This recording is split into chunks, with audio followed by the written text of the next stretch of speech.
Welcome everybody. Welcome to another live edition of Grace Company. We're so excited. It's been another week and I can't believe it, how fast it's come. Last time we did this, and so what a fantastic first video. And geez, Carla, my name is Mark Martin with the Grace Company. I'm Carla Jerome, and welcome everyone. We're super excited to be here with you again. We have a full plate on our hands today. We have more product demos and a lot of great speakers. And for that, let's bring Nathan in, who's going to go over the agenda. Welcome, everybody. Super exciting. Thank you for joining us back. Thanks for bringing in on this. We have some really great things. So I thought maybe just really quickly before we get into the full agenda today, a couple fun things. I'm going to bring on our site so that everybody can kind of follow along with us here. Let me add this to our picture. And I thought I would just talk through. A lot of you have had a chance to click to follow. A lot of you might be on the website. You might be coming from YouTube, Facebook. Thank you for joining us. In fact, Mark, any quick shout outs that we can give? It looks like we have, hi, Becky Miller, Lakeville, Minnesota. We have Chattanooga, Tennessee, Deborah Locke. What else you got going on there, Mark? I think there's a lot of people joining us. Nathan, I wish I could see, but I can't. I don't know who's. So whoever's visiting, thank you for the viewing. Texas, I'll throw out a couple. Texas, Firestone, Colorado. I know it looks like we also had a couple people from out of the country, UK. Stephanie Giles, thank you. Welcome for joining us here. Appreciate you being able to come along and participate with us as well. Dakota, Lexia Groen, I think is how we would say that. Again, a lot of other things. So again, from everybody specifically, I guess, but with that, just again, thanks everybody for joining us. We are continuously seeing more people come on. And I thought maybe we'll just quickly, Mark, go through the list so we can kind of see what we have. First off, maybe let's quickly, if we can, let me put this back over to Mark and Carla. I noticed that you have a giant wheel over there, Mark. Tell us a little bit about that.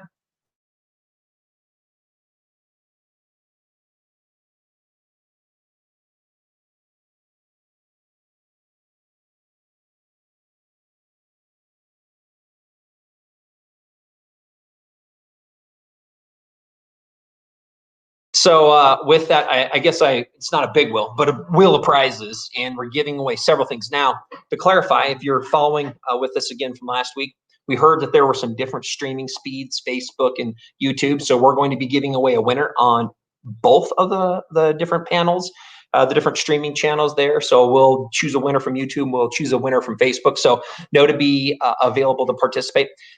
As part of that's concerned, if you're by chance streaming, look for a little icon. If you're on your phone or your tablet on a PC, you probably would have a panel to the right that makes it easier to post your comments in there. But feel free to take a look at that while we get started, because we'll move into some giveaways here in a little bit. But let me go ahead and I'm going to bring back up our main screen here. So let's put this in front of everybody. Part of what we have today, we're super excited about the giveaways. If you have not registered, please do so. That can be done or enter to win on the very top right side of the screen. And then you can see at the top, it says no tricks, just treats, treasure hunt.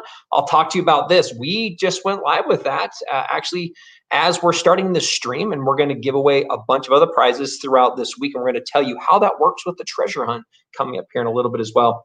Win prizes, learn. Obviously, there's great sales and promotions going on.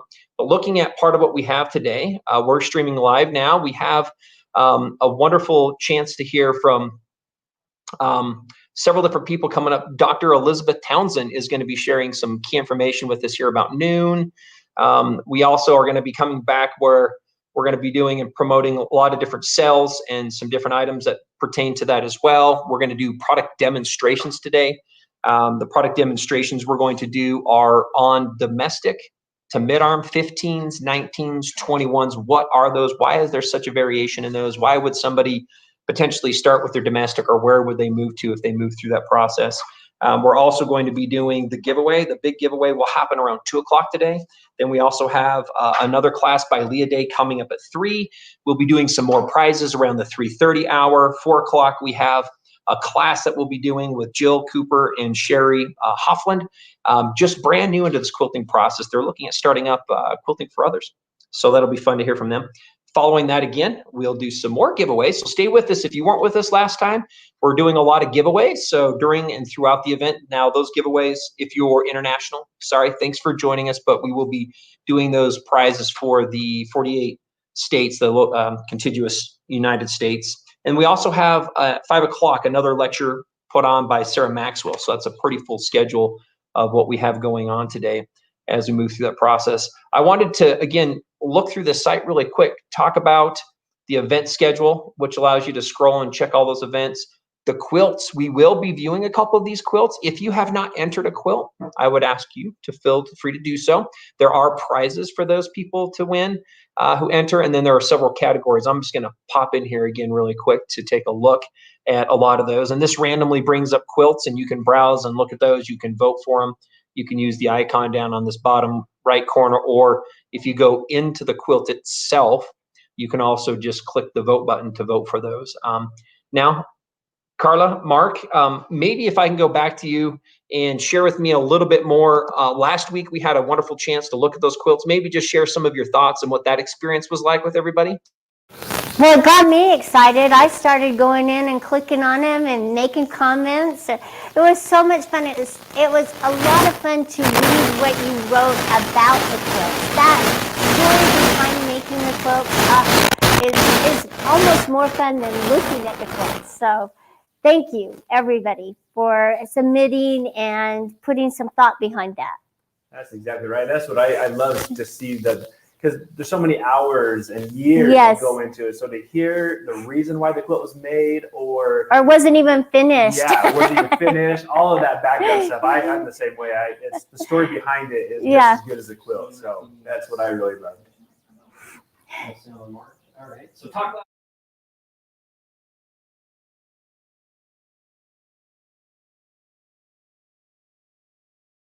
Not on other people. Let's see if I move it Maybe up. I'll come in. It sounds like some individuals are. No, that's okay. I'll just wait. Okay. Yeah. All right. I wanted to bring this up. Mama came to me last week and she said, Nathan, I have an idea. I want to give away another prize. I said, okay, what is this prize? This is more cash. I said, okay. How would you like to do that? And she brought up, why don't you tell us just briefly what your thought was and what else we'll be doing. It's not on the page. This will be an additional prize we'll be doing here on Friday of next week when we announce the winner. But go ahead and share a little bit on that with us. Well, I have a full sister-in-law. You guys all don't know her, but she is married to the owner, my brother Jim. And they are just the sweetest couple. They have 10 children together, just a little background. And I thought it would be fun to have a category where she and her sweet kids pick out their favorite quilt. And it will be a good prize. And she is very excited about being able to participate. And I'm hoping that we can get her on screen to tell a little bit about her life and what's going on. And my brother right now is stuck in China, keeping the company going. And so she's kind of a single mom right now and just such a super lady. So I'm very excited that she is willing to jump in and participate. And she's just going to love all the quilts. Carla, thanks. It was a great idea. So again, she brought that up, and we'll be doing one last award kind of. I wanted to say a lot of people call it the Founders Award. Okay. One of the people as far as part of the foundation. So Lori, it's great to have her want to participate. We'll have her on most likely here on the 6th as well. So November 6th with the streaming piece. So we're excited to have her join us as part of that as well. So let me apologize. Let me bring back up my screen. I just wanted to touch base briefly on that since we added an additional award for those participating. I wanted to go back to the site itself, and I want everybody to take a look at this. At the very top, we can see it says, no tricks, just treats, treasure hunt. Unlock free products now. And there's a little detail button up here. What we're doing is we're encouraging everybody to participate in browsing all of the quilts that we have for the quilt show. Right now, we have really I think we've looked, last numbers we had is just over 1,700, about 1,740 quilts that have been entered in. Probably a little under 850 different participants. If you have not entered your quilt, still time to enter it. Again, we're doing first, second, third prizes. There's an overall generic cash prize at $500 for anybody who participates, and we just doubled that. Carla went and added another one, so we actually have 2 awards that are going to be for anybody who participates. Share this with a friend. Go ahead and click a link and share those. You'll notice that on the page as you go down, you can follow us on the Instagram, YouTube, Facebook. Again, we would encourage anybody to invite anybody out there to come and be a part of the process and the experience with us as we go through that. So again, nice treasure hunt. That is live. That will go live now through the end of the week. And there is a prize. I think we have even some of them they're small prizes, and there's a couple large ones. We have a couple Lightbar stations, cutting combos from True Cut, amongst many others. Those items, I think there's over 90 different prizes throughout the week that people can claim in order to claim those. And again, those prizes will be for the contiguous 48 states, so the 48 US states for shipping purposes on there. But we're going to encourage everybody to browse through that and enjoy it. Mark and Carla, let's go ahead and do some giveaways regarding the will. Everybody hear me okay?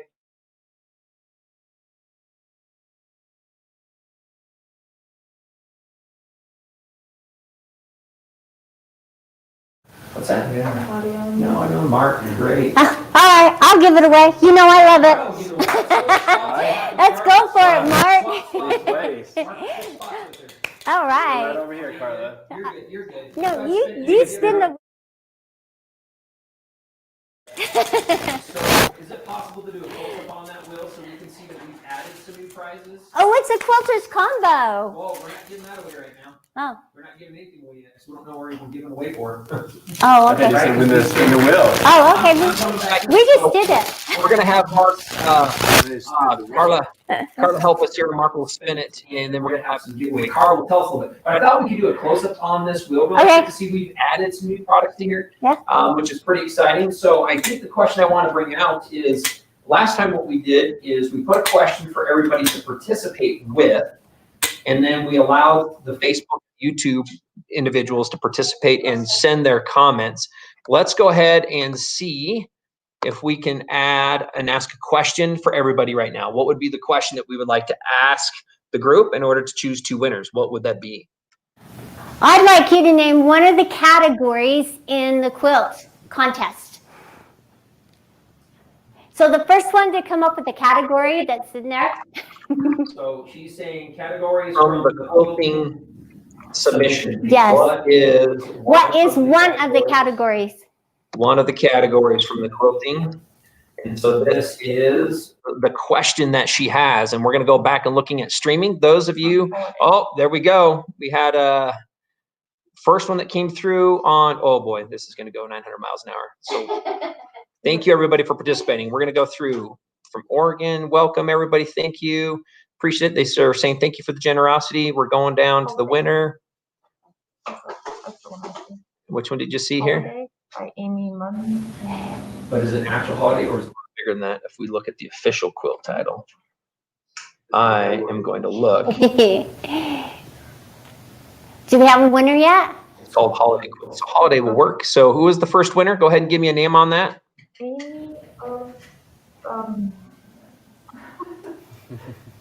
Amy. And then give me the other one. We'll name this here. Holiday. Amy. Yeah, Amy Osmundson. Amy Osmundson, maybe. We're going to bring her up. This is Holiday. Amy, this is for you. Okay, this is our YouTube. We're going to go pull our first Facebook following this is also one of them. We're going to go ahead and spin it. Mark, go ahead and give her a spin. We're going to see what she wins. Amy, for you, please go ahead and email sales, S-A-L-E-S, sales@graceframe.com.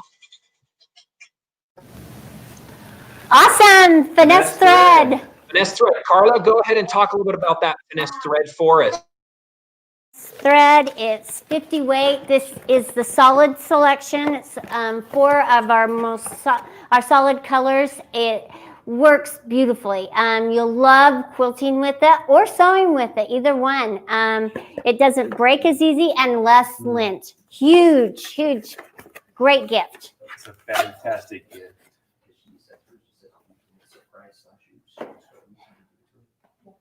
Right. All right. Great. Yeah, let me come back on here. Now, this is Tammy Buttram. Thank you. You were the first Facebook entry. Oops. It's the category surprise/oops. These are the oops quilts. Categories. With this, let's go ahead and spin the wheel for Tammy. Okay. I love Ooh, triangle ruler. triangle rulers. Oh, we have some great triangle rulers. Talk to us about one of those triangle rulers. Yeah. Tell us a little bit about that. Why it's such a great product. One of my favorite 60-degree. You can cut and create so many designs, and it's so easy to sew. Each of these different angles and whatnot, you can piece it. You can piece it in strips and then cut it out and sew those together. This you're gonna love. It's gonna be one of your favorite rulers ever.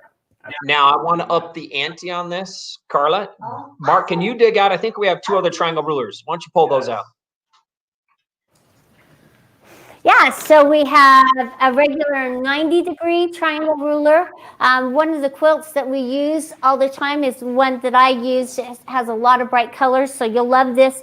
And our kite ruler. So it's kind of a combination of both of those together. So you're going to love this set. So we're going to go ahead and add those to the prize. Tammy, for you, congratulations, Tammy. Make sure to email sales, S-A-L-E-S, @graceframe.com to receive that prize, and we'll go ahead and mail those out to you. So Tammy, congratulations. She won a set of 3 triangle rulers from TrueCut. Love adding to that. That's nice. I think that's just under a $60 value. So thank you for joining us. Excited about that win. And again, thank you everybody else from entering and talking a little bit about where you're coming from and how you're visiting. A lot of other answers. Thank you everybody else for all your other answers. The holidays, made from scraps, blood, sweat, and tears are some of those other great categories we have as well. So thank you very much. We'll go ahead and pull that off the screen. And with that, one of the first things we have today is we're going to do a tour. We went through and recorded this here last Friday. Thank you, Bryant, behind our scenes, who is our videographer helping us put this all together. He's done some editing. And I think in my conversations, I probably spent about an hour and a half, so way too much for what we have time for. But Mark and Carla, maybe share with us a little bit as our business has grown, and if we're going to do a tour, what kind of things would they expect to see? You know, who might they talk to? What might be some of those departments? Hey, Carla, I want to make sure is my mic, anybody hear me okay? Oh, they can hear you. Okay, Good. perfect. I'm back up again. Yes.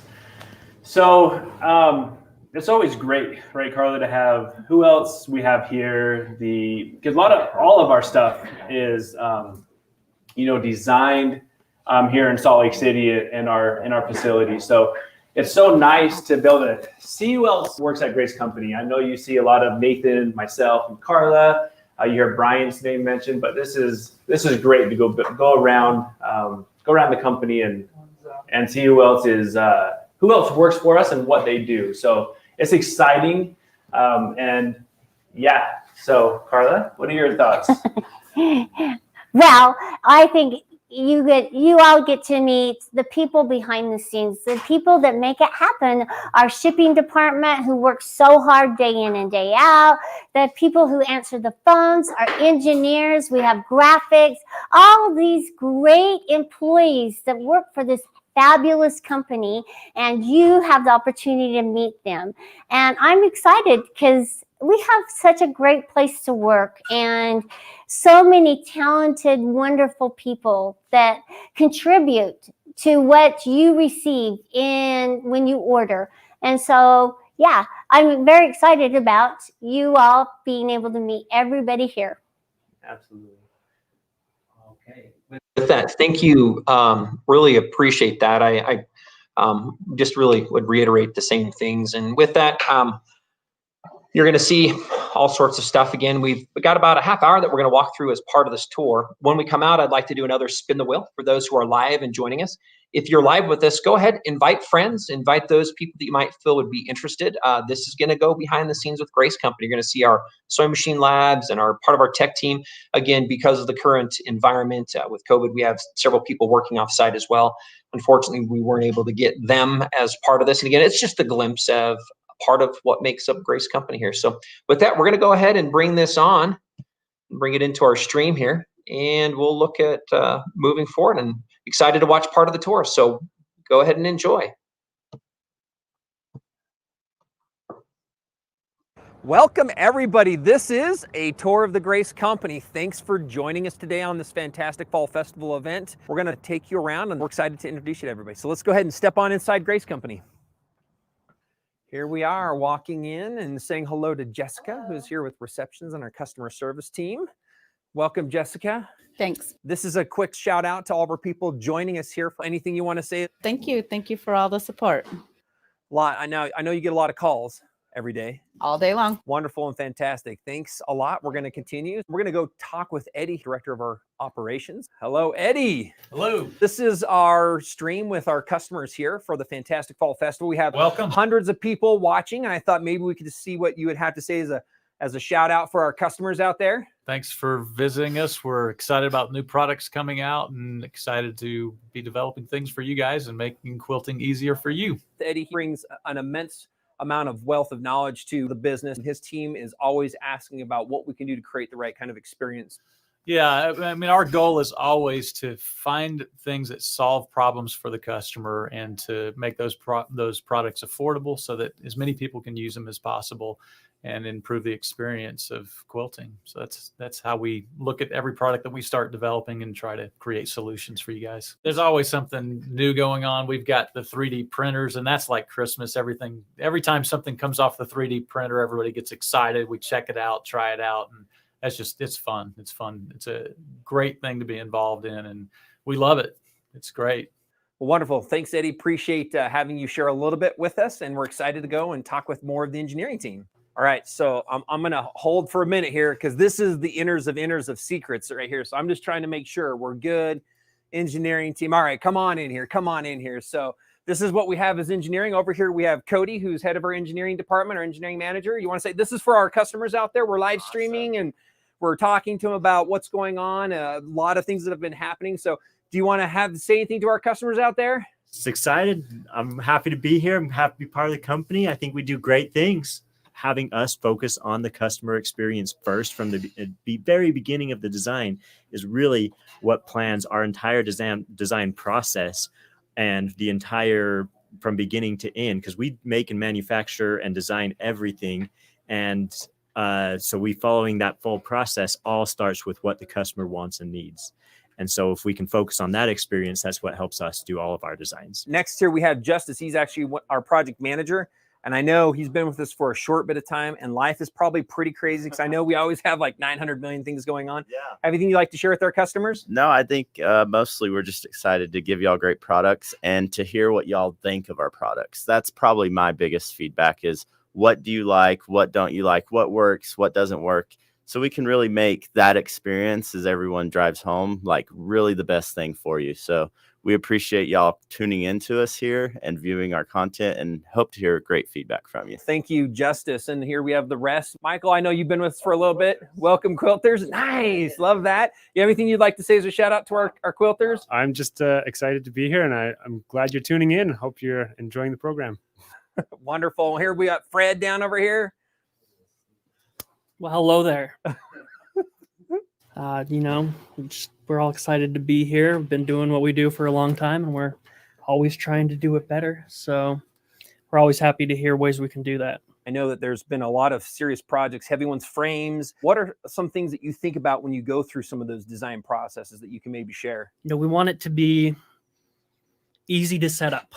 Always forefront in my mind is how much of a pain is this going to be to start using it? And, we're always trying to really think through those processes and make sure that it's something that can be done reasonably easily on your own without specialized equipment or training.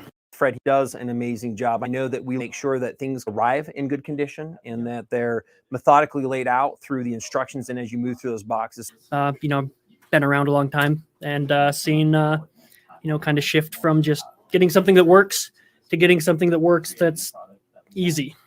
Good. Well, wonderful. Thank you, Fred.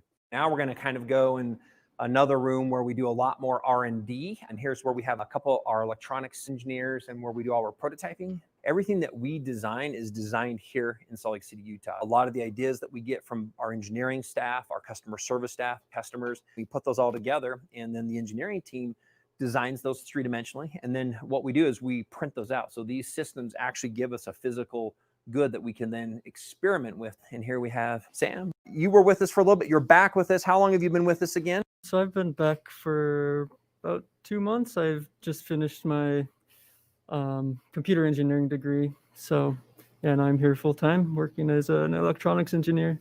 I just really think that one of the most important aspects to having a good product is really how intuitive it is for the user to use. And so, yeah, just focusing on user experience is something I've been working on a lot lately, and trying to make everything that we make really just a lot more approachable, so anyone can really get started and making awesome things super quickly. Wonderful. We're going to go ahead and move over here to Kent.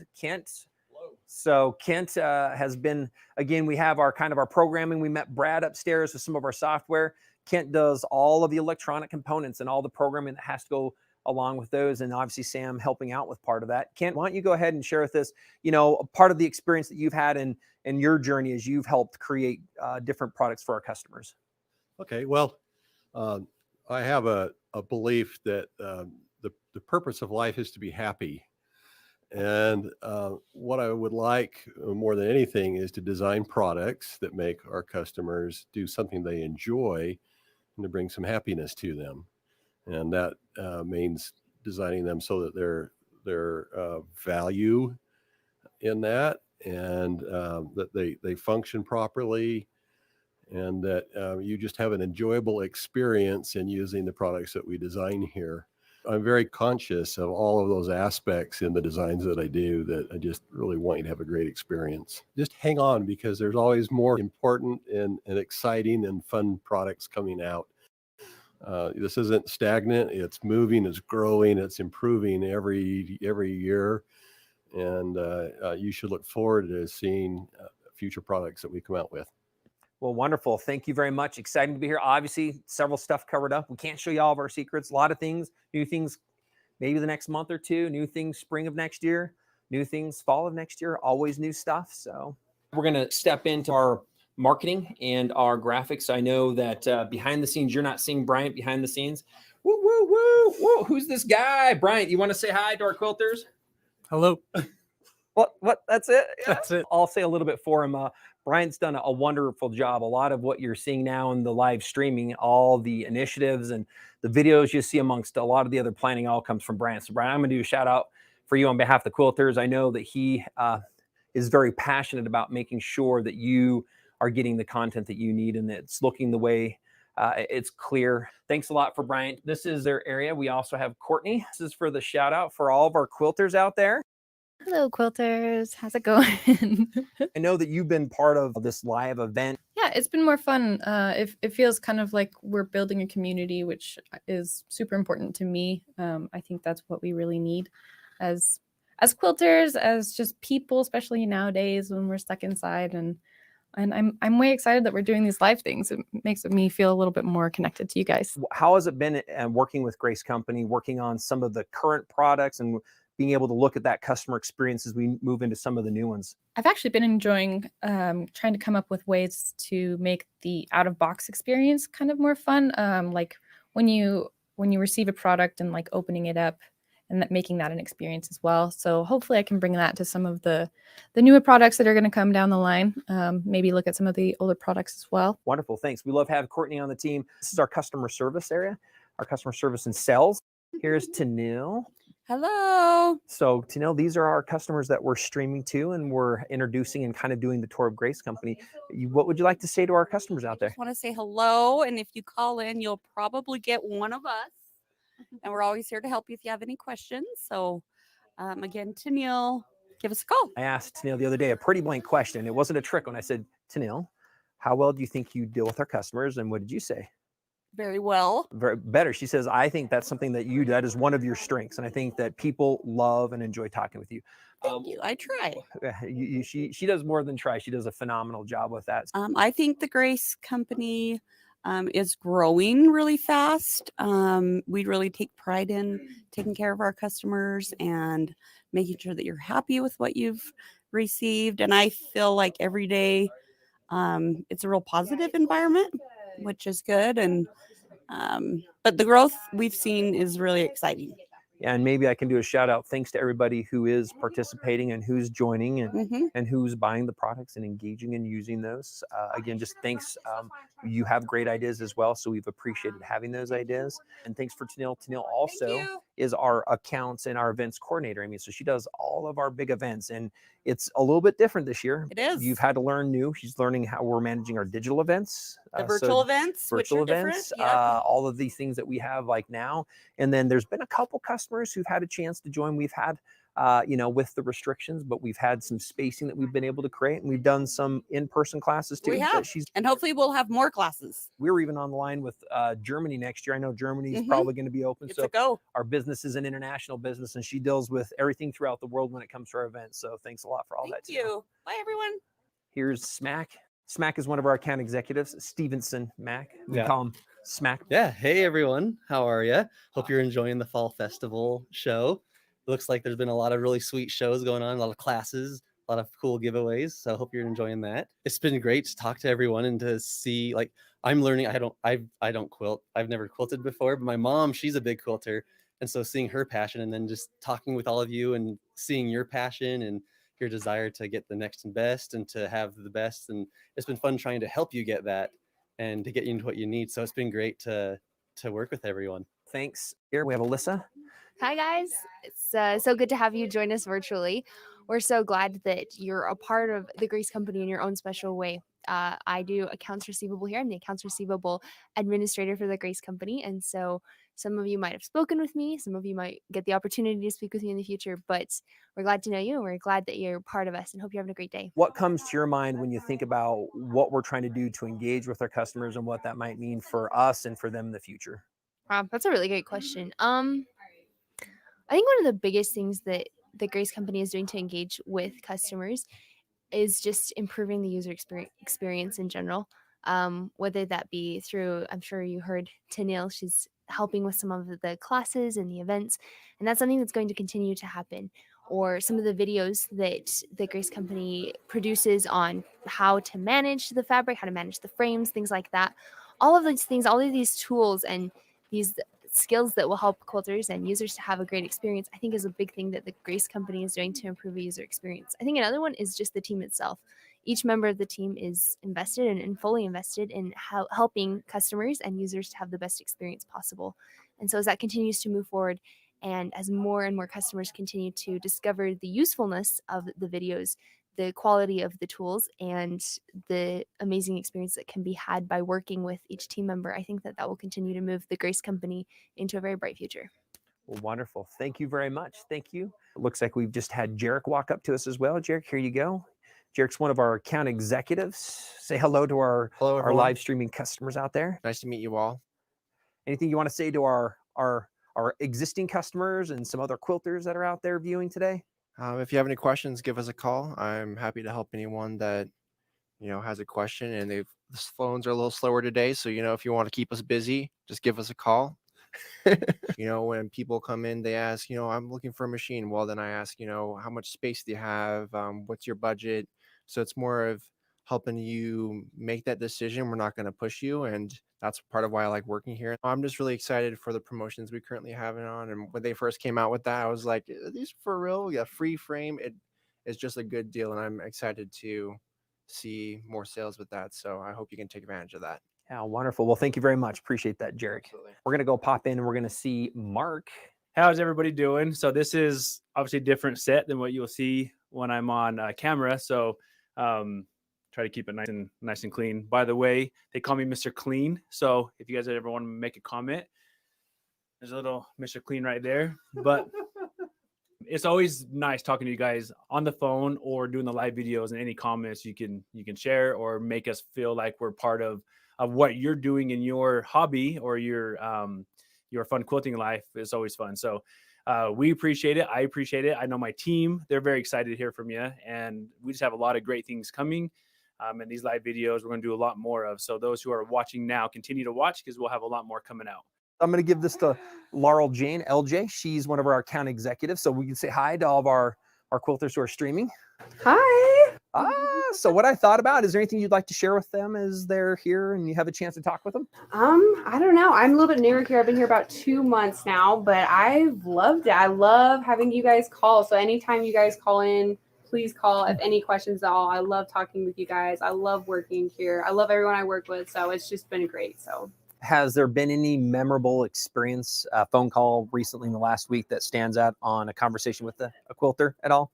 yeah, it was cute. It was someone I was on the phone with. I was just helping them get some part or something. And it was just cute because in the background you could hear her dogs barking or whatever. So she was just calling them her kids, you know. And so she's like, "Oh, you guys got to keep it down over there. Go into the room if you're going to talk." So it was just really cute. And again, I know you have a dog at home. Yes. Okay, I'm going to tease. The dog is the same dog. Laurel Jane is actually a daughter. So, and I've shown you some pictures because we're showing Eva. So everybody's going to see. That's why I wanted some Halloween. They're like, "Why are you getting Halloween pictures of her?" I'm like, "Oh, because she's cute. Everybody's going to love that." Just like you love your dogs. And I'm pretty sure if you have a chance, we'd love to. And I've seen a lot of those in some of the quilt postings and whatnot too, which have been really fun. We're going to encourage you to continue to post your quilts and to join. Put a comment in. If you're chatting right now with us, let us know what you love, what the name of your pet is, why you love them a little bit. We can maybe share some of those comments on screen as well. So thanks for giving us some of your time. This is Jaron Gibson, the president of our company. Oh, there you go. Welcome, quilters. You've been at Grace Company for how long now? It's been 22 years. 22 years. And I know that Grace Company continues to evolve. I wanted to know how you're currently feeling about Grace Company today. And as we continue to move forward, and what you think that might mean as far as an impact on our customers, our quilters, the different quilters that are out there. Well, I have never been more excited for what the potential is in terms of products and innovations, things that we're working on. I'm super excited about what's going on. And I'm excited about what that means for current customers and for potential customers that are going to be getting into quilting, because it's just an exciting time to be a quilter, to enjoy the hobby and to see and use the new tools that are now available and that are also coming. Yeah, I think some of the recent things that we've done as a company, I think have focused all of us from management all the way to the people who are actually assembling product, shipping and packaging product. It's really helped us understand how we can make an impact in making sure that our customers have a great experience with our products. And that not only involves directly the product, but also the services and the education that we're putting and surrounding that product with. Is there anything that you would like to kind of leave us with? I think what I would say is stay tuned, because we have a lot of exciting things happening, and we are excited in the coming year to roll those things out. Also, any of you that are going to be in the Salt Lake City area, you've been able to have and enjoy this virtual tour. We'd love you to come stop by and visit us in person. We're excited about what's happening here. I'm most proud about the great people that we have working here and how that translates into great products and a great experience for quilters. Well, wonderful. Thanks a lot, Jaron. Thanks for being able to participate with us. And this is the Grace Company warehouse. This is where we do a lot of testing, and we'll walk past that here in a little bit. But you know that we do computer automation as well. So in order to make sure that automation works the way it should, we test it on a lot of the machines it's compatible with and a lot of the frames. And so that's an area that we use for a lot of testing. And you'll notice as we span orders going out the door, a lot of orders coming in. We're going to walk down. This is where we do a lot of our packaging. Hey, Devon. Welcome to the warehouse. You can see we've got a lot of here, some wonderful people. Many of our employees have been here over 10 years, and that's great. What you've seen here is only half of it, because we have another warehouse that's even fuller than this. So we're glad to have you working with us, and we try and get our orders out within 24 hours when they come in, and our goal is to get everything right. Well, that's good. I know Devon does an amazing job. There's a big responsibility. Maybe, Devon, if you can just share with us as part of this experience with Grace, and you talk about getting the orders, what are some of the other big things that you have in your mind that involve our buyers and the viewers out there? What are things that pertain to your job that you engage with on their behalf? Oh, wonderful. Grace Company products are growing just constantly. We have new frames coming out, new products coming out, and so it's a challenge to keep up with that, but it's exciting to see some of the things that are being developed, and so it's a challenge to keep up with it, but it's a fun challenge to take place and for us to live with. And with that, Devon, I know one of our big seasons, we're kind of currently right at the beginning and part of the precipice. You guys prepared? Are you good to go? Would they put their order? Are they going to get their goods? We are good to go. We are good to go. We're planning on it, looking forward to it. Well, wonderful. Thank you very much for that, Devon, and we wish you a good rest of your day. This is Rocio. These are our customers. We're saying hello to them all out there. So you want to say hello? Hello. Yeah, so Rocio is finishing some of those packaging and putting the stickers in order to get those things out the door. And Barbara, hi Barbara.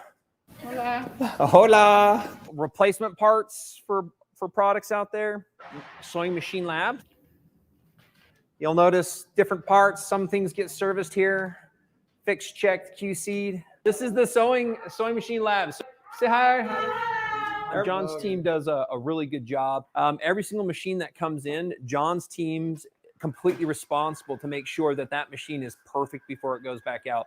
And a lot of those machines have multiple, we're talking upwards of 80 different QC processes that have to happen. So John, how important do you feel it is to have the machine go out in a way that the customer will find continued success with? Well, it's my job, so it's very, very important. And I want to make sure that every machine that comes out of my department is, and when you open up the machine, you guys get a perfect machine with no problem. So that is my goal with every machine that we have. So. And here we're going to talk with Alyssa here in the Sewing Machine Lab. Now, I know you help also manage a few of the different things and kind of our go-to. Maybe just share in general, how's your experience been and how is it working on the machines on behalf of all the customers out there? No, it's awesome. Really enjoy my job. I take care of a lot of different things here. So basically I help everybody in here get the parts that they need and just kind of keep it flowing so everybody can keep working on machines. And how long have you been with Grace Company now? A little over 2 years. She's been a fantastic asset. We love having you as part. Thanks for taking a minute just to share some insights. So we're going to go say hello to tech support. Now, because of the current situation, we do have a few of our employees working offsite remotely from home as well. Julie, the manager, I believe is here today. We're going to go step up to that area where if any of you have had a chance to call us, you most likely would have spoken to somebody in our tech support team. So let's go say hi to them briefly.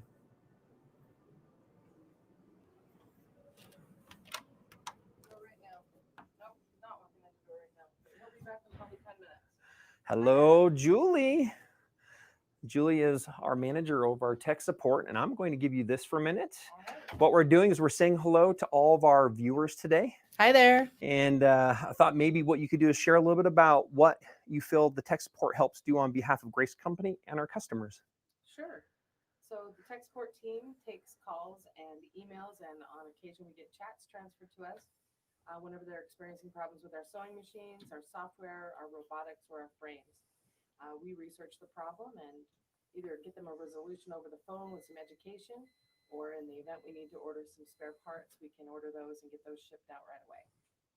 We've got a team of currently 4, and we've got another coming on board shortly. So wonderful. I just wanted to say thank you very much. And I know she's very involved and very passionate about this part of our business to make sure you get taken care of. So I like to talk about this briefly with the tech support team. A lot of the products, when you call in, we find that there could be a little bit of a disconnect if we're talking about that bolt on the side of the frame with that clamp. And so we often have those frames around, and the tech support team might even go to that frame in order to identify and literally talk with you over the phone about the button, about the clamp, or about the experience you're having to help better troubleshoot that. This is Marie. Probably a lot of you know Marie. Marie has been and worked with the tech support team, and now she is one of our technical specialists and deals with a lot of the technical education, all of the testing that has to go on with all of our software. Marie, how many times or how many thumb drives did you end up testing? 5, 6, 7, 8, 9?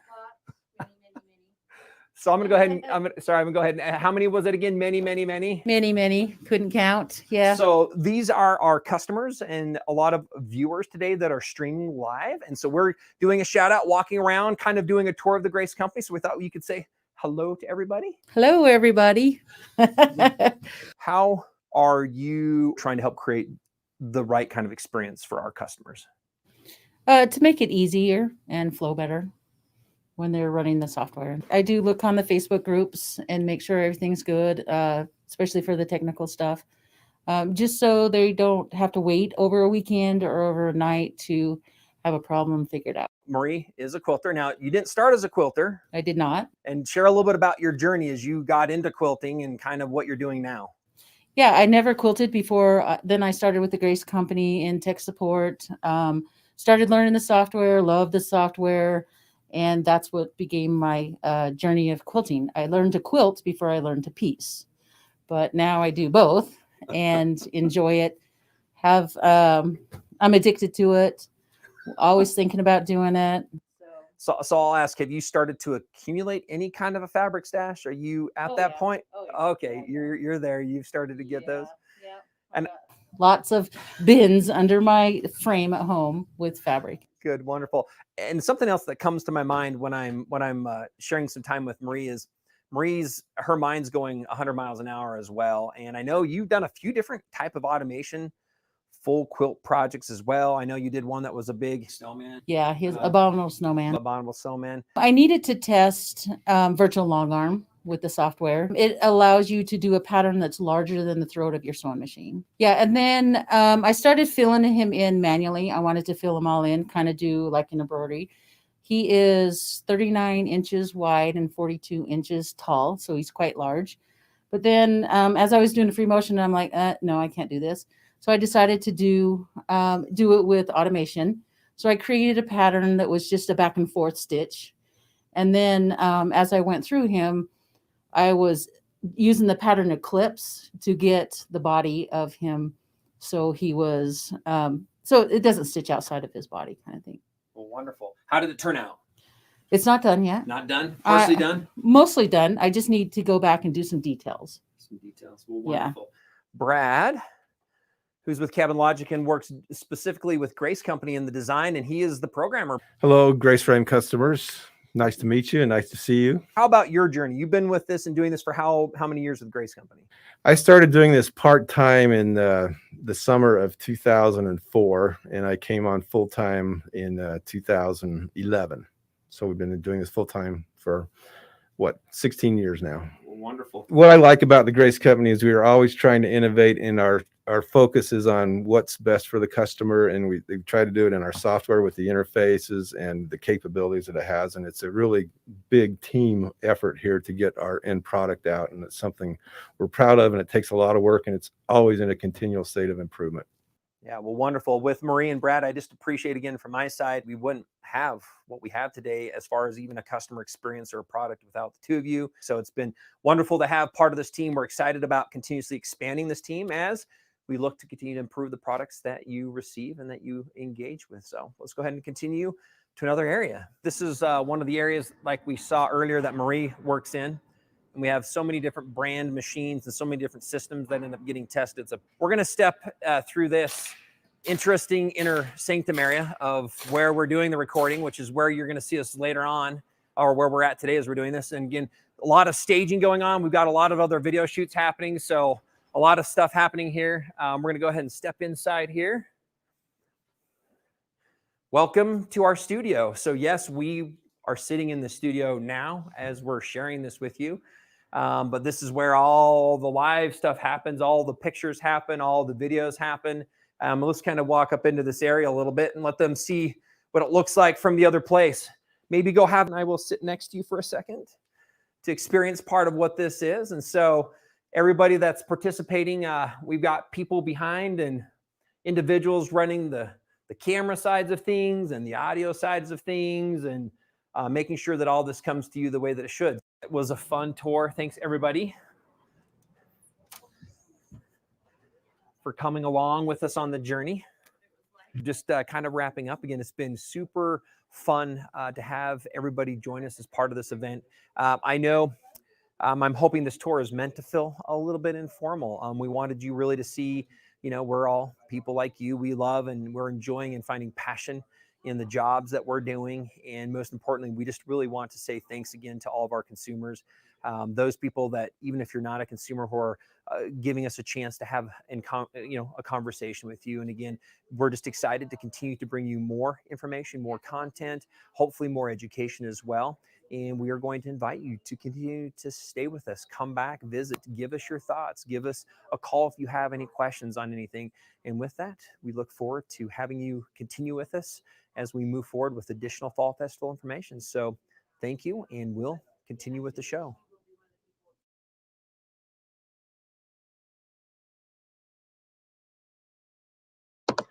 Welcome back, everybody. Thank you. So I kind of demystified, I think, part of the fun that happens here in our studio, but that's a quaint little place. Thanks for taking that tour. I hope you all enjoyed that. I have enjoyed even rewatching back to that. That's pretty amazing to see all the different things that are going on. Carla, Mark, any of your thoughts quickly on that tour that we did? I agree, Nathan. It was fun. It was fun because I didn't get to see. I heard a couple from my team, but it was fun to hear all the employees talking. So that was great. And it was fun to hear their passion behind what they do. They come to work day in and day out, and they're such an important part of this company, and that was fun. Mm-hmm. It was fun to see them excited about what they do. I did forget to do one thing. I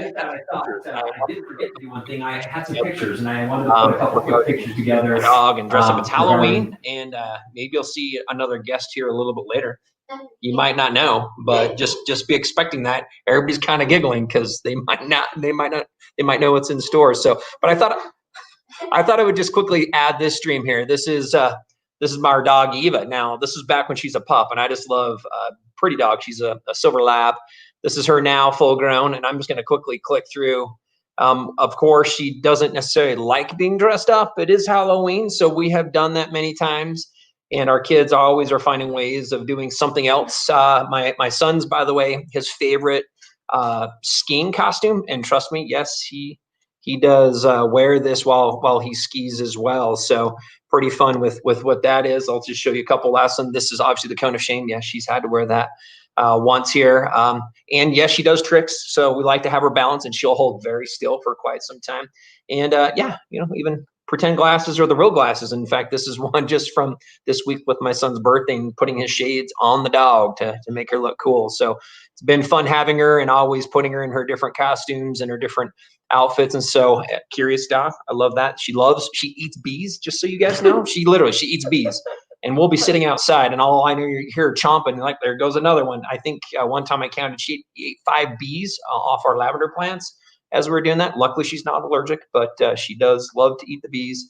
And again, just that's me getting to share a little bit about our dog. So there you go. That was just me doing a little shout out to Eva there, even though she's not with us. So thanks again. Let's do another quick giveaway. Can we do a giveaway really quick? Let's do another quick question. Again, we'll do one on both Facebook and one on YouTube. Thanks for joining us. If you're coming back to us and streaming with us live throughout the day, we have several things going on. In fact, we have Dr. Elizabeth Townsend coming on here shortly, just after the 12 o'clock hour here, Mountain Standard Time. But I wanted to give away some prizes. Last week we said we asked questions, and we had both the Facebook and the YouTube platforms, and they were running at a little bit of a different speed. So we are giving away 2 winners, one on each platform. So thank you for joining us.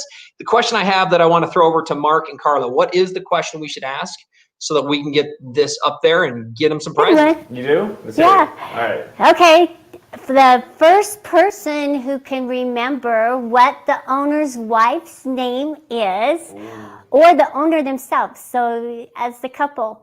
So if you can remember that name or those names, that'd be great. That's a doozy. All right. She's going to be Here we go. We got one here. And it looks like that was. That's close.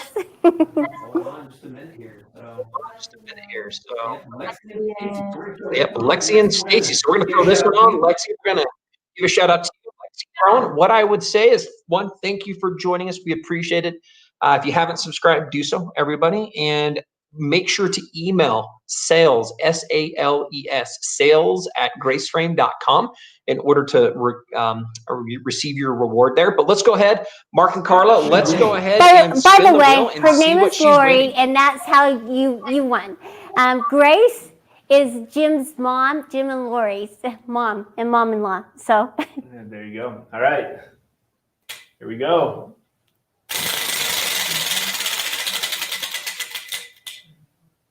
The linear sharpener. It's a great gift. Fantastic. Linear sharpener. Yes. So the linear sharpener is one of two sharpeners that we currently carry. This is linear or manual sharpener. It is perfect for all your sharpening needs, especially when you have that dull blade. So this actually has a diamond stone on the one side. You do, it does both, it sharpens one side of your blade and you rotate it over. So perfect for your tabletop as you're quilting. You simply leave that on your tabletop and you can go from sharpening to your cutting. So that's wonderful. It works great too. You're going to love that. That's awesome right there. Congratulations on that win. All right. Isn't there another one that we're doing? Okay. I love spinning the wheel. I can get practicing here. That sound, you know, that sound when you spin it, Carla. It's just boom, right there. All right. All right. So I'm going to come back on here. It looks like we do have a winner two on Facebook here. Stacy Laird, Sundgren. Thank you again for watching and streaming with us. So we got a winner. Let's go ahead and spin the wheel and see what Stacy's the winner of. Let me go to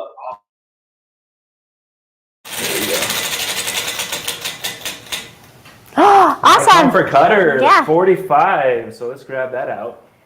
Carla, let's talk about the 45 comfort cutter.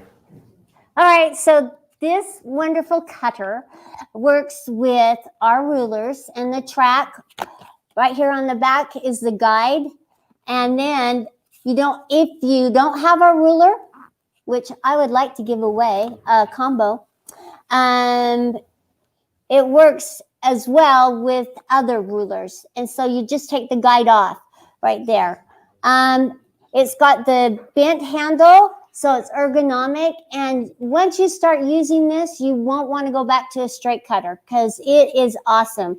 It feels comfortable in the hand and it doesn't tire out your wrists, because we as quilters know we use our wrists in so many movements so often. And this eliminates or alleviates all that pain that you get. So you're going to love this. That's awesome. And then this is such a premium gift. This retails for $32.95. So $33 is the retail of this. Right. So I mean, that's a good price. That's a great price. Congratulations on that one, Stacy.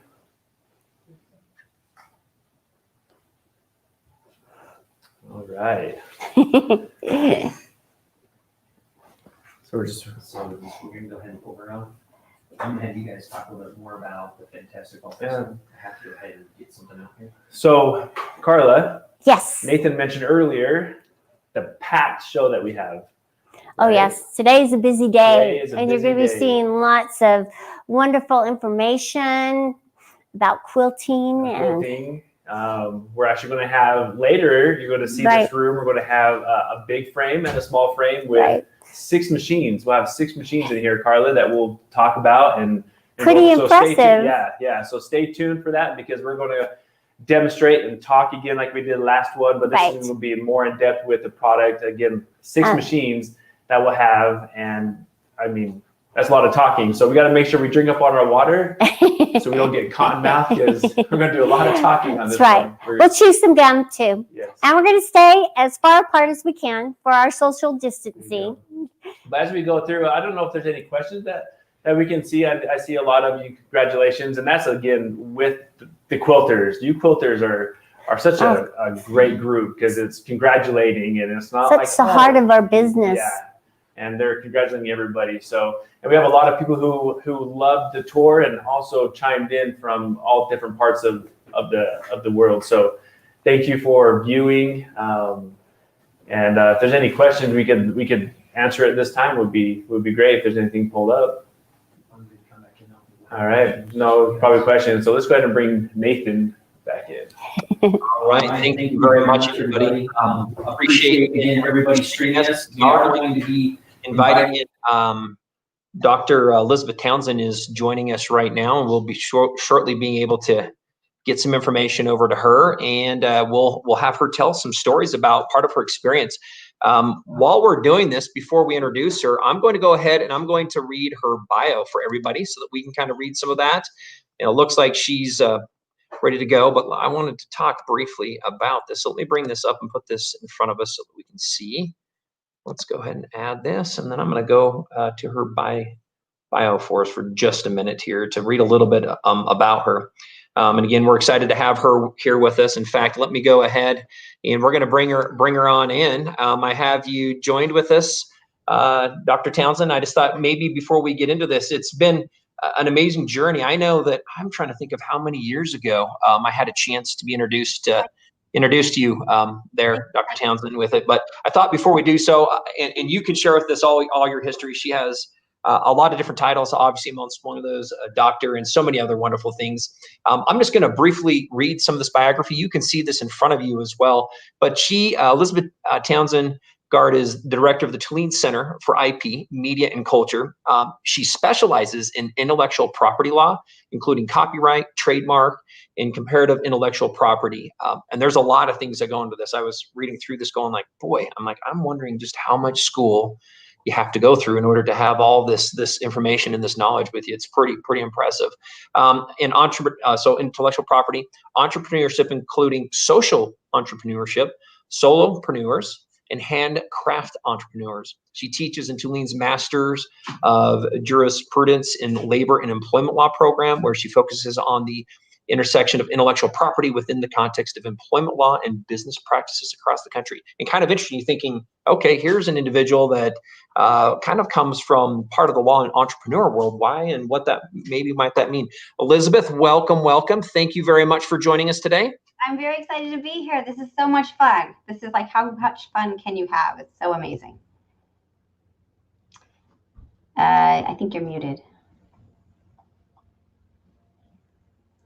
All right, I guess, are you ready to go? Okay, hi. Well, let me see if I can get this slideshow. So I am super excited. The first thing, I don't know how many people are out there, but while I'm getting set up, I want you to go and grab something you're proud of. A quilt, something you've made, grab it and bring it back. So just quickly, like in the next minute or so, go grab something that you really love, because we're going to be using it as part of today's session.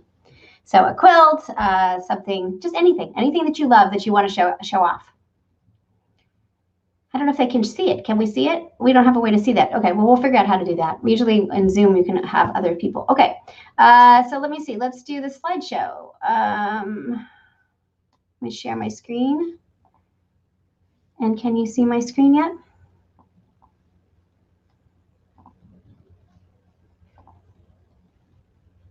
Can you see it? No, you can't see my screen. Can you see it? Yeah. Are you guys share screen? Not just yet, but go ahead and put that live. We'll put it on screen for everybody. There it is. Yep. We'll go ahead and add that for you. So here we go. A little bit of law school, a little bit of business school for the next hour or so. Nate, can you help me like at about 15 minutes before? I may lose track of time. Can you just sort of jump in and let me know that we're where we are? Okay. So yes, I'm a professor of law. That means I went to school for a long time, but it also means that I get to play and think about things, and that's what a law professor does. Today, see if we can move it. I don't usually use this one. Okay. There we go. Today we're going to be thinking about dreaming. So I really believe that if you're going to think about starting a business, which we're thinking about, or you have a business, you really need to take long walks and whatever way you dream. Think about things, dream, what do you feel like it? And all of our dreams are different.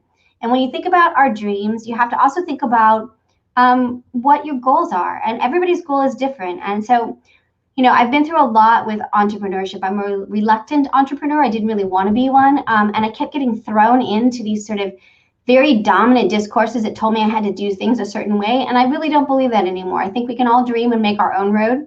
And there's a few things along the way that we need to do to make sure that we're legal and our businesses will thrive. But I think we can all dream any way we want. This, of course, I made on the Grace frame, which I'm totally, Grace Company has been so good to my project and to me. And I feel like my dreams come true in some way because of Grace. So this was the font, and then this is one of the programs that is in there. So I wanted to include that. Okay. So grab something you're proud of and take a look at it. I'm not sure how we can do that. Maybe you can put it in the chat on Facebook, but you can start to post sort of things. Also, can you chat? You can put comments in here. I'm not sure if you can put images in, but tell me in the chat what you're proud of and describe it as we go. Okay.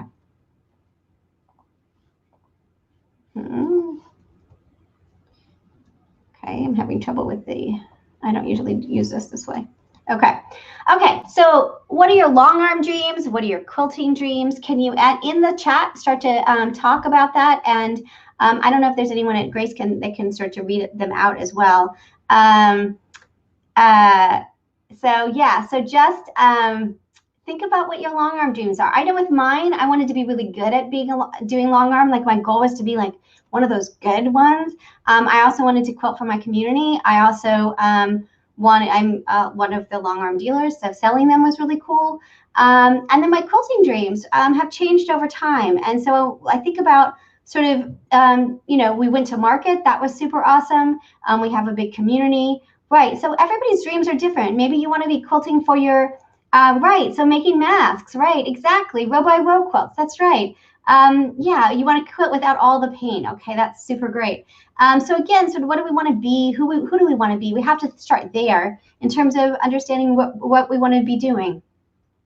One of the questions I see a lot on Facebook groups and other spaces is what the difference is between a hobby and a business. And I think a business, you usually are making some sort of money, income, but I think a hobbyist can be very aggressive. I'm an aggressive hobbyist. And I think businesses can be casual. So I think it's a spectrum. It's not necessarily, oh, I'm a hobbyist versus I'm a business person. And so I think we should sort of get rid of those labels in some way. Okay. So in the chat, what are your hobby goals? Do you have goals that are hobby, like using all my stash, or I want to quilt all my quilt tops? I like that. Yes. Maybe sell enough to make more fabric. Yes, sell them to get more fabric, right? Yes, all these things. Like, what are your dreams? My dream was to quilt every night. We'll talk a little bit more about me. I also wanted to experiment with every kind of form I could. I wanted to not feel comfortable quilting. I wanted to like push myself over and over again. And that part of that was getting a long arm machine and learning it and learning to free motion and ruler work and the automation. I wanted to do everything. Couching, I'm not that great at that, but I'm getting there. But my hobby goals, is win a major award. Love that. Make a dent in my kids. I like that too. That's really great. Okay, and then sometimes you want to start a business. How many of you want to start a business, and what kind? In the chat, what do you want to be doing in your business? Right. Oh, interesting. Okay, so what do you want? What are your business dreams? Do you want to teach it to kids? Do you want to long arm for your community? Do you want to make a living off of it? What we're going to sort of see as we go is like what your dream is. Can be small, can be big. I've had big dreams. I've had tiny dreams. I've had ridiculous dreams. But trying to understand why you want to start a business helps you figure out what the legal and business issues are related to that business. So let's take a look and see what we have here. Custom embroidery and quilting. You had one before COVID. COVID really messed up. It's hard, right? We made a lot of masks. We had a lot of stress. It's hard to get back in that quilting groove. I totally get that. Yeah, so, and a lot of you probably think, well, maybe I can take in long arming so that I can cover the cost of my machine, which I think is a totally doable goal. And again, sort of thinking custom quilt is a business, right? We're also starting, I'll tell you a little bit more about me in just a second. I hate when people just talk all about themselves, so I thought we'd just dive in.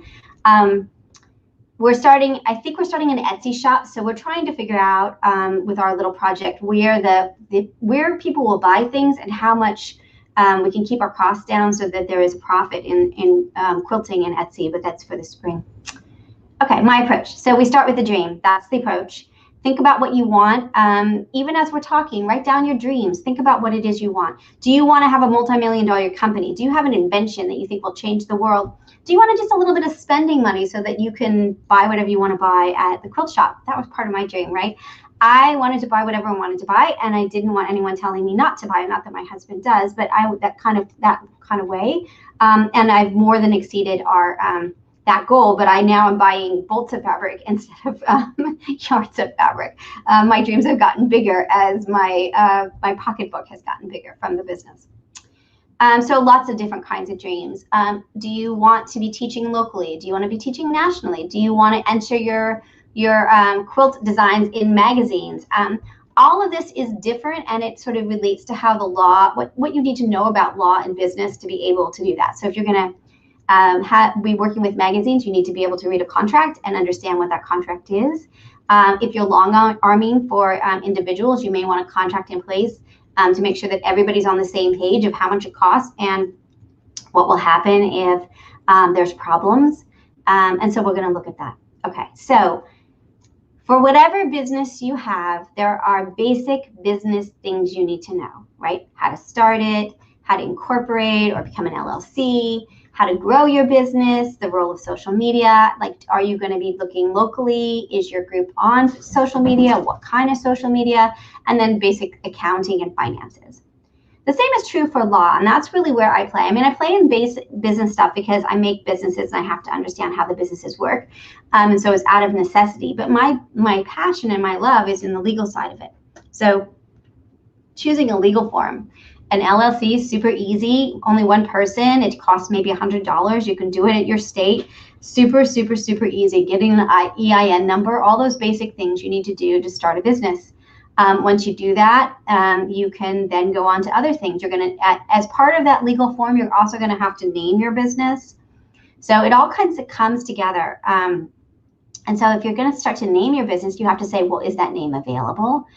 Could I get a trademark on it? Could I use it as a hashtag? And so you have to start to think about all these basic legal things together. You also start to think about, well, what am I going to be doing in this business? Am I using other people's copyrighted materials? Am I making my own? How important is that? And then are people coming into my house? Do I need additional business insurance? Is there any kind of liability that might happen? All of these questions happen kind of no matter what kind of business you have. So if your daughter wants to start a business, or your aunts, or your husband, these are all of these are sort of building your dream is what I call it. Everybody has to do it. And it's not hard. This takes maybe, I don't know, maybe half an hour to do the legal form, but you have to get your EIN number. That's the government number from the IRS. The trademark stuff's a little more tricky. We'll talk a little bit more about that, but it's really fun too. So I really, if I was in front of you in a live, I would have a pink tutu on and big pink glasses to sort of say law is fun and not scary. These are all things that people act like they're so hard and so scary and like you better do this right. First, you can change things. Secondly, these are not hard. None of these are hard. I promise you, this is so easy. And so if you go to other business places and they start to make you scared, then it's just not the right place because these are very simple things to do. Okay. All right, so me. So I am a law professor. I've been a law professor for about, like 14 years. So that means for me, I have a PhD in European history and a law degree and an LLM and a postdoc at London School of Economics. I have a lot of schooling to be a law professor. My approach to law is very hands-on. And so I did a lot of work and I became a full professor, which meant nobody's going to judge me anymore, which is super great. And I tell the story a lot. So I decided I wanted to do something I focus on copyright. And so I decided I wanted to do something on quilting. And so, and if you know anything about law schools, there are lots of like men who have certain vision of sort of what law is. So I went to my very male proper dean and said, I want to quilt and I want to do copyright and learn about copyright. And I want you to buy me a really fancy sewing machine to do it. And he said, okay. So that was awesome. And then I contacted Quilts Inc. and went to Quilt Market that year. And there I met the Grace team. I was on my own and I kept hanging around their booth and they were so nice to me as I was sort of mesmerized by this amazing machine that I just thought was the most amazing thing. And so what happened from there is a couple of things. First, I realized that the law and business in quilting there's just so much of it and so interesting to study. Also, I started a podcast. I started interviewing people. We've interviewed, I don't know, over 300 people in the last 2.5 years on every topic imaginable. And so I started to really understand what the quilting industry was, where the pain points were, where the commonalities were, and it was varied. It was amazing. And we'll talk a little bit more about that. There are people who quilt and are part of this business on every level. We have Grace, this big company that is very much kind and gentle and nice and smart. We have big, huge companies like Brother. You've got tons of solo companies, 1 or 2 people. We've got family companies like Leah Day's company, started out as just her, but now is her family. We have 4th generation families like Scott Fortunoff and the Stencil Company and others, where their whole family and other families are able to make a living off of what they do. We also have a lot of people doing part-time work in this, and I'm kind of amazed at that. So we have AccuQuilt that relies a lot on everyday quilters to make their samples, and magazines, which is a way to get into the business of submitting quilt ideas. We have inventors. We think about the rulers. You think about the Westerly Company. It is filled with creativity on every level. And so I stayed and I did a bunch of work and I kept quilting. And part of what I did is I quilted every night. So I've made I don't know, and I simple quilts, hard quilts, gypsy wife quilt, not my favorite, too much. And I also learned to long arm. And part of that was Grace, and Grace has been really great and worked with me. And it was been wonderful. I learned about copyright. I learned about all these things. We also started a Facebook group, which was amazing, and have been working on sort of understanding the role of law and creativity. So that's a little bit about me, probably more than you need to know. But I'm a super avid quilter, and I'm really good at what I do in terms of copyright and entrepreneurship, and so those kind of blended. What happened was that we realized that not only was I starting to teach at national shows, which is great, but these kinds of things now, what you're listening to now, is really great, and you start to get knowledge, but it's not enough. You can't just go out and okay, I know how to start a business. So we did, in the summer with COVID, we did a copyright workshop, and it was awesome. We had 80 people, and we did it over 4 weeks, and it was great. And so we're really sort of focused on workshops and books and ways that you can do DIY legal and business and learn that, and then also know when you need to get an attorney or accountant or something like that. So we've developed our philosophy over time. So right now we really sort of, what did the dream become? The dream became I wanted to sew and learn about copyright and be part of a quilting community. My dream was really small. It was so small. And it turned into this really big thing, kind of life-changing. So we've done now we've only been writing books for 1 year, and I think we have made $50,000 on our books so far. And that's not even with a distributor, that's just us having the books. It's totally insane. So, and it's been great. So our book series, we really focus on trademark and copyright. We also have a patent book. We also have a really big book that explains IP that we use in my classes I teach at the university, but also is available for others. It's 1,400 page book of if you really want to understand intellectual property. We also did the copyright workshop. So it's been really fun and interesting to be teaching quilters. And they're very different than law students. You actually want to be there, which is awesome. Law students often are just waiting for the class to be over. And we are moving forward. So we're doing a book on just Wanna Longarm, which is really the business and legal issues that arise in log arming. Just want a contract and how to negotiate too, and just want to start building a creative business. So those are the books that we're going to be doing for this coming year for fall of 2021. It's been this amazing journey. So my dream was really small, and I just kept, any kind of time and opportunity came, I said yes. So grabbing opportunities, I'm really a big believer in. It doesn't mean just because someone asks you to do it, you can't say, well, I'll do that next year. Just do it. Just do it. Just jump. You can do it. You can do it. Like, you can just do it. It's all good. You can't wait. Okay. So let's talk a little bit about the legal stuff. Any questions so far? I only have the, I don't have the Facebook. I don't know if the Facebook group is, any other questions? Good. Awesome. So in terms of what I have equipment-wise from Grace, I have a continuum frame with a 15R on it, and then we have a hoop frame with a 19 on it, and I love them both. I do very different things with them. We also have community and people come in and rent time, before COVID, and I do community quilting, and I trade. I don't sell my time yet. We make quilts that people can sell, like groups can sell or auction. And then I often trade. So I trade with my friends, my community. So, and that's kind of my business model right now, which is I trade them for fabric or tops or having my relatives stay at their Airbnb. So I use it as sort of a very kind of trade kind of way, but that's just me. Okay. All right, so legal. So you want to start a business, super, super, super fun, super interesting. It's fun. It's totally fun. Don't let anybody make you think it's not. It's so much fun. Okay, so first you got to form a legal entity. Why? Because that keeps the liability from you. You're more legitimate. You can apply to go to Quilt Market if you've got if you're a business. You're just you can do wholesale. You can get wholesale on batting, all kinds of other things. You need to be a business to be serious about being a business, and that's by being a legal entity. You do that at the state level, and it's not hard at all.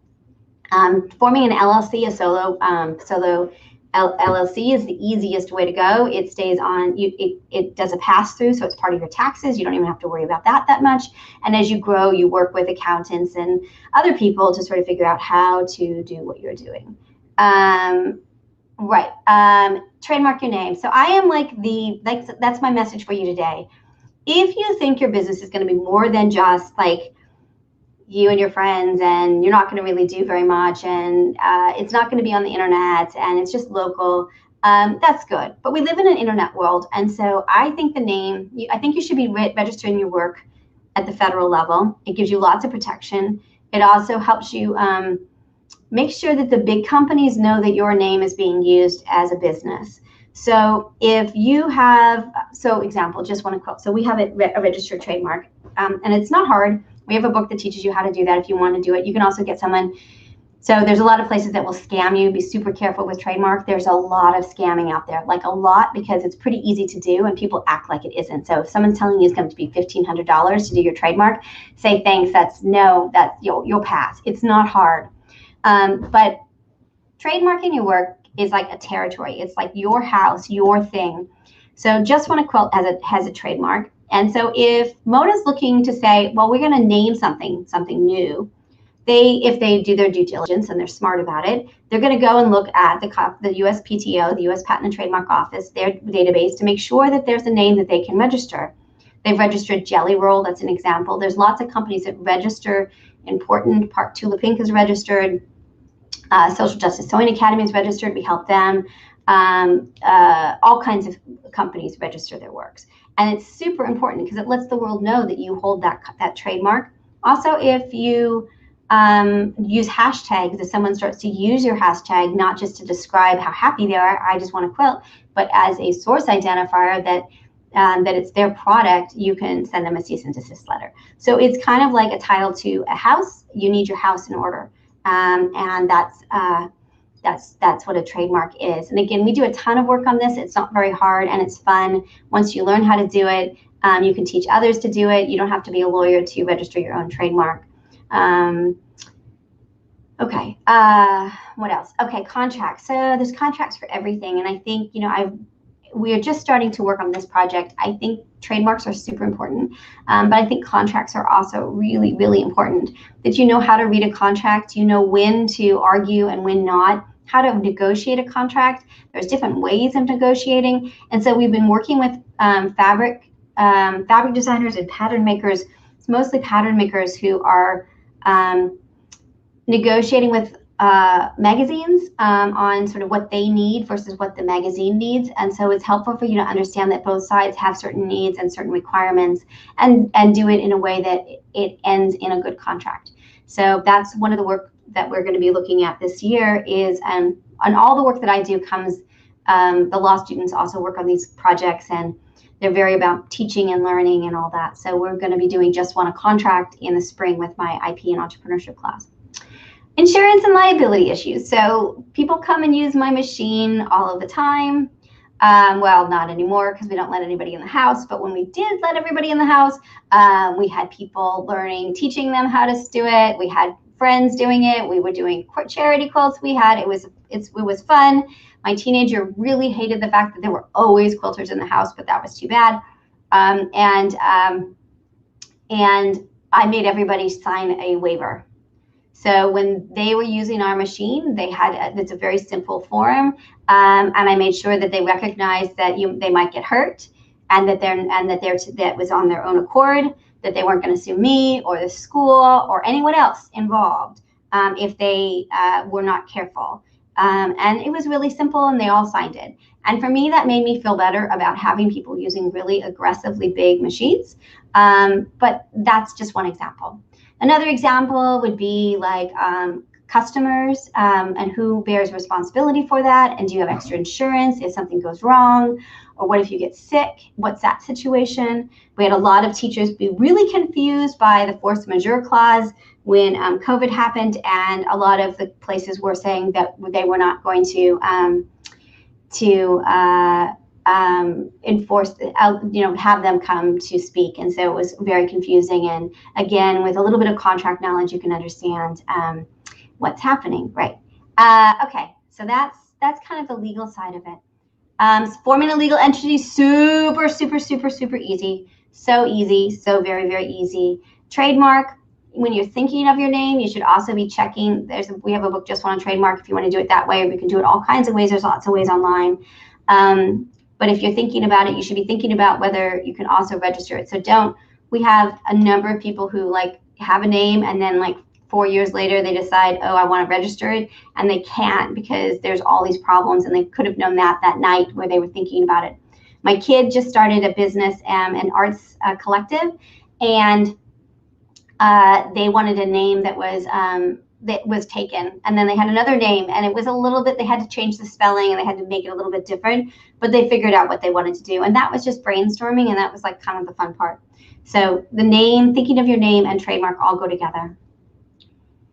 Contracts, you think about contracts, you think about your customer, you are the drafter, then if there's a problem, it goes against you. Like if you're the drafter, then the courts are going to assume that you did it for your benefit, and so the customer gets the benefit of the doubt.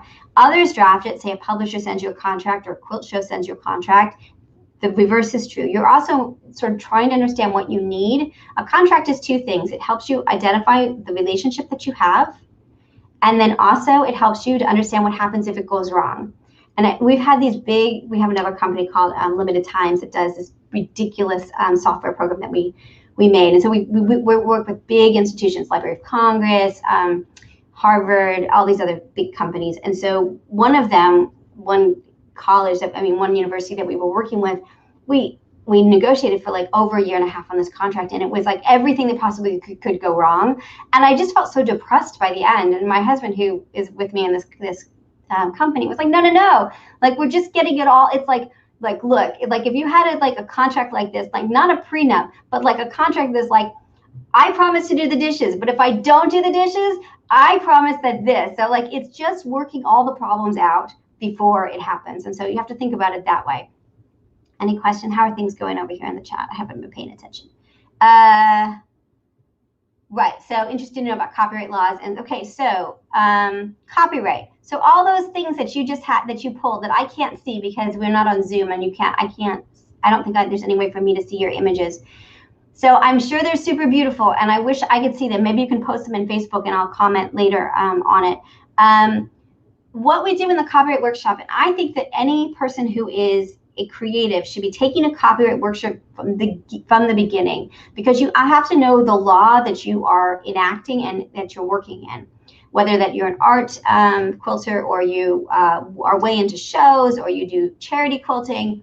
You need to be with confidence say, yes, I can use this pattern. It's a common block and it's mine. I can use it. Anyone can use it. Or if you are a pattern maker, like making sure you register your works, understanding how the law works gives you more freedom to do whatever you want to do. And so again, we ran it was supposed to be 4 weeks, then it became 6 weeks because people wanted more time. And now we're meeting like once a month because we just like each other. And so we're continuing on, but we're going to do another one of those copyright workshops in February. And so, I'm really excited. It's really fun. So yeah, it's to empower you.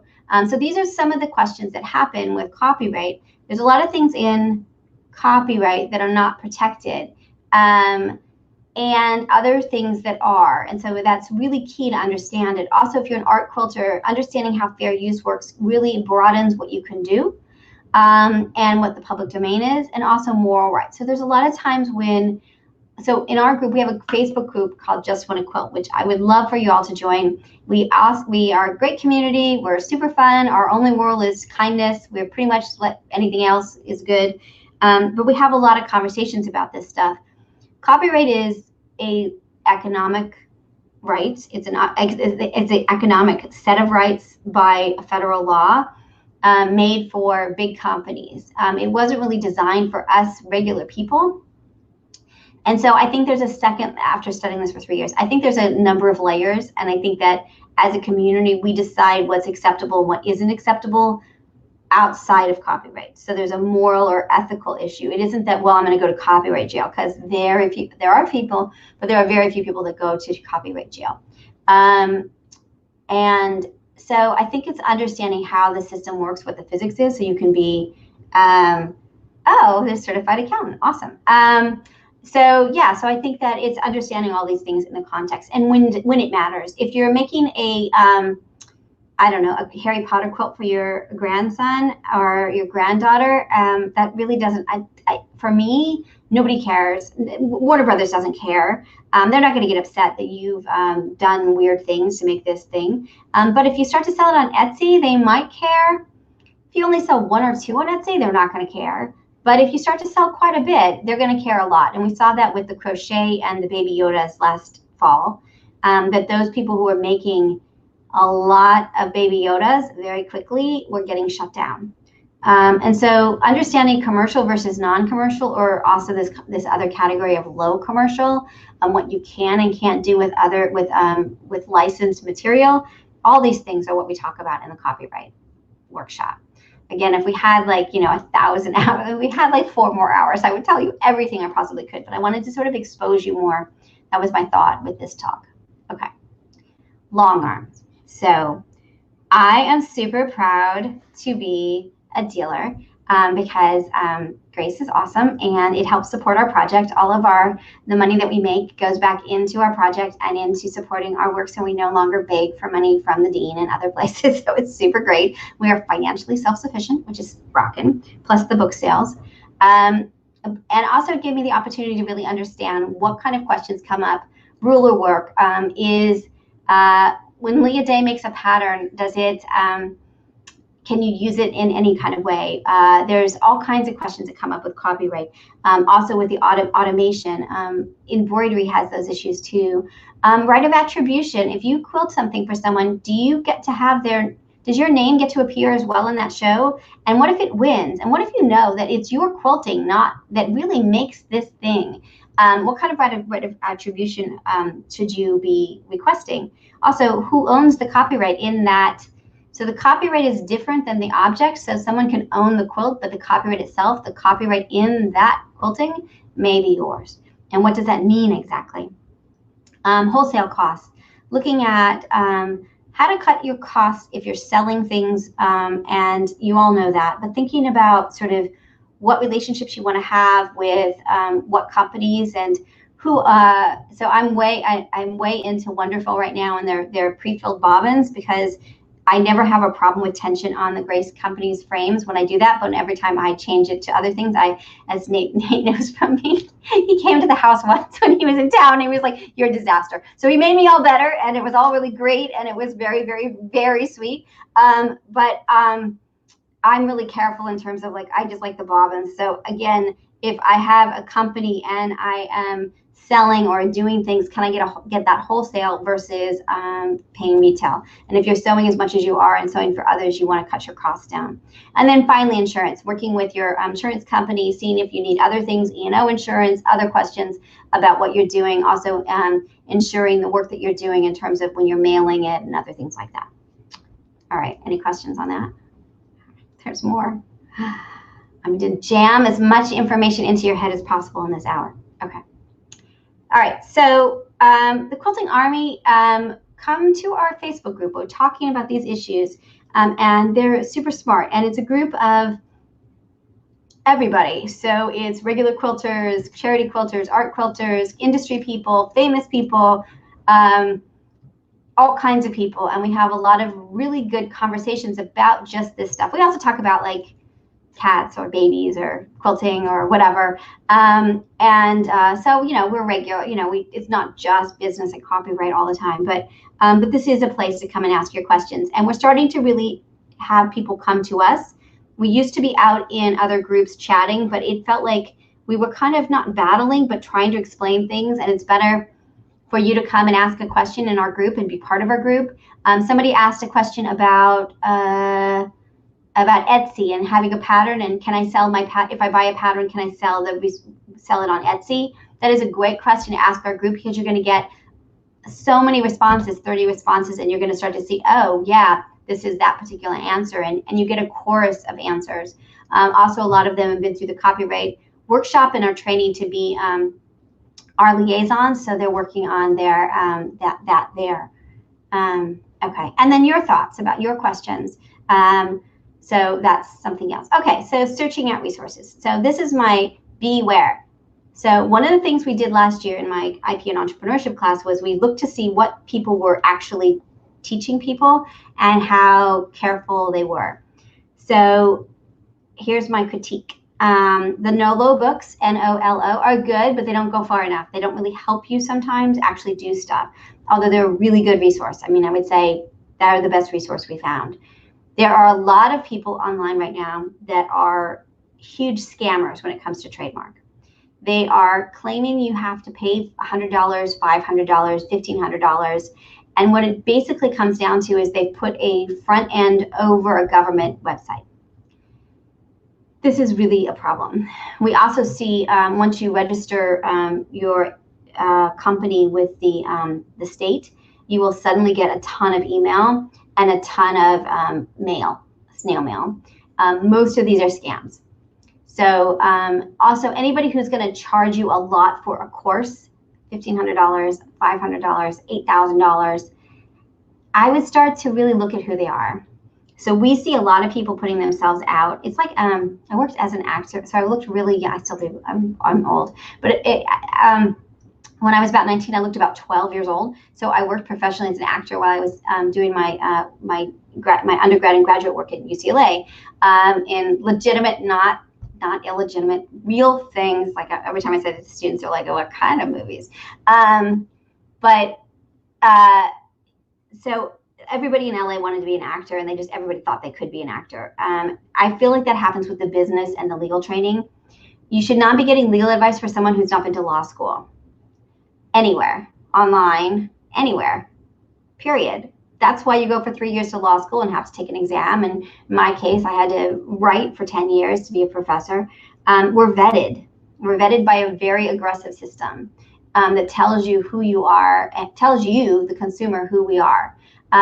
You should not be saying to your friend, what's the answer, and then just relying on it. So be careful. There's a lot of people out there that claim that they are professionals, that are business people, because they have a business or because they start talking about having a business.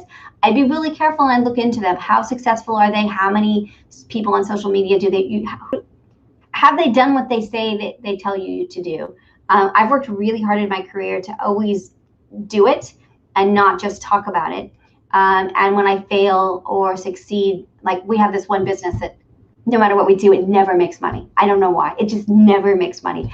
And so we laugh about that it's like we spent so much time and energy on this one little, maybe it's made $50,000, but it should have made like millions, and it never has. So I would say be careful of who you're getting trained from.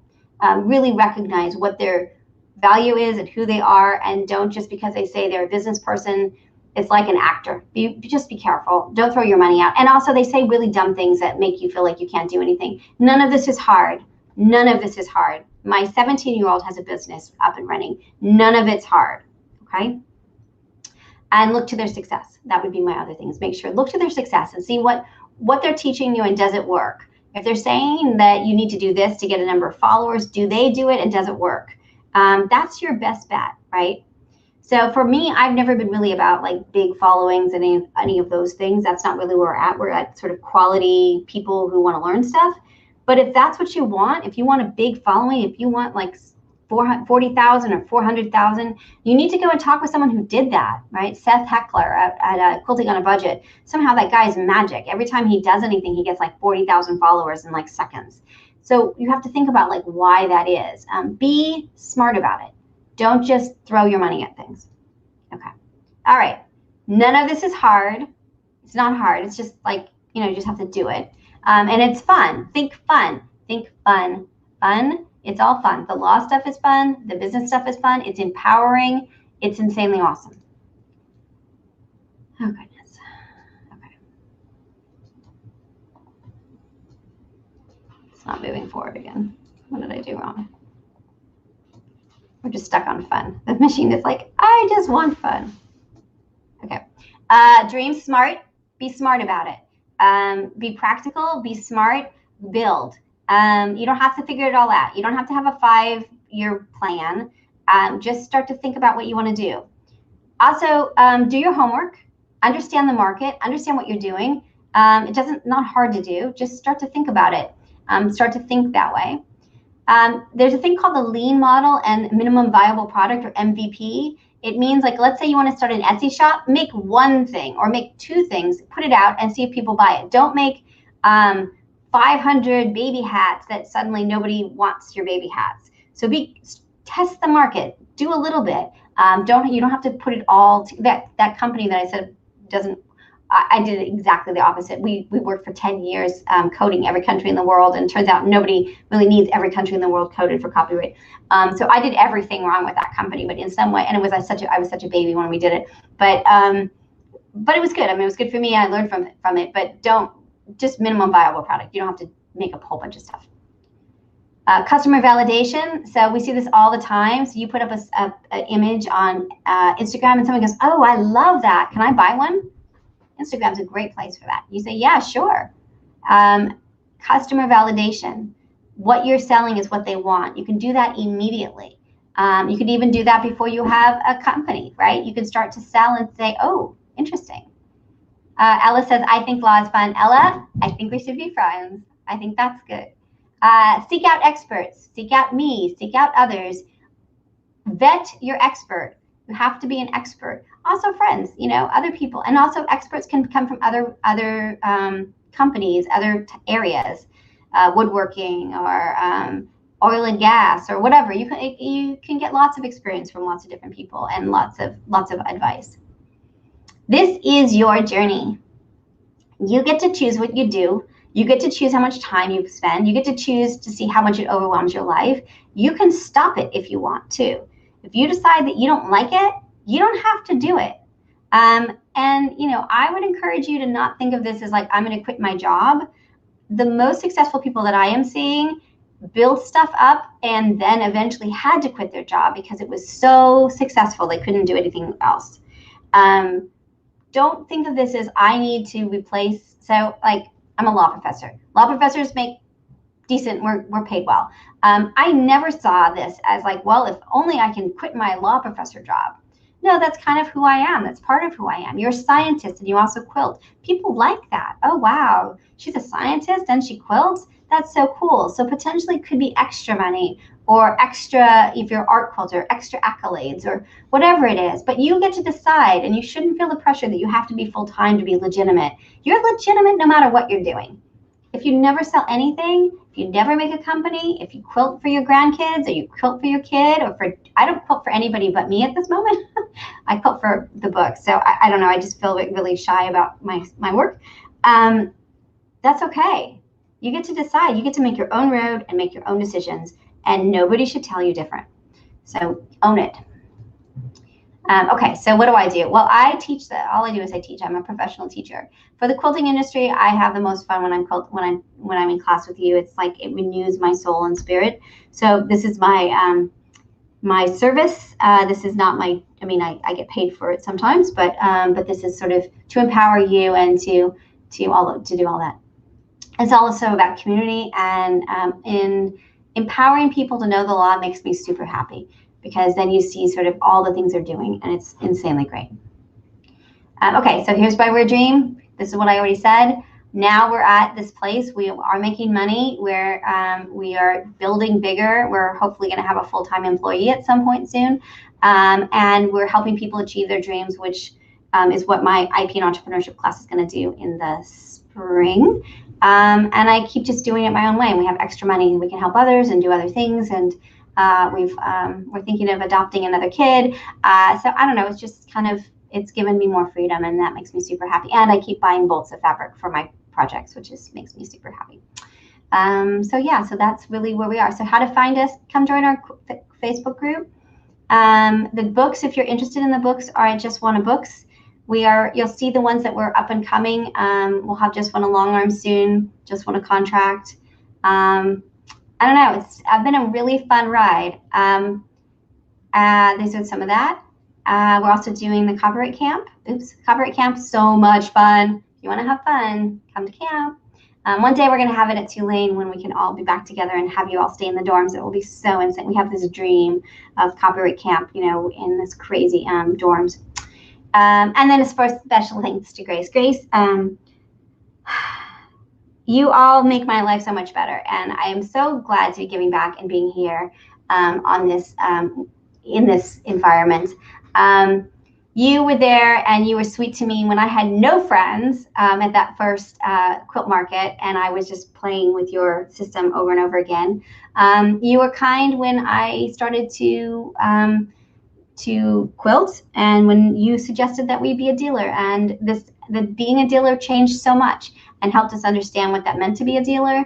And we did it our own way. We're not like a traditional dealer. We don't, you know, if you're interested in a Grace machine, what we've done is we found that we just talk with people. We don't have a whole list online anymore. We took it down because we really want to, it's about community and help and being part of our world and helping you get what you need. And I don't know, it's just been really great. So we like no sell. We're like there's not a low sell or high, you know, we're like so unaggressive, but that's worked for us. And we're selling machines all the time. So that's it. But Grace, seriously, and your machines, you help people build dreams. Your machines are affordable and they're fun, and you can do it in little bits. You don't have to buy it all at once. And I don't think there's any other company that I would want to be working with.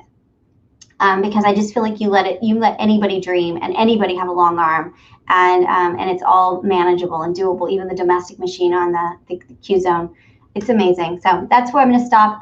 We have about 12 minutes for questions. I need help figuring out how to get to the Facebook group. I don't know if anyone's out there from Grace, but if you will help me with that part of it, it'd be super great.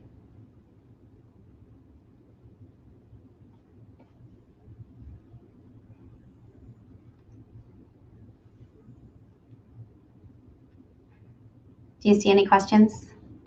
Wonderful. Thank you so much for being able to join us today. It was absolutely wonderful. I hope everybody was able to, get and, glean some of those small pieces that she was able to share with everybody out there. So it's been absolutely fantastic. Thank you so much, Dr. Townsend, for being able to join us. I know that you have an amazing amount of knowledge, and I would just go back and share with everybody who's had a chance to now hear part of this is, you know, as she's continued to go through part of her career and her experience, like she shared in the learning aspects of everything, she continues to participate not only with her local community, but with pretty much the entire world, reaching out to everybody. So again, maybe if you can put back up your links one more time, and then we'll post those as we rerun the video, so that anybody, as you come back and have a chance to look at some of this, we're going to encourage you to, you know, follow and participate with what she has that's going on. So again, just want to quilt. I know that she spent a wonderful bit of time. And again, thank you so much for joining. Thank you for the wonderful things you've said about our business and our products. We really appreciate your support. I'm like, Anybody else that would like to throw out their shout outs again to her, do so in the comments. Again, we just really enjoyed being able to have you part of our program today. And So do come and join. Do come join. Just want to quilt. Share the things that you brought. I realized that you couldn't share it. And we do have a coupon code for you if you want to do the copyright camp. I think it's Grace 2020. And then I'll give you 50% off. So it'll be like $50 for you to get a book and 5 weeks of classes and stuff. So so if that's something that interests you, yeah, so I can give that to Nate. And thank you for having me. It's really fun. I wish I could have more interaction with you all. maybe go ahead and put that in the comments for us as well. Sure. It's just comments. Yep. I don't know how to leave a comment actually. So it's Grace, just Grace 2020. And also if you join our Facebook group, the Quilting Army will have one as well. And I will just I give out a lot of coupons. So the goal is not, I mean, we like money. We'll go ahead and we can put that up there. But we always have coupons so that you can really get to the info. Okay. Thank you. It's fun to be here. And thank you for inviting me and being part of this. I think this is great. Anything else? Oh, we're 9 minutes. Do we have any more? Join our Facebook group if you need more, but that's it, right? Or you do want to, are we done? We good? We're done? No, we're good. Thank you. All right. Fabulous. Have a good day. Can't wait to see more of it. It's so much fun. We're good. Nope. Appreciate it again. Thank you for being with us. Appreciate all the time that you've had. So thank you. Bye-bye.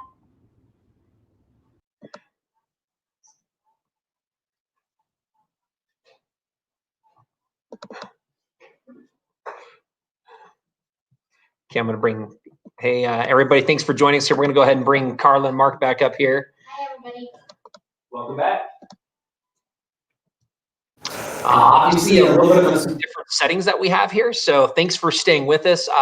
We appreciate, again, Dr. Elizabeth Townsend and all the instructions that she gave with us and her passion that she has for what is quilting and what that means for her and what that means for her community. You can see that what we have now is Mark and Carl, they're in front of two different frames, and we'll briefly talk about those. But what we'll be moving into here in the next hour is we're going to talk about some of the differences from the domestic machines to the mid arms, the long arms, and trying to get some understanding of why would somebody use one over the other. And we'll look at some of that. But before we do so, and I know this is going to be a little bit different than last time because getting to this is a little bit challenging, but let's go ahead and see if we can zoom in on that wheel for us and get that we still have the wheel. But I'd like to go ahead and do another drawing. And I'm going to go ahead and also what I'd like to do is bring up a couple key things that pertain to part of the process as we're streaming. I'm going to bring this back up here really quick too. I wanted to do another shout out. If anybody's joined us here in the last hour or so, if you go to graceframe.com or the Fantastic Fall Festival website and click into the Fantastic Fall Festival, you'll notice up top, there's an orange banner that says no tricks, just treats treasure hunt. And what this is it's going to be an active live treasure hunt, and it is done through part of the quilting, the quilt show and tell. And I'm going to kind of pull that up here, our quilt show and tell. And as you go down and as you're browsing the different categories, Hall of Shame, Wild Imaginations, etc., and as you're looking through that, periodically we're going to be popping a win into one of these categories. And if you click on it, you are the winner and you get to redeem what that is. So again, that's an exciting way to encourage people to browse the quilts. If you have not already submitted one, we would encourage you to simply submit your quilt. And then if you haven't entered in our chance to win with all the giveaways, we would encourage you to do so as well. We are giving away a whole lot of different prizes. So far, we've already given away and we've chosen and we've done master cutting collections. We've done hoop frames here. Last week with our first one, we actually gave away a 15R, so our most popular stitch regulated mid-arm machine on the Q-Zone frame as well. Today, we're going to be giving a few other things. We're going to be giving away another Q-Zone hoop frame. We're going to be giving away a couple light bars. We're doing the True Sharp, so stay with us. We're going to be doing, and again, selecting the winners for those as the time comes up. And again, as we continue over the next couple weeks, we're eventually going to, on November 6th, give away a master cutting collection. We're also going to be doing a kind of a quilting suite, which is the 19-inch machine on our professional series frame, the Continuum, and with automation. The automated system is part of that. So we're excited to keep you in the loop on what's going on, but make sure to sign up if you haven't already for your chance to win. Really quick, again, before I go to Mark and Carl, let me just bring this up. We haven't really talked about the current show specials. I am going to move here down to the bottom, and we're going to move up here. So I'm sorry for that quick scroll for everybody. But we do have hoop frames that allow you to use your domestic machine. And again, you're going to briefly see that coming up, but you can use that with your machine, and you'll see that that's on sale for $889 US. And with that one, we're also adding the free luminous light bar, the 5-foot light bar that you're getting a light station. And this is valued at just over $1,900 is what we're doing here. And you can get that for $889. We have a similar frame. It's a professional version of that Q-Zone hoop frame for $1,189, also with the free light bar. We also have Queen and our King professional series frames are also on sale. However, I'm going to get to these a little bit more exciting, because what I love is if you're interested in quilting and you're looking for a system, we have our systems that you can purchase with a 15-inch machine. And if you buy a 15-inch machine, we're actually including the frame for free, a choice. You get a Q-Zone hoop frame or the Queen frame. You can choose at no additional cost. And so that's the deal. Buy a machine, get a free frame. And so that's an amazing deal right now. And maybe really quickly, and I know we'll maybe spend some time over here, but Mark and Carla, maybe just share with us a little bit on your thoughts regarding why the 15s are so popular with our different quilters out there. Yes, that's exciting to share that. I'll let Carla start. Well, okay, you won't be able to shut me up. However, you hit me on the head when you're ready for me to stop. Okay. The 15-inch is an easy machine to transfer from a domestic machine. There's not a lot of bells and whistles with it, so it's very, very easy for you to use. You can thread it easily. The tension's easy to work with.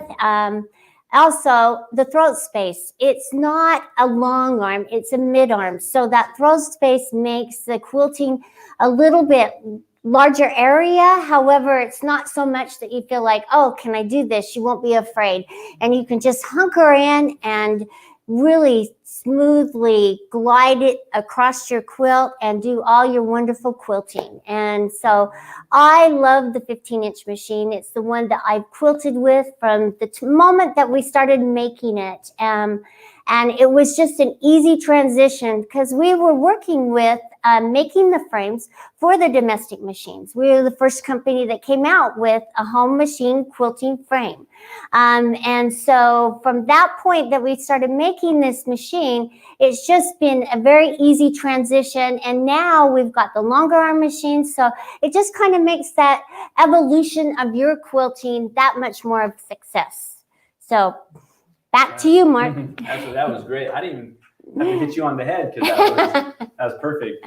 But for me, I can't stress this enough on the transition and the how simple it is to use. You know, the fear of the quilters, right? Right. It's the what do you call it? The stress or the fear. I don't know how to use. I got my domestic machine, who I've been using for years, and now I want to get a long arm, and so you keep thinking about the heartaches that it might bring. And so for me, it's how simple it is to transition from the domestic, Carla, to the full 15-inch machine and the throw space. And so there's no fear. It's easy to use, easy to maintain, and cost. Right. You know, we have cost that is very affordable. So between being simple, affordable, easy to maintain, that's a win-win-win right there. That's a triple win. So that's why I love it.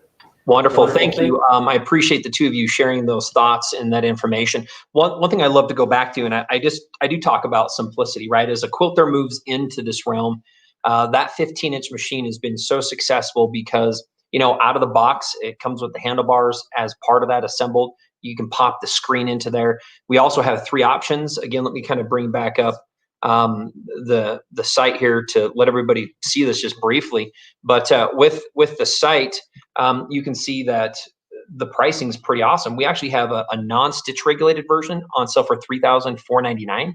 So that just mid $3,000 price point's fantastic. We have our most popular one on sale for $4,499. Remember, these do come with a free frame. So this is machine and frame combo, everything you need to get started quilting. We also have a professional version, touchscreen.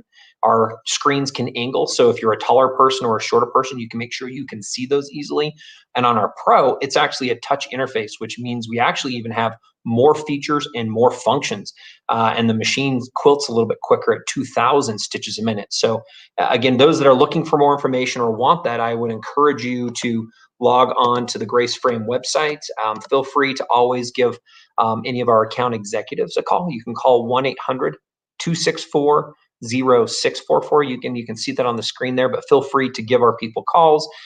We really like to talk about just having a conversation to decide what you're looking to do regarding quilting, what some of your struggles are, and then if there's an option, anything from potentially just the lower hoop frame up to we have today, and you're going to see our professional 21-inch machine with automation, so fully loaded system at about $15,000.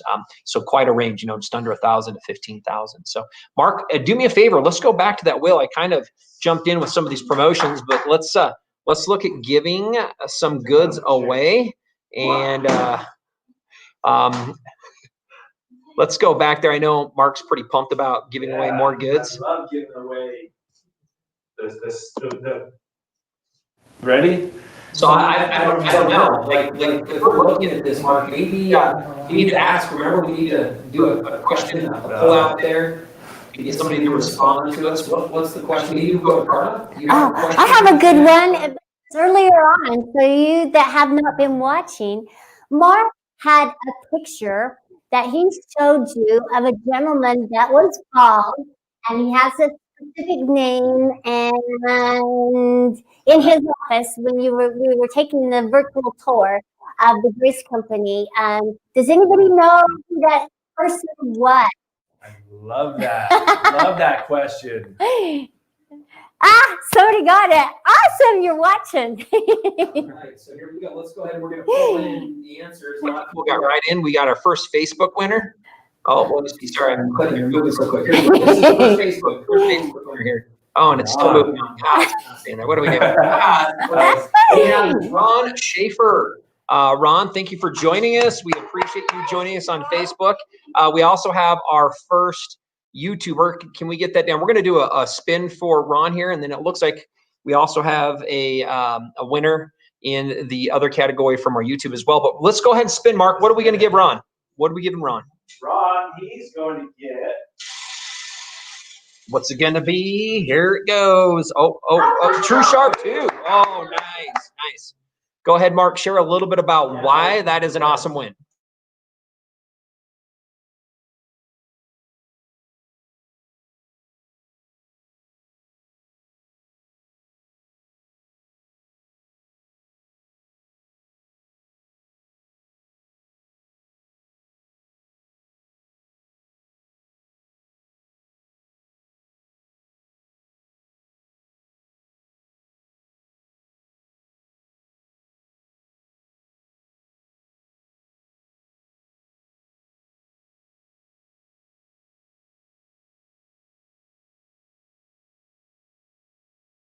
I'll come back in quickly on this. And Ron, what we're going to ask is that you email, again, sales, S-A-L-E-S, sales@graceframe.com for you to be able to get that one and receive the True Sharp 2, again, the electric sharpener that does work with the 60s, the 45s, and the 28mm rotary blades. So it is one of our #1 selling items outside of the the True Grips, which are the non-slip pads. People love that rotary blade sharpener. We've had it for several years.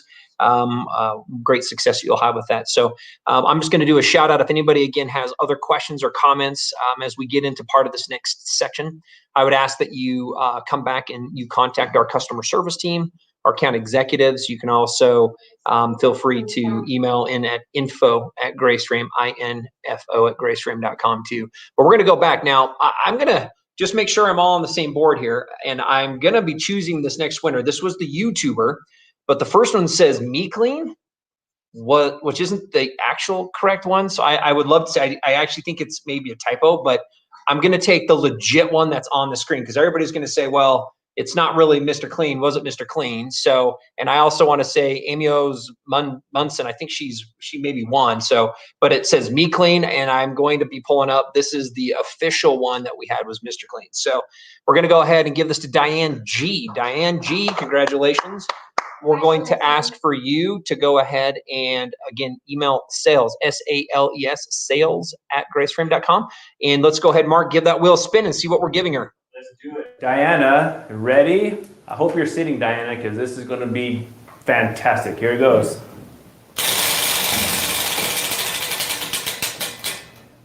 Ooh, My Comfort Cutter 45.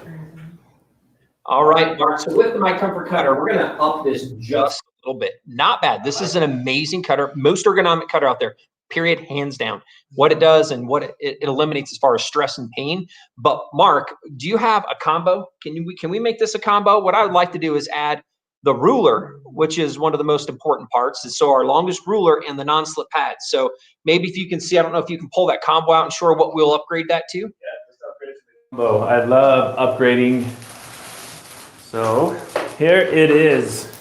So this is the combo that Nathan was talking about. This, not only does it have the 45 comfort cutter in there, but it has the True Grips, which keeps your ruler from sliding. And then it comes with the most popular 6.5 by 24.5 ruler. So you get those long cuts. So you got also the edge. So all of our cutters, if you remember earlier, we talked about the cutter guide that's on the cutter, and then you have the ruler track, and those together give you the straight cuts every time. So this is an easier, safer, more accurate cutting system. So wonderful upgrade. So Diana, you have from a original 45 comfort cutter to a whole combo package. Great. Again, Mark, again, that is our #1 selling combo because it's the entire system, which is, and if you don't know, we have a track and a guide on those rulers that keep you nice and straight all the way down. Put any comments in. If anybody's owned the True Cut, share with us what success you've had with that too. We'd love to hear any shout outs from you in the comments with that. But I think we're really ready to move into part of our next section. And I was just trying to think if there's any other Halloween pieces we ought to be doing, but let me just here, give me a second, Mark. Why don't you talk, and Carl, a little bit about briefly what we're going to be showing them here in the next hour? Absolutely. So behind both of us, we have the professional frame with 3 machines behind Carla. And behind myself, we have 3 machines on our hoop frame. So what we're going to talk about is the transition, going from your domestic to the long arm, Carla. We're going to talk about really the pros, and there's not too many cons of upgrading. So there's going to be more pros. But we're going to talk about the differences with the machines, the frames, and basically the growth path that you're able to have starting with one machine to the other machines. And so that's what we'll talk about. What is going on, everybody? Welcome to the Quilt Festival. Woohoo! Yeah, some people say they don't like looking at me for a long time because my eyes kind of bug them out. But maybe not. It's always a little bit of party in the front. I mean, business in the front, party in the back. It's what we like around here at Grace Company. So, Mark, I've used those True Cuts back and forth, cutting 100 miles an hour. Safe as all get out. Easy, safe, and accurate. Thanks for sharing it, and thanks for letting us win those. Love them to death. Great to be here on the Halloween week. How come everybody's laughing at me? Just my normal piece. Normal guess. Oh, wait. I'm just kidding. Sorry for interrupting everybody's show. Didn't mean to jump in there. Oh, wrong channel. Sorry. You know what? He always jumps in on the channel. I don't know why we give him access to our channel because he always right. but one of these, we'll get Nathan back. He was hijacked. So I love Nathan's twin. You know, Nathan. There's Nathan. Your twin came on again, Nathan. Your twin. Do not know where that came from, by the way. A little crazy. Yeah. Sorry about that. But we're back. We're back now. So sorry, a little distraction with what we had going on. But Mark and Carla, let's go ahead and turn the time over. Again, everybody, what you can kind of expect from what we have going on, we are looking at helping you understand physically and in your mind, kind of make an attachment to what some of the transitions are from starting with the domestic machine. And we actually have samples so that you can see different and various of sizing regarding the machines, the small machines, the mid-arm machines, long arm machines. We even are going to do a quick demonstration on what that means when you add computer automation. As we move into these segments, we often start getting a whole lot of questions that pertain to potentially some of the different things that we're seeing. We'll try to answer those as we go along, but I'd also encourage you to, give us a call, 1-800-264-0644. We also have a few other people here on the chat that are going to help try to keep up with all the different comments. But again, we appreciate it. Mark and Carla, over to you. Thanks. Yeah. All right. Let's get busy. Carla, you got to jump off. I'm not jumping. We're going to move these offset here. I'm going to come off camera here to put that over there. Okay.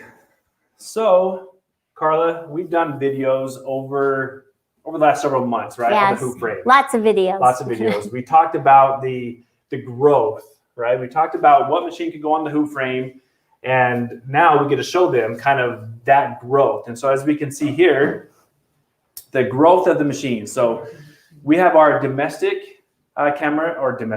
I'm looking at the camera. We have our domestic machine at the far end here. Then we have our 15-inch machine and our 19. Yeah. And the growth that we're talking about is on the domestic, we all know the throw space, right? So that is the throw space we're getting. And with the domestic machine, again, we've talked about, Carla, with the you're comfortable with the domestic machine. So we started for several months talking about the domestic on the hoop frame. And that is exactly what we still want you to do. If you have a domestic machine and you're wanting it and that's all you can get, we show that wonderful price of $889 to get the hoop frame or $1189 to get the Pro. So you can still use your domestic machine getting the frame only, right? And you get a free Lightbar. So a free Lightbar with that. So we start with your domestic machine. And again, the throw space is what may be a concern, okay? And we don't really know that it's a concern right now. Because you're just starting out and it's all that you have to work with. So the domestic machine is awesome and you can do any size, you can quilt any size quilt that you want to with your domestic machine. So don't let that, you think that you need a long arm machine to quilt a king size quilt. You don't. You can quilt it with your domestic machine, but you will eventually get tired of taking it on and off to, piece your quilt and then putting it back on the frame. So that's one of the advantages to stepping up to a mid-arm machine. Absolutely. And Kristen here, we're going to read this comment. It says, my mother and I have back and neck problems, which is pretty common, right? When you're doing it's common for any quilter or moms, period. We are looking to move from the domestic to either of these. Do they really help avoid the pain involved in resting a quilt in a domestic without a frame? And without wrestling that quilt, that's where a lot of those. It's the biggest challenge. Even when you're starting from hand quilting and you're sitting there on the couch and you're bending your head down a lot and you're just the weight of your shoulders. So it's not very good posture as you're quilting. With the frame, it eliminates all that heavy bulk and the managing of that fabric. So you're moving your machine across your quilt and doing your quilting for you rather than you pushing your quilt through the arm of your machine and you're struggling and you're challenged. And I saw this great picture and we need to do this. One lady was sitting clear down there where Mark is at the end of the table with her little machine and she had this big, I swear it was larger than a king size quilt. It was rolled up and it was like, the picture was worth 1,000 words because I thought, how in the heck is she going to move that through the arm of her machine and quilt that beautiful quilt? It was pieced beautifully. However, with the frame, you don't have to worry about that because you're just going to take your machine and glide it across your quilt using the carriage and everything. And so, yeah, that eliminates that. But we'll have to do that picture because it was awesome. It was awesome. Another one, Judy, and then this is exactly kind of what we're talking about. So Judy, she started with a domestic machine on a 5-foot frame. Oh, nice. Yep. So that's where she started. And again, that's what we want. We want that start. Right. You have to start somewhere and to move away from some of these, right? She goes on to say she upgraded to a 12-foot frame with the 15-inch machine. And again, that's exactly what we're saying. And that's what a lot of quilters would do. Right. And she changed her frame, but you don't have to. She had room for a 12-foot frame. A lot of quilters won't have room. So with your setup over here, Mark, you can transition to a 19-inch, which is a long arm machine, and you can use your hoop frame. So it's a nice, easy transition. And you don't always have to swap out your frame. Absolutely. So going, and those comments are wonderful, and we want those comments. So continue those comments. We love to hear those who upgraded. We love to hear the stories of I have problems and I want to go this route. Can you help me? So that's what we're here to help. Now, when we have the domestic, again, we have that smaller throat. Okay. Now from there, we have our 15-inch machine. So that is the one that Judy said she did. 15-inch machine, right? So now we have a longer stroke. So you have this whole movement with the 15-inch machine, and that is a big jump, Carla. It is. It's a huge jump. From the domestic to the 15-inch machine, right? But it's a comfortable jump. Yes. I want to stress this. It's a very comfortable jump from your domestic to the 15-inch machine. Absolutely. Yeah, that's why, because we don't have long arms, and so the 15-inch is just a nice, easy, smooth stroke.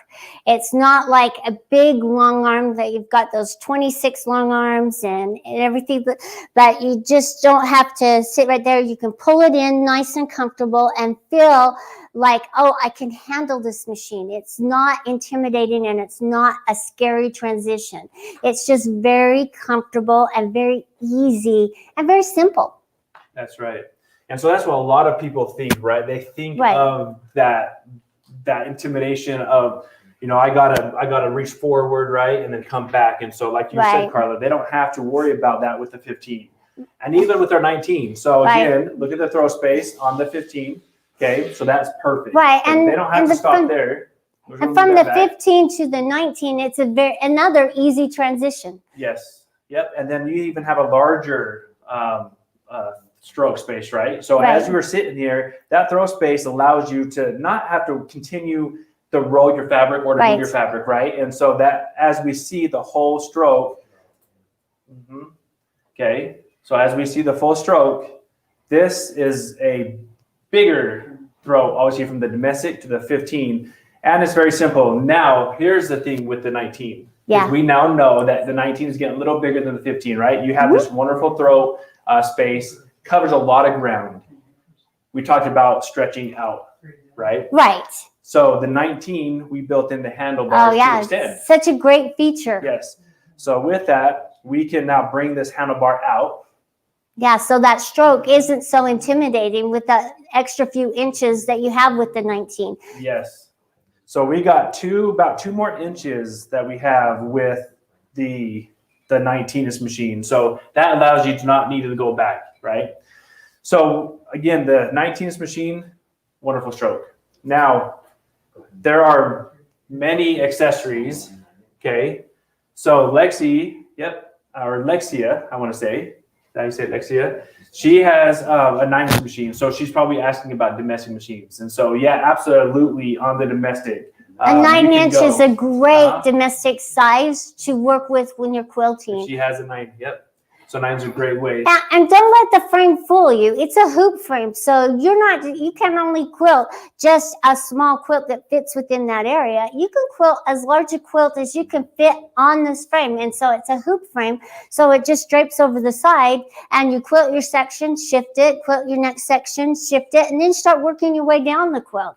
So it's a great combination. Okay, you can quilt any size quilt. It doesn't take up the space in your house, and it's very easy to use because, a lot of quilters, they can't turn and rotate to quilt a certain design while you're quilting, so you can turn your quilt. And it's one thing I love about the hoop frame is I'm able to turn my quilt to the section I have. If I have like a circle or something I want to quilt down, I can turn it and just sew towards me, and that's easier for me to maneuver and to sew that beautiful stitch that I want to, or design that I want to. Yes. When we talked about the small machines and any machine on the frame, people want to sit, they want to stand, right?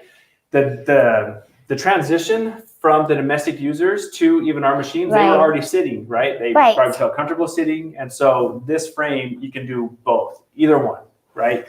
We've had videos in the past where you were sitting and quilting. You could also stand and quilt. And so the versatility of this frame, as we can see with the machines, you have a small machine, a 15-inch machine, a 19-inch machine. You can sit, you can stand. So the versatility of this just one frame, again, for the price that it is $889. And this bar right here makes that transition that much easier. So when you're starting with your domestic machine, you'll just push this bar in closer to you, so you only have a little bit of area to work with just to accommodate the stroke of your machine. Now, as you upgrade to the longer arm machines, you pull that section out to increase your quilting area. So this frame does it all. It really works very well, and it's a great place to start. I love sitting and quilting. I enjoy it so much. And if you have a ruler base or anything on your mid arm or your long arm, you can pull that section out and it doesn't hit the front section, so it doesn't ruin your designs as you're using the ruler base. Yes. Now, we went over a lot of stuff, right? Mm-hmm. So, and this video, we're going to continue to move on. We have other stuff to show. So for more information on any of these products, you can go to our website, graceframe.com. You can request a catalog if you like a catalog, but also on our website, we have all the information needed about the hoop frame and these other machines we talked about with the 15 and 19. So if you have any other questions or thoughts too, please feel free to bring them in as we're talking about it now, and we would love to answer those questions. So let's get a couple other comments too from the right, Nathan, and there he is. No, thanks for letting me come back here really quick. I just appreciate that. And I know with a lot of the different comments, thanks for those who have started with the domestic machine and that little hoop frame. We know a lot of you, as you get into quilting, this always happens. I always like the joke is, you don't have to get rid of your dining room table. You can just get rid of the husband's recliner to get started. And then I always kind of joke and say, okay, just kidding, because he probably wouldn't like that. But by starting somewhere a little bit smaller, it allows you to decide and understand what your involvement will be, and then how you'll progress through that in your. You'll then be prepared when that time comes to go ahead and do a lot more when it comes to the mid arms or the long arms. Now, Carla and Mark, I know that we have that other large frame there. What I'd like you to do maybe over the next 15, 20 minutes is let's talk about not just the frame, maybe let's talk about the machines, the transition to that type of a frame. And then if you'll go through and talk about, I noticed there's 3 machines on there. And so why don't you share with everybody, why would there be 3 different machines? Now, it's not that we're using all those at the same time. We are just using them to show everybody, right? So we're just going to show them. And then you can talk about some of the different features and how those machines vary going from the 15 to the 19 to the 21. So. Yeah, Nathan. So what he was also mentioning with the 3 machines, we have on our professional frame, or this is our continuum frame. And with the 3 machines, it also shows the versatility of the frame, right? With the 15-inch, 19, and 21 Pro. And we're going to go over these here. But this frame itself, we haven't even shown this frame in a video. So let's talk about this frame and the wonderful features that this frame has to offer. Much like, I forget her name, I think it was Jude. I'm not even trying to say the name, but the person who went from a 5-foot frame to a 12-foot frame, or the continuum, right? And so she's already there. So let's talk about some of the pros, Carla, of this continuum frame, and really what it gives the customer when they get a rolling rail frame. What are some of the benefits and features? Well, you get the 12-foot frame. For one, and so you don't have to move your quilt in sections to quilt it. That's one of the, I'm going to say it's one of the advantages for a lot of people. If you don't have room, it's really, no solution. So If you have the room, the 12-foot frame makes it very nice to load your quilt on, and then you don't have to shift and move it. It's just you're going to unclamp it and roll your quilt up as you're quilting. So it's kind of keep the quilt in one place and just keep rolling and quilting as you go. Now, like on the hoop frame, the advantage to this frame as well is that this piece extends out to accommodate the longer arm machines, just like the hoop frame. So we've thought of everything. So you can start out with even your domestic machine if you have the stitch regulation or speed control and use it on this frame, because there's no place to put the foot pedal, and that's why I say that. And then you can just be quilting, and the transition's that much easier. So you can go from the domestic on this frame as well to a long arm. Yeah, absolutely. Now, unlike the hoop frame, with the king, we're limited, right? Really, with the king frame, we can only do a king size You quilt, have to quilt a quilt within the parameters that the frame will allow. which means you can go smaller. Right. You know, people. But you can't go larger like you larger. can on the hoop frame. Now, the quilters, they love that, that they can go through and do a larger quilt or smaller quilt. So keep that in mind. Let's go ahead. There's a question. So we have, do all 15-inch machines have the stitch regulator? Good question. That is a good question. We do have one that does not, Right. and that is our M machine, which is actually the one behind me. This is our 15M. It's equipped, though. You can actually Add the stitch regulation when to you're ready. So you can start out in manual mode, which would be just like working with your domestic machine. And then when you're ready, add the stitch regulation to your 15. Yep, exactly. And what this 15M does is give you the price point of $34.99. So you can start with a larger machine for only $34.99, and Right. it is manual, but like Carla mentioned, we can get that stitch I love the regulation. manual mode. It just gives you a nice feature and gets you started quilting, and then you'll be ready for that stitch regulation. It's just like going from a domestic to a mid-arm machine. You take it in steps, and then you just add those nice features as you can afford them and as you're ready. Yep, absolutely. Okay, going back to the Pro frame, right? We have casters on here. So if you're looking to get casters, that is available. Right. This rail, you can get a batting rail and an idler rail. And the batting rail just goes down underneath. Yep. And then the idler rail goes right through the throat of the machine, right, Carla? That Right.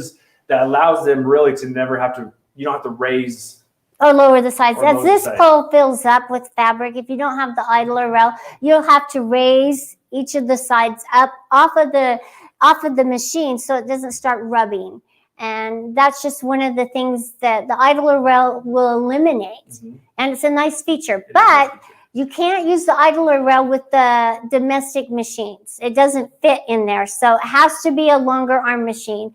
And you will lose a little bit of throat space with the idler rail on all frames. Yes.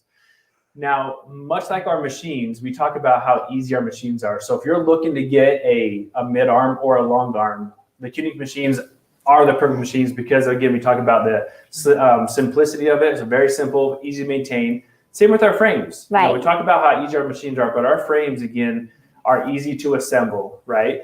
We get a lot of questions and our demographic. Right. Right. So you don't have to have somebody put these together for you. You can do it. They're just so easy, and if I can do it, anybody can do it. That's right. So yeah, and there are a lot of videos out there to load your fabric, how to set up the frame. So yeah, take a look at our website or our YouTube channel. Sign up and subscribe. that's right. Okay, so we've done a lot of talking. Yes, we You have. like to demonstrate. I do. So I think we're going to go ahead and get some of these machines on, get them rolling. And I love seeing the stitches. So let's go ahead and start with the 15 Pro. Okay. And now we've already done a video on the 15 Pro. We talked about the 15 Pro and the features. So we can find, again, those features on our website. You can also watch the video that we did on the 15 Pro. So right now what we're going to do is go ahead and let's get this going on the 15 Pro. All right, the 15 Pro, just so that you know, it's 2,000 stitches rather than the 1,800, and it has a touch screen. And on the touch screen, you can check out online the different features, but it's awesome. And It just, oh God, I love the quilt.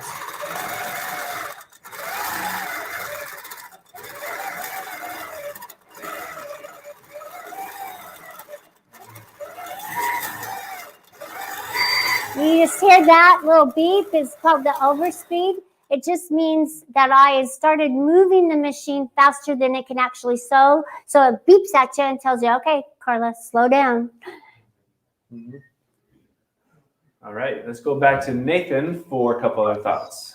Wonderful. Thank you very much. As I've gone through a lot of these comments, I've responded to several of them. We have others doing the same, but I just thought maybe I could bring some of these things up.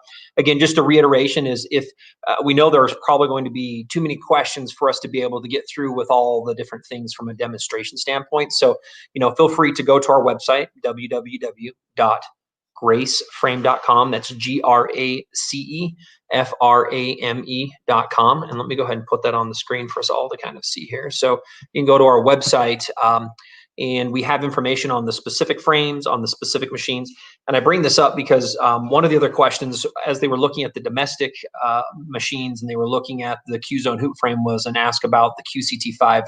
Those that don't know, we have computer automation, and I just kind of want to go, and you'll see that towards the end of our demonstration, we'll kind of point out some of those features with that simple automated system. But you can, and there are selected domestic machines that you can add computer automation to, and I would just be very clear, yes, automation does work on any one of the frames that we do make. So it does work on the Q-Zone hoop frame, the Q-Zone queen frame. It also works on the continuum frame.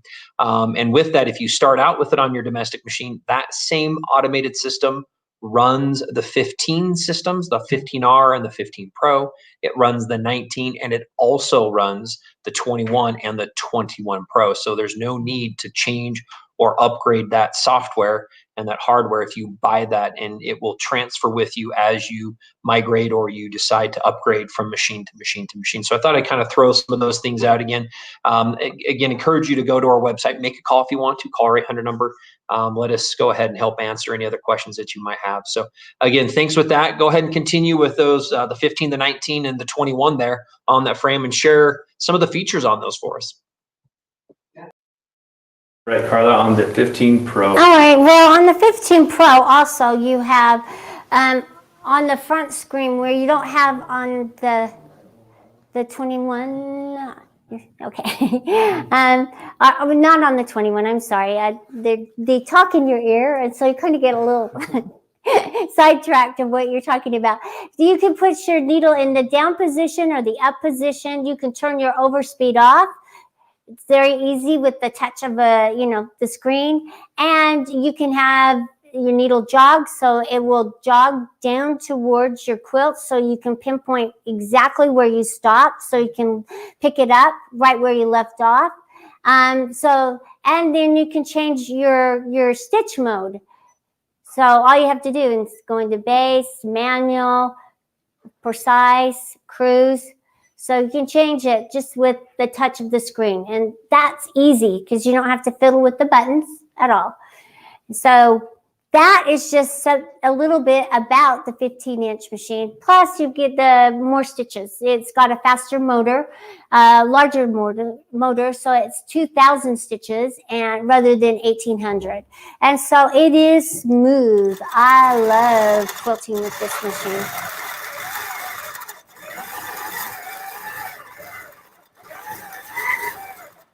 So I'll stop there, okay? Perfect. So Carla, just like what you did there, okay? Now, we talked about this in the past. I will say again, out of the box experience that the customer that you will get is exactly what we want, which is easy setup. Right. Again, put it on your frame. It won't take long to get the machine out of the box and put it on your frame. I also seen a couple comments with the setup of the frame, and there are a lot of easy, our instructions are easy to follow. And again, with the price point, it is one not to pass up. So going to the 15 Pro, we also have another machine that we can go up from there. Right. Which is our 19, which we talked about on this one, but now we have it on a continuum frame. So the 19, let's talk about some of the features the 19 has. The 19 has still the 2,000 stitches per inch. It is a lighter weight machine. So it's going to be a little easier for you, not quite as heavy feeling as other machines. It's just going to glide across your quilt very easily and very smooth. It also is more like a domestic when you're threading your machine. Mm-hmm. And what do you mean by that? So it just is easy to thread. Very self-explanatory on that one. So good job, Carla. So let me just turn it on. The screen looks a lot like the 15 Pro. Okay. Let's go ahead and get that away. Sorry, and I'll cut my threads. I didn't bring them towards me. But I'm just going to pull this towards me, and I'm just going to put my needle down, bring my bottom thread up, and I'm just going to turn it on.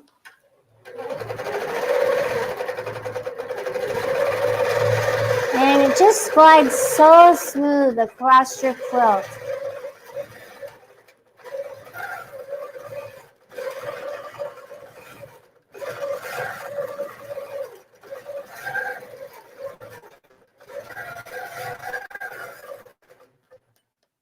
Wonderful. Okay, so now I'm hearing these machines. Mm-hmm. One thing that I can hear, and I'm sure the viewers can hear this, I'm right here, is how like it's silent. It's very silent, and I wish we can get a better picture of that stitch because Carla, it's just really, really amazing. If you can, yeah, it is. Take our word for it. Yes. All right. So between I'm going to go back here a little bit. We have the 315Ms Nathan posted, right? We have our 15M, our 15R, and our 15 Pro. I see some comments come through. I want to just make sure we can make clear on the 15M, we can go ahead and get regulated. Right. You can add the stitch regulations. So if the price point is very attractive to you, get started quilting. And then when you're ready, you can add that stitch regulation. Yes. It's an accessory that you can purchase, and we'll just send you that little packet, and you can just add it to your machine, and then you're stitch regulated. Yes. Now our 15R to our 15 Pro, those two come with different screens, and it's actually different electronics in there. So you won't be able to get the 15R and then get the 15 Pro features. If you want the 15 Pro, you got to make sure maybe an upgrade on that one. But it is different electronics. So I just want to make sure that's clear because we have the 315s. You can't transition from the R to the Pro. So, all right, going to the 19. Right. We talked about the electronics and the speed of the 19. It is just a machine that I love. My wife loves it. Yes, she has I love the it 19, too. and you love it. I know a lot of viewers who have the 19 is perfect for them, right? So going from there again, transitioning up to this point, we went all the way from a 9-inch machine to a 15-inch machine, a 19-inch machine, and we have two frames that it can accommodate both of them. So, all right.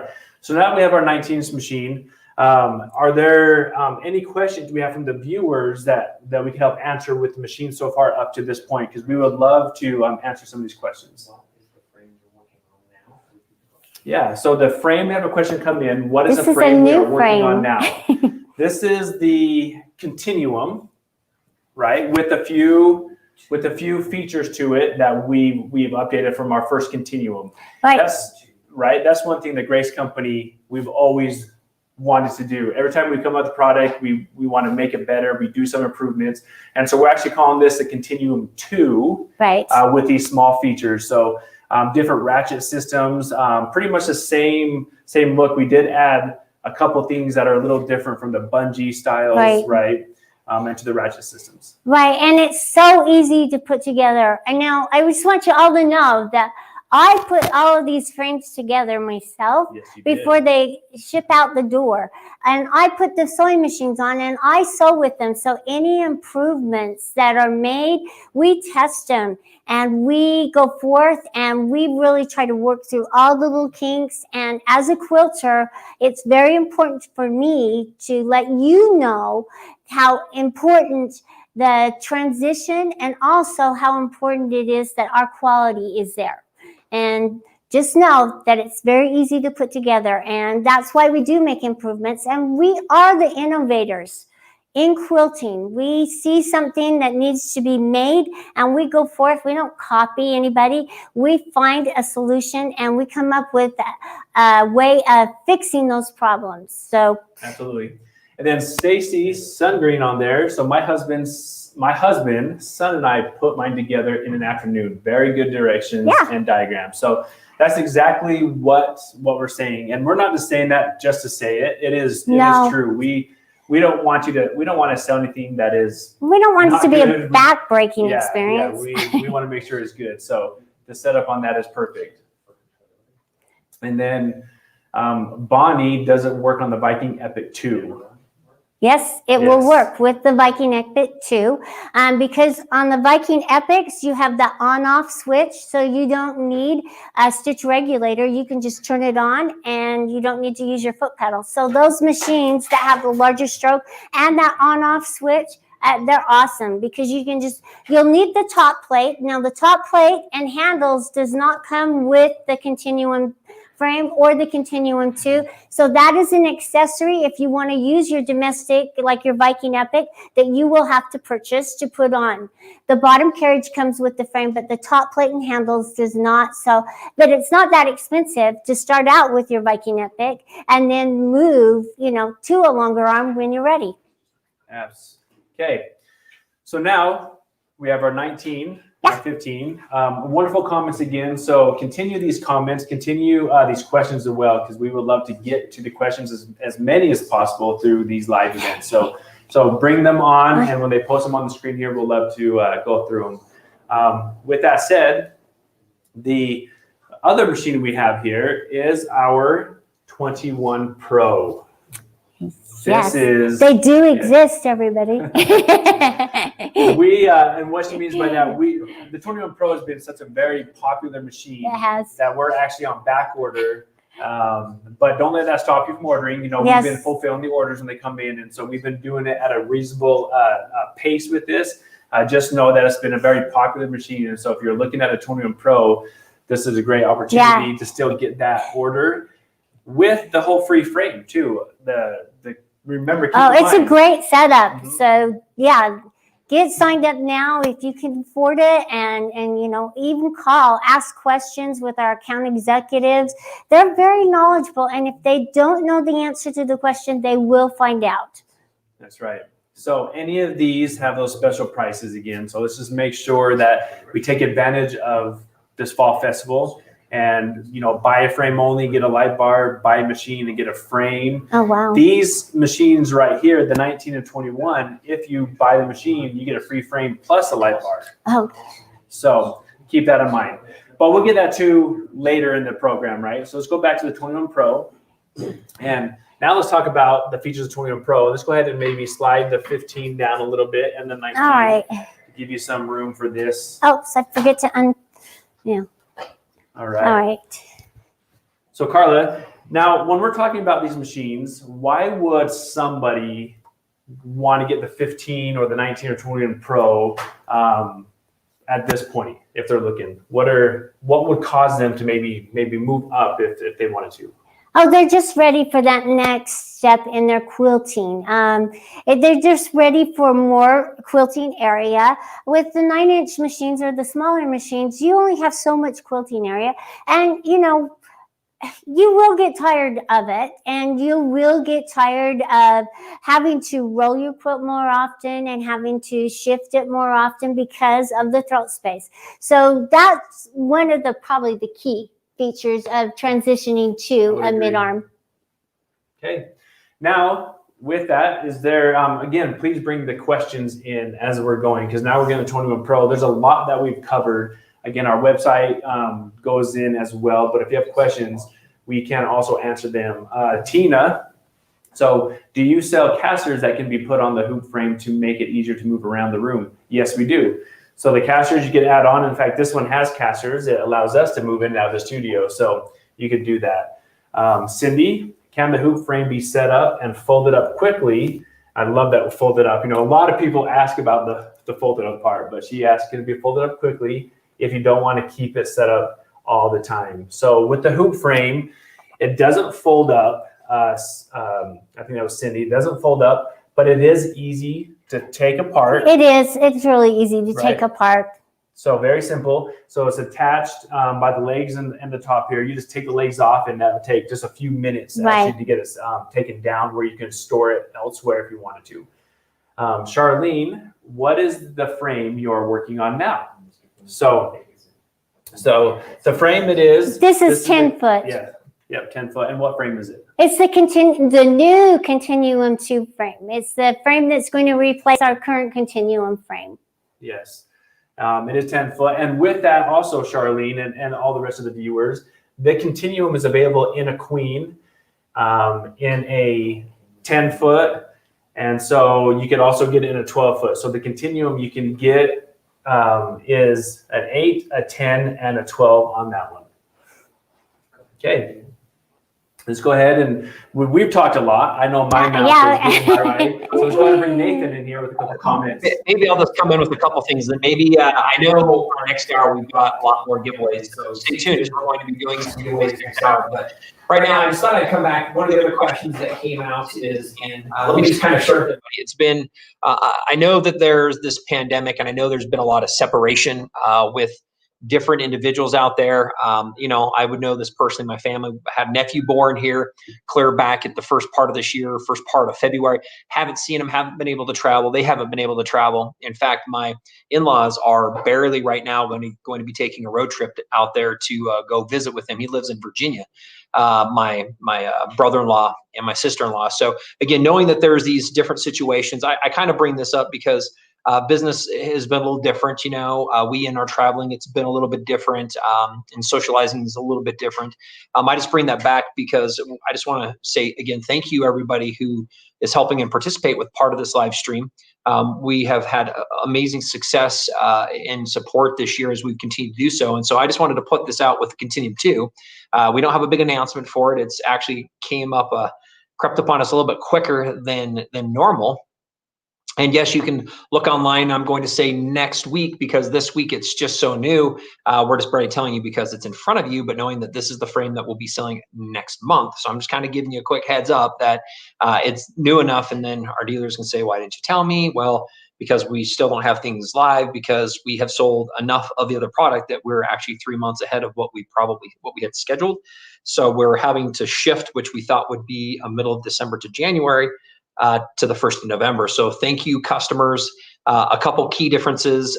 Setup is very similar. Structure is the welded steel tubing, very similar. We have a couple slight variations on how we adjust the fabric layers.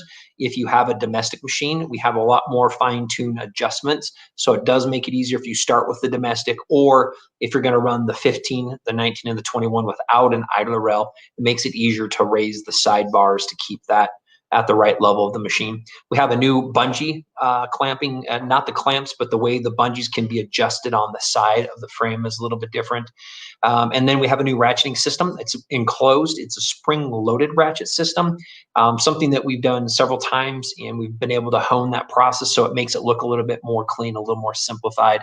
Those are the key differences. And then like Carla mentioned, Carla, thank you so much. I know I just love your passion when it comes to part of what we do for our quilters and our customers and the different users out there. Is we really would like to say that we know the frames, we know the products, and we design them based around your input and what will make them most easiest to use. And it's been our business. I mean, we've been around for over 35 years, and I think we've been doing frames for more than 20 something.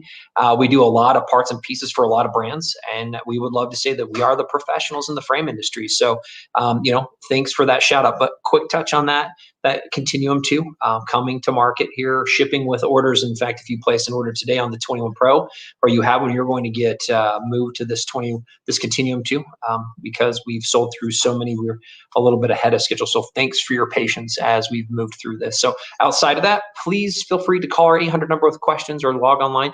A lot of people are still wondering about compatibility, if they have stitch regulation for your machines.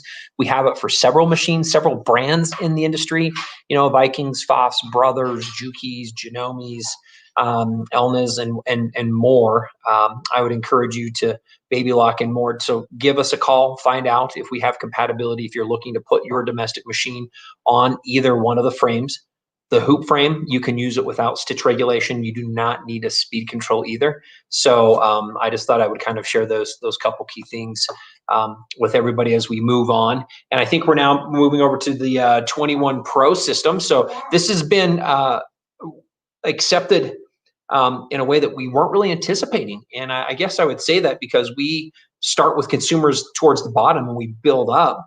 And we continue to fine tune our products, and people are like, hey, we love this, but can you do this? And we've been able to answer that call in our 21 with the 21 Professional, the 21 Pro, for that specific reason. And we're excited to show it to you. So Mark and Carla, over to you again to share a little bit more regarding our 21 Pro. And then it also looks like there's automation on there as well. And I'm hoping we get to hear a little bit about that. All right, thank you, Nathan. So as we look at this, Carla, let's talk about, again, the features in the 21 Pro. We have a larger screen. Yeah, right? It's nice. It's a 5-inch screen. Mm-hmm. We also have extended handles on this as well. But let's talk about the screen features that the machine has that the other touch screen features don't have, right?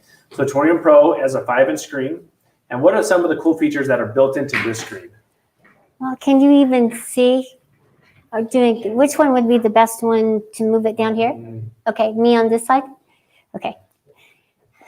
Well, you just like the others, you can touch through your different stitch modes. And how many stitch modes do the machines come in? So this is also 4 stitch modes. You get your regulated precise. When you are sewing and you stop moving, the needle stops. You have your regulated cruise, which the needle is constant movement.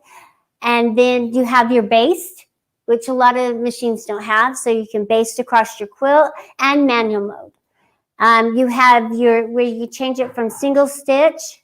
You can change your settings right here on the front, and then you have a bobbin estimator, which is awesome. The question mark is the little manual that tells you some features. If you're having troubles with something, then you can just click on the question mark and it'll pop up. And then you also have the needle jog.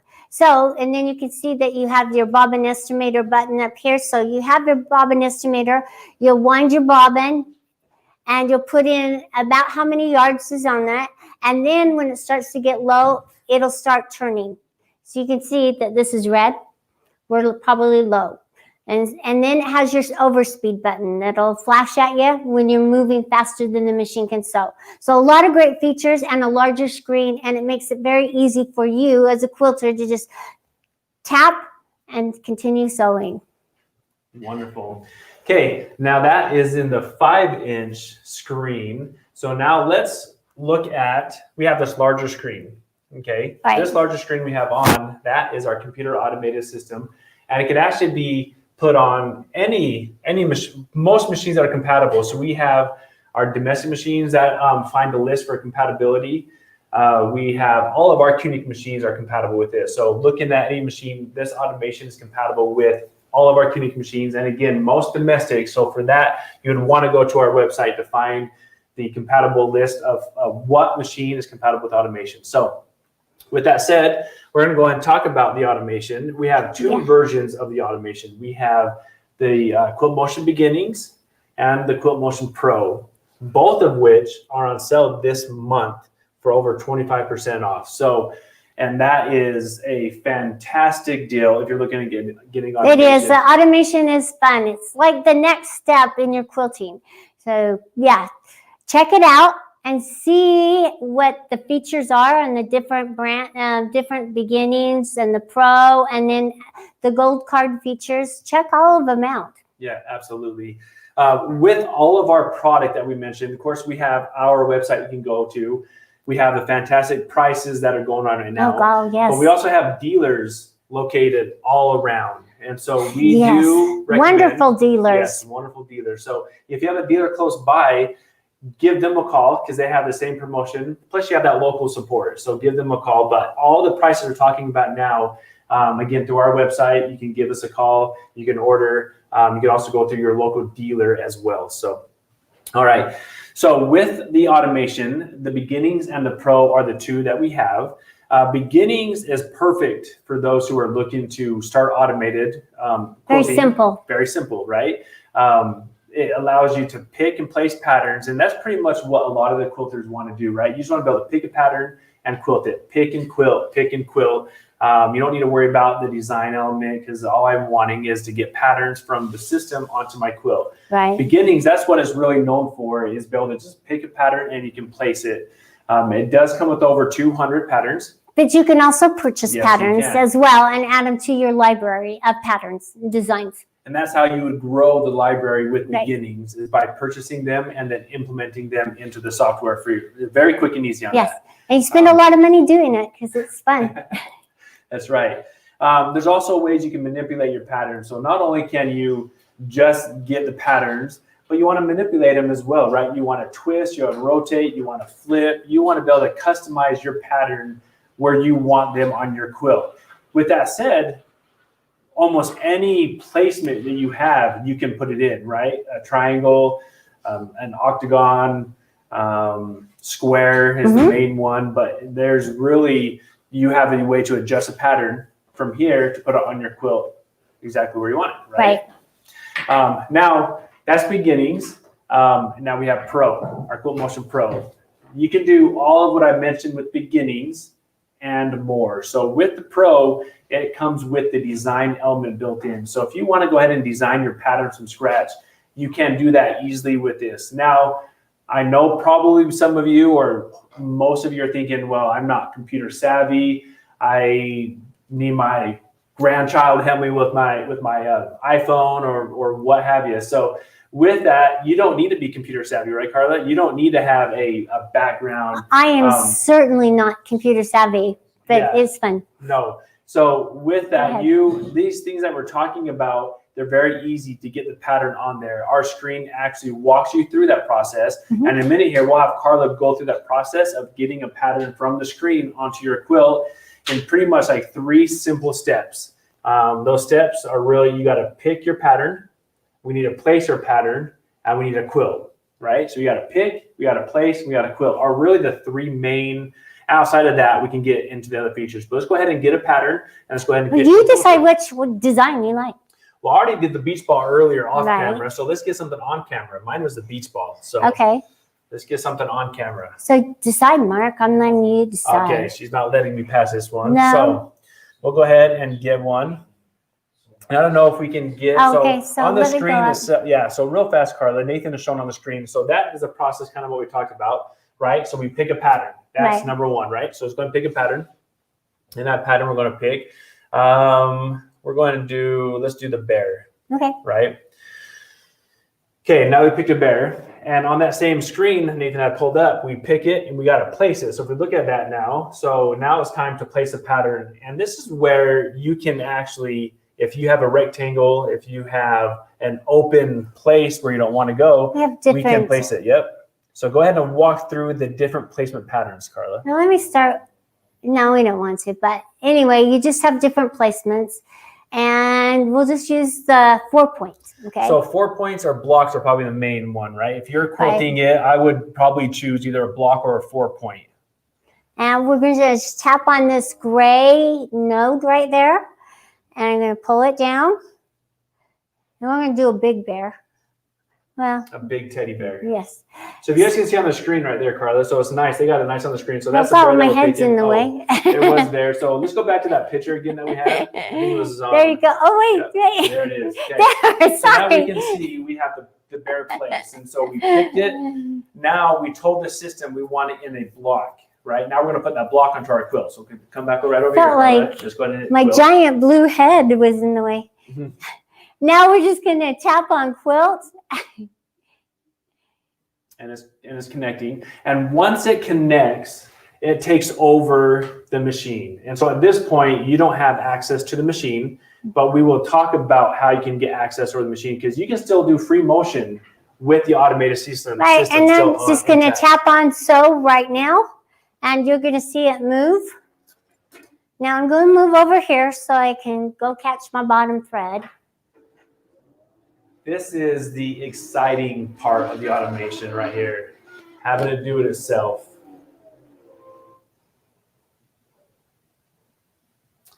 It's going to be very silent. All right, so now it's going to start. You stand back and let it do its thing. You don't want to lean up against it. Maybe really quick, I can come in there while this machine's doing its little pattern, and then maybe I thought maybe I could talk through a couple things with Mark and Carla to have them show us a few of those pieces as it's going through and finishing the sewing process. But I thought maybe I'd just bring this up with everybody here as we're quickly looking at a couple of the details out there. Let's go ahead and bring everybody back on screen here so we can see everybody.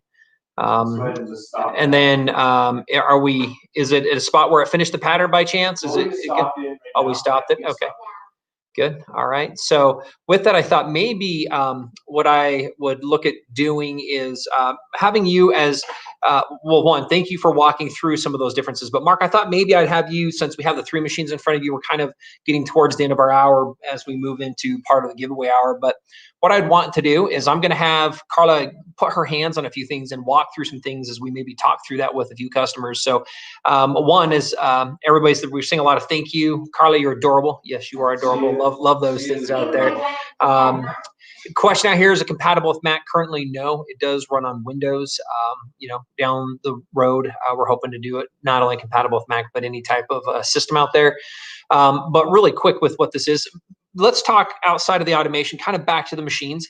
Maybe put your hands and show me some of the similarity between the 19 and the 21 handles. It looks like they look very similar. So maybe if we can get some of that in the screen, we can talk a little bit about what those values are.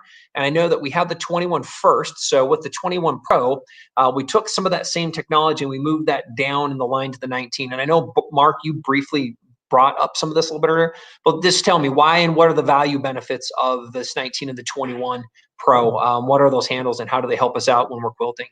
Well, let's say we are vertically challenged, right? We're a little You're short.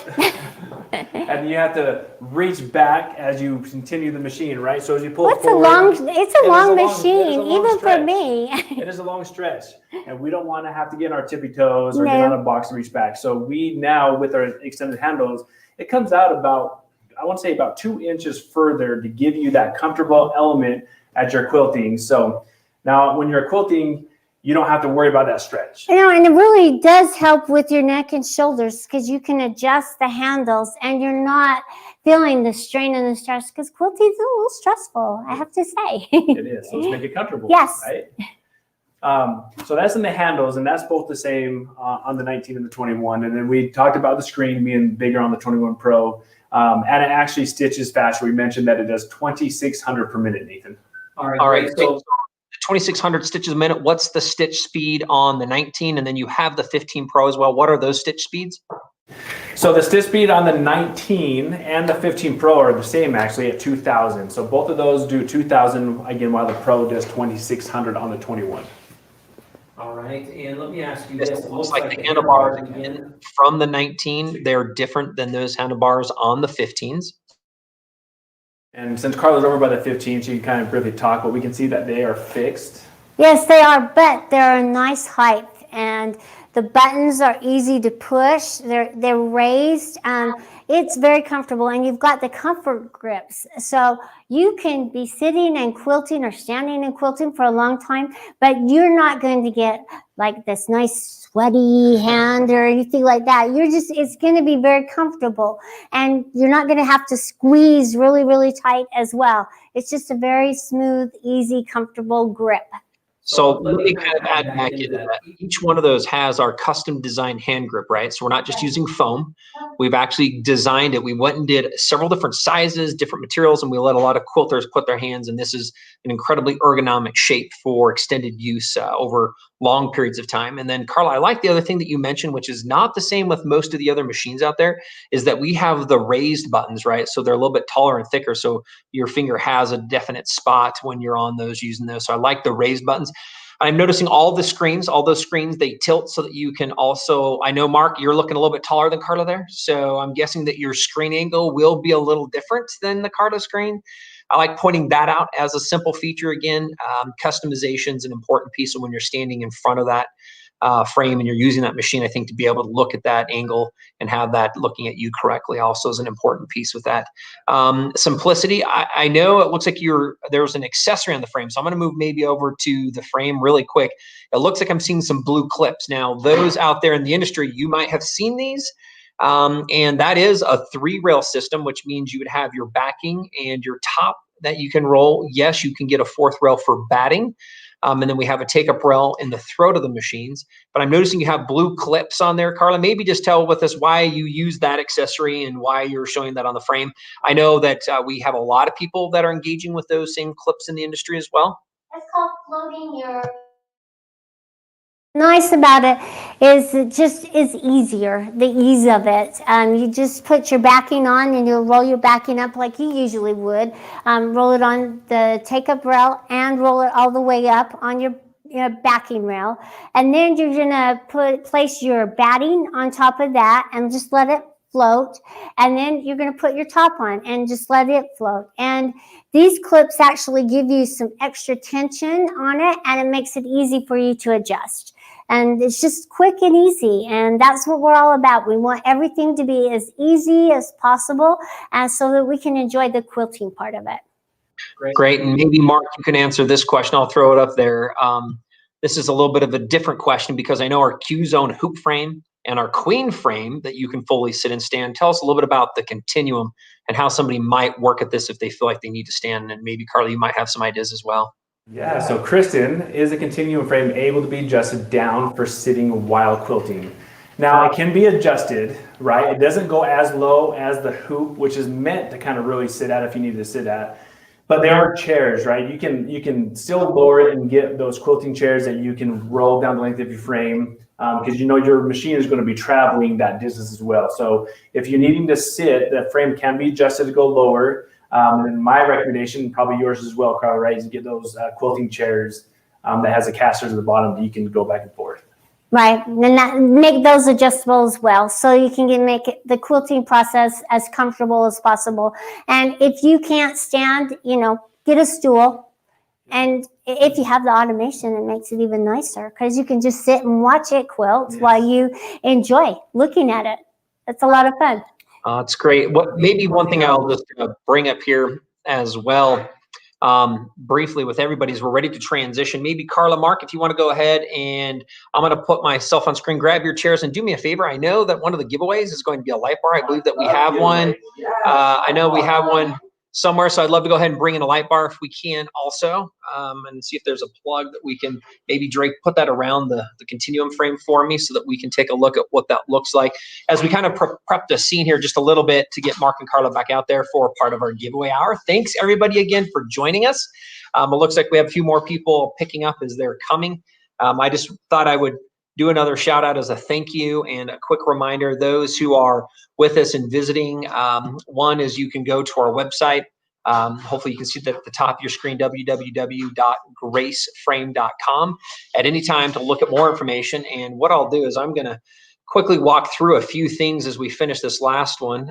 Let me go ahead and put my screen up here. We had talked about the automation, and I thought I would point out a couple things as that's the case with a few products. But go to our website. We're going to encourage you to go to our homepage, and you'll notice if you're browsing on any kind of a desktop or a standard PC or Mac or whatnot, up at the top you'll have several different options. We've talked about the Q-Zone hoop frame was one of those frames that we had several things that we had discussions about. There are current sales right now. We're looking at the Q-Zone hoop frame. The standard is on sale for $889, so $889.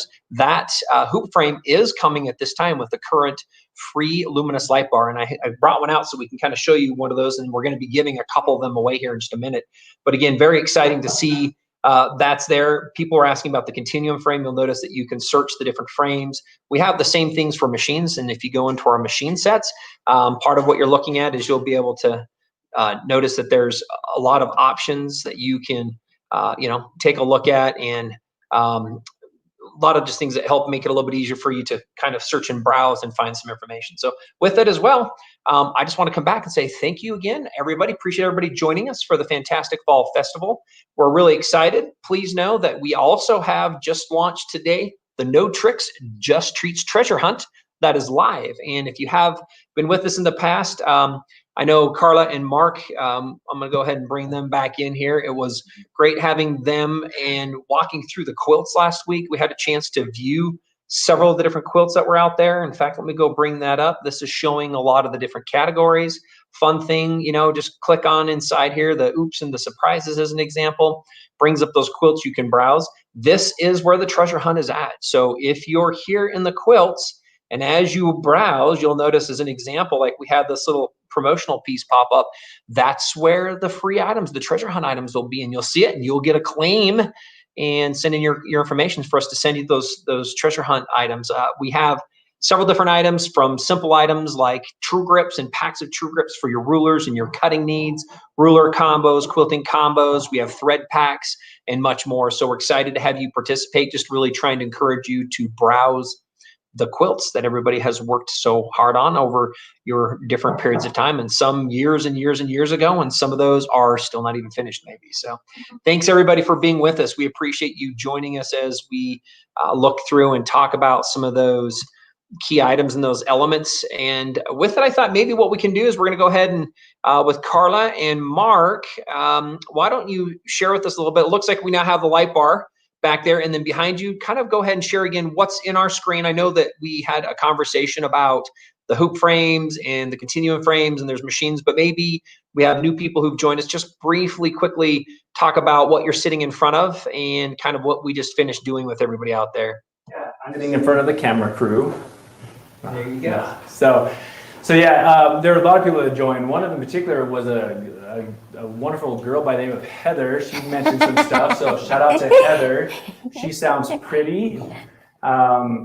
So I just wanted to say she's also Mark's wife. She's my wife. So he can say that. That is it. So anyway, there's the picture. And she is very pretty. Yeah, well, thank you. So yeah, so just kind of a recap, kind of what we talked about. I can't wait to give the giveaway, Nathan. I'm excited to see who's going to get the Lightbar.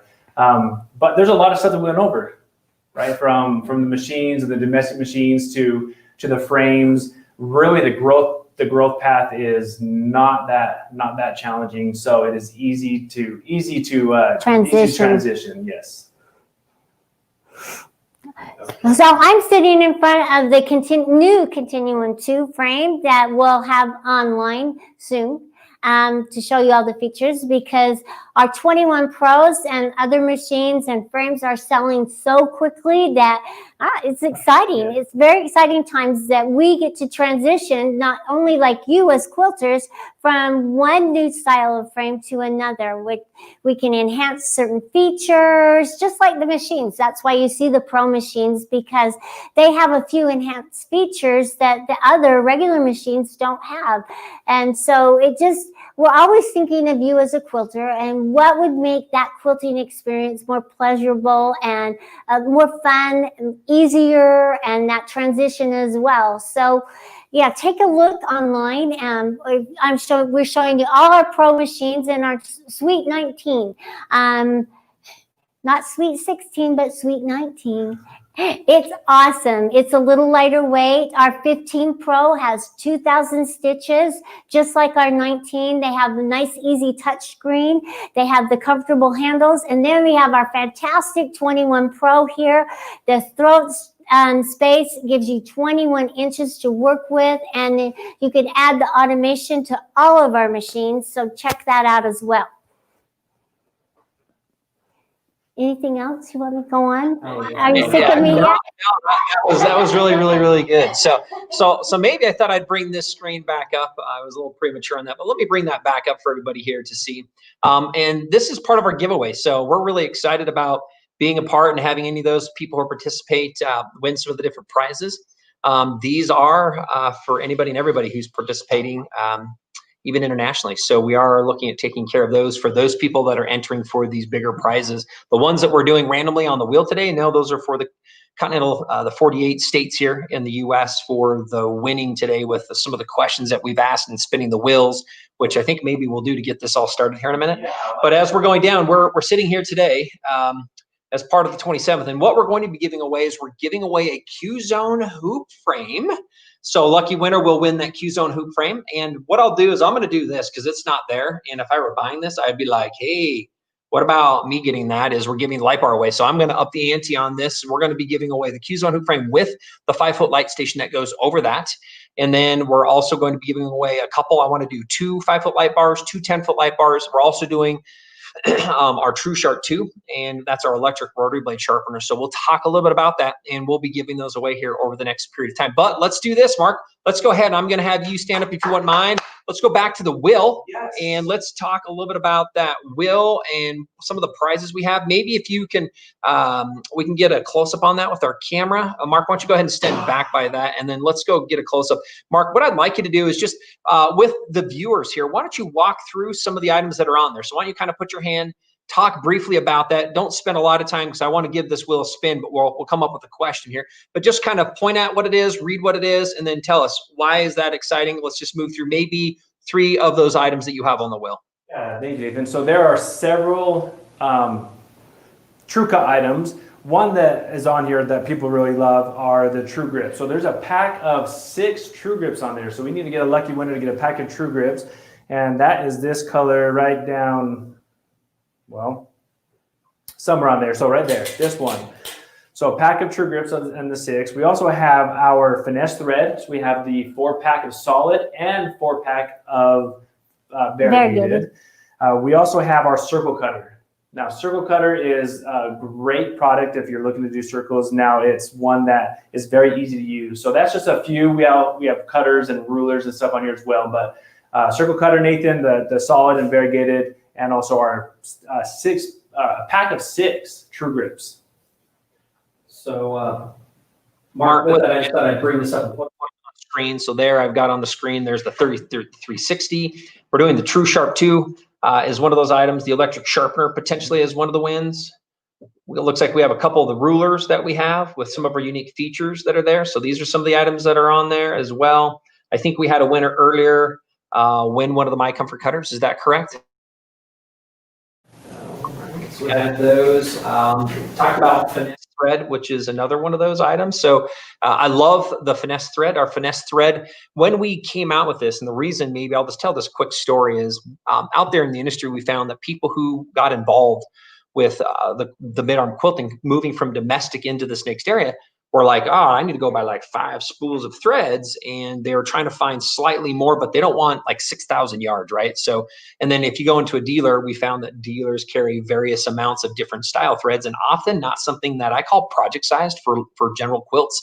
So we came out with a 1,500 yard, what we call mini cone, really beautiful colors. There are 60 colors. We actually have 20 solids, and I'll tell you, those things sell like hotcakes. And we have 40 variegated threads as well. And so with these, we've been really excited to have this out there. And then obviously we couple samples in our machines. And we encourage you to look for dealers online for this one as well. Call from us, but I like to call them project size because 1,500 yards good for like a full medium-sized quilt, or one large quilt or a couple small ones. So it's really good. You can add this and wind this in your bobbins. It's a 3-ply, what we call soft polyester. And what that means is that it's a soft material, and it looks and feels like, I would say, cotton. However, without a couple of the challenges, which I would say, which would be the higher lint. So this is a very low lint, and it's actually a little more forgiving, a little more strong. It has a little more flex in that for our customers to use it. So it's a little more forgiving when somebody moves in from a domestic machine, which is showing at about 800 to maybe 1,100 stitches a minute, up to 18 to 2,000 to 2,600 stitches a minute. So again, thought I would just point that out quickly. But Mark, we're going to bring and go back to the wheel here, and let's go ahead and spin that wheel. Wait, first let's have a question. What's the question we want to ask for everybody out there? All right. So the question is this. So in our automated system, there are 3 easy steps. Really to get your picture from the screen to your quilt. So 3 easy steps. What are they? So go ahead and repeat that one more time for us, Carter. What were they? No, sorry. What was the question? Sure. There are 3 easy steps. Steps for sewing a pattern with the automation, right? Quilting with the automation. I mentioned earlier, I said there were three, it was a 3-step process. I mentioned what those 3-step process was. And then actually, Nathan, you put them on your screen there for a minute. So let's go ahead and I'm going to throw this up there for everybody to see really quick. And in fact, we'll go back in. Here we go. I'm going to bring that up on the screen. Bring that up for us. I'm not going to make it quite as big. I know some of you might not be able to see this. We're going to scroll down. And we do have 3 easy steps. And these are them. And you can just use 3 words to describe that is what I would say. We'll make that a little bit bigger for everybody here. And we got a lot of comments going. Again, remember, those who are participating, we're going to choose somebody from Facebook and somebody from YouTube. Ah, there we go. It looks like I'm seeing a lot of our correct answers in here. So let's go back up to the top of my list. We'll get some here to help write down our winners. Now, again, those who are winning, what I would like to tell you to do is please email sales@graceframe.com. That's SALES@graceframe.com. And that would give you a chance. Here you go, Courtney. That would give you a chance to see and understand and know how to get your prize. So here we go. So we're looking, and I'm going to put this one up, and this would be our first winner is a Karen McCutcheon. Karen McCutcheon. Congratulations. Congratulations. Let's give her a round of applause for that win. Now, it is pick, place, and sew, pick, place, and quilt. Simply select a pattern, you place it where you want it to go, and you quilt it, which is exactly what we did. So, Mark, we're going to go ahead and spin the wheel for her. Let's go ahead and spin the wheel and see what she wins. And let me go ahead and bring that up. Give me a minute here. Combo. So this is the Quilters combo. Let's go ahead and back out, Chris, if we can get Mark in there as a whole, and we'll talk a little bit about that really quick in the winner. Yeah, so Quilters combo. This is the best quilting combo we get, while you get started. But what it includes is the 45 comfort cutter, the packet of true grips, and in there you get 30, you get 15 large or 15 small rings on the true grips, and then the 6.5 by 24.5 rulers. So as a Quilters combo. Now this combo, you get the features of the track and guide system. So now that you have the ruler and the cutter, you have the guide on the cutter, the track on the ruler, keeps you, again, easy, safe, and accurate with our True Cut system. So congratulations on that, Karen. Yes. There you go. There's one of those key features. There you go. There's one of those key features again, showing how that just works on part of the track. So again, thank you. Congratulations, Karen, very much. And that was our first YouTube. We're going to go ahead and move over to our first Facebook winner. And our first Facebook winner here is Gail Wider O'Grady. And thank you, Gail, for being with us. And let's go ahead, Mark, and spin the wheel and see what Gail's going to be winning for us. It is, again, select, place, and quilt. All right.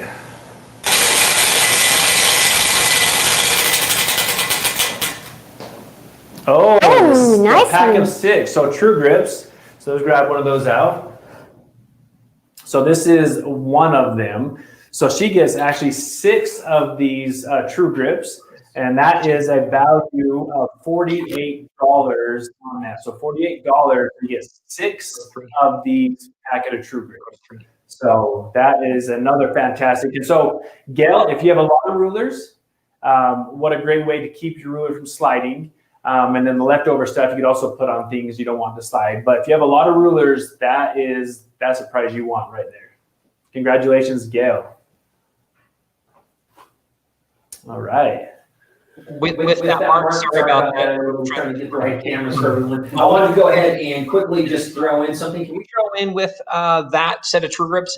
I want to send a large ruler too. We're going to send the 6.5 by 24.5 ruler as well. Now, I'm guessing, let's just quickly see what we get in some of the comments with everybody who's participating. Put a comment in. I'm curious to see how many rulers you have. If you have, do you have 5? Is it 10? Is it 20? And I know there's a lot of you who have a lot of different cutting rulers. Throw those in the comments. Curious to see where we end up getting on this one. But with it, again, what we'll do, Gail, is go ahead and email sales, SALES, @graceframe.com. We'll go ahead and send you your pack of 6. It's about a $50 value on those true grips. And again, you can use, usually it's about 1 packet per ruler if you're using big rulers, or you can spread it across a couple small rulers with part of that win. Thank you very much. Let's do this as we finish up with Gail on part of that win. We're going to spin the wheel several more times during this hour. What I wanted to do is quickly go ahead and talk a little bit about the light bar. So maybe if we can go to a camera that will show the whole room there for us, it'd be great to take a look and show everybody what we've got going on. And I'm going to make me a little bit smaller here to the side so we can let you guys see that light bar. Go ahead and turn that on and off for us and let us see. Now, Carla and Mark, why and what is the value of having a light bar like this over your system? Carla. So those who have most rooms, I would say the light is behind us. So you have that shadow. So now we have shadows that are on our quilt, lining up maybe the fabric with the thread color. So there's a lot of like unknowns that could happen if you have no light or less light in your room. So this one, it's an LED light. It is true light, and it actually softens the shadows on your quilt top. So no matter where your lights are in your room, this will soften it so you don't, when you look down, you don't have all these dark spots all over. So for me, having that no shadow has been, is great. Oh, and it's not hot either. That's another great feature. It's not going to be down on your back as you're quilting and it'll be sweating up a storm. No, this is a soft, cool light. That's and right. It's going to illuminate your quilt and your stitching and really help you out. Because as the eyes get older, there's nothing great about getting old. I'm just telling you. And then also it can be adjusted too. So not only, so no matter what, you can adjust this light bar to be taller or shorter. Right, so you can bring it down on top. Goes down, and it comes with casters. So you can actually roll this over your whatever surface you want to get that lighting on. So you get LED lights. Right. Very cool. They don't get warm. They're height adjustable, and very easy to put together. I'll go ahead and bring that up here really quickly. You can see it. I love this item. We do sell a lot of right now. It's being given as an accessory. If you buy any one of the current quilting frames, you're getting a luminous light bar based on the size of that frame at no additional cost. It comes as a freebie when it's added on with that. So buy a frame, get a free light bar. And the luminescent light bar, obviously true color, which is incredibly important when you're using your quilts with that. It is LED, so I don't know. I know we briefly talked about that, which means low heat. We're not getting a lot of heat off of that, so it's not warming up your room, and it creates a right amount of light. And I like kind of just showing you here. Also, with the casters, it can be put and wheeled over any surface in your studio area. So I always have a vision of actually putting one out and using it in my garage. I don't have one, but I do a lot of work on my cars and whatnot. So height adjustable, so you can do this for the sitting frames, the standing frames. You can see the casters on there as well. Really a great product. So we're excited. Let's start with this. I want to go ahead and we're going to be giving this away. So what I'd like to do is go ahead and look at our first winner that we can announce regarding this frame in this system. And let me go ahead and pull up our name for our winner. I also just want to make some comments. So I see, again, a lot of comments coming in. Thank you for your comments. I know we can't get to all of them. I also want to thank for everybody who's where they're at and the product they own. Thank you again. There's a lot of on there. Sharon Nash loves her light bar. Joyce, love to have, and that just moved away from me. Sorry, Joyce. But there's a lot of comments, so keep them coming. It's fun to see and read what you quilters have and what you want. So. Well, you don't have to have a Grace frame to have a light bar. No. I mean, it will work with other systems out there, and a lot of quilters, that's one of those features. They need more light. So, yeah, check out the light bar right now. And that's why we did it with the casters, freestanding, so that it's not connected to any frame. It is a freestanding light bar, so you can roll that to any frame that you would want. So it makes it easy to go over another frame you might have, or your cutting table that you're doing. So it makes it very So with the 10-foot, it's adjustable to make it smaller. The 5-foot, you can't add to it. So that's one of those features that when you're looking for a light bar for your system, take into consideration that the 5-foot, you can't add to it to make it a 10-foot, but the 10-foot, you can make it smaller. Absolutely. Okay, wonderful. But anyway, I just wanted to just comment on all these comments. So thank you for the comments. Keep them coming, and we appreciate it. All right, do we have a name? Well, so here we do. We do have a name. And what I'd like to do is we're going to kind of stagger some of these giveaways. First off, what I'd like to do is give away the 5-foot light bar.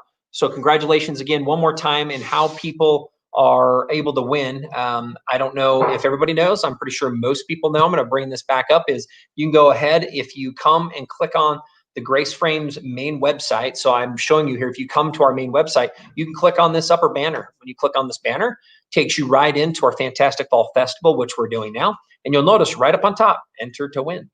So that's as simple as that. Put your name in, and that is where we're coming up and drawing the names for these major winners.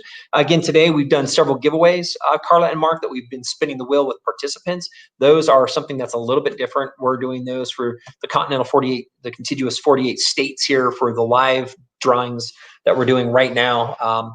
We are picking the winners. In fact, I just had Michael, our one of our graphics in our web programmers, quickly do a random poll for these winners that we have right now. So I'm gonna go ahead and pull up our first winner. 5 foot is what it is. Let me go pull that light bar up really quick. This is what we're giving away. We're giving away the 5 foot light bar, and we are fortunate to have the winner, and it is Becky Buckholtz. And I'm gonna put her name in here so everyone can kind of see what that is. I don't have it on the screen, but it is Becky Buchholz.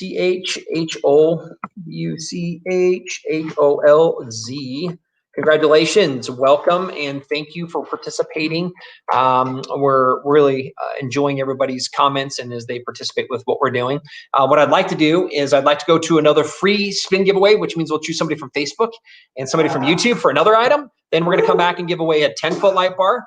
Then I wanna go do another drawing. Then I wanna come give a couple more light bars away. Then I wanna go do some more drawings that we're spinning the wheel for, and then I'll come back and we'll give away the hoop frame to kind of move through this. So with this, let me go ahead and bring everybody up. And Mark, we're going to have you at the wheel here. Question, Carla, what would be the question that we will pose to everybody? Mark just did a shout out to a beautiful girl. And if anybody can say her name, that would be fantastic. You will get a prize from the spinning wheel. Do you remember her name?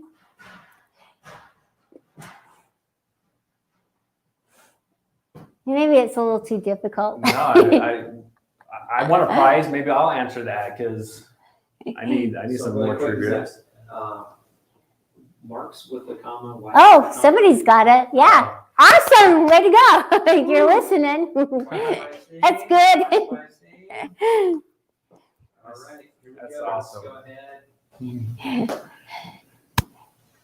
Did we find a winner? We do have.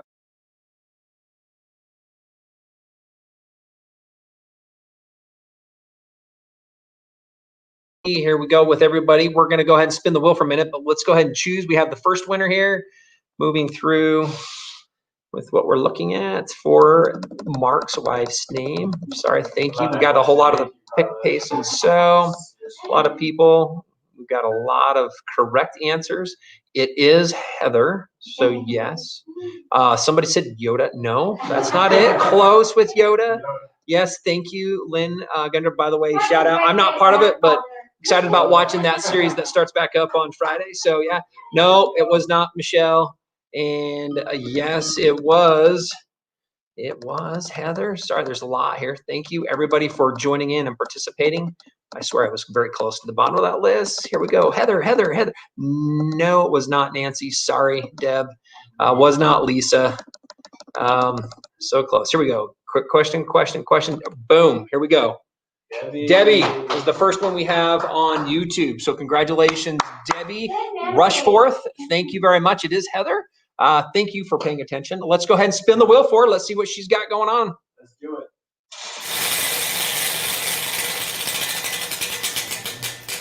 The linear sharpener. This is a good one. So that is awesome. So the linear sharpener is, again, our sharpener.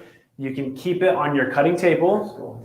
It uses a diamond stone, and that is the key ingredient on why this works. So if you have a lot of dull blades, or if you're cutting quite a bit, this is perfect. You keep this on your cutting table. You go from sharpening to cutting. And this is also one of our good sellers because of our sharpening. You don't want to have a dull blade. So that's perfect. So congratulations on that win. And again, this is our linear sharpener.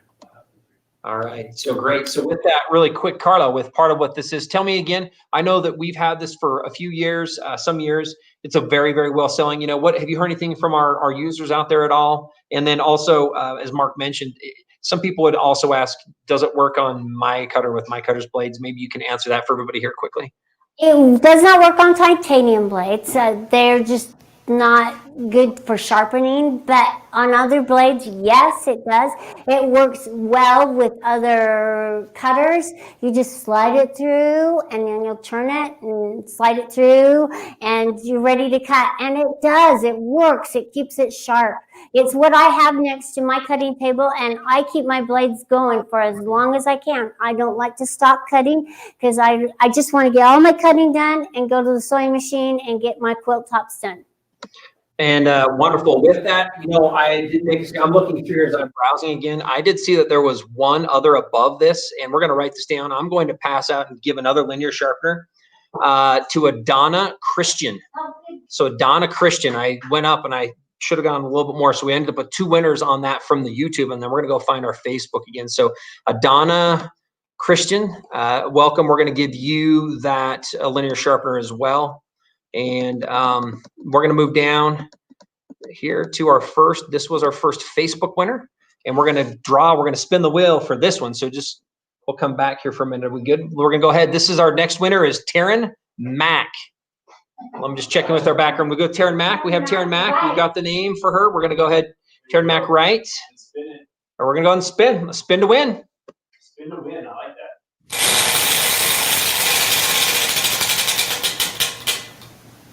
So square ruler. Square ruler. So this is, so we're like, whoa, yeah, square.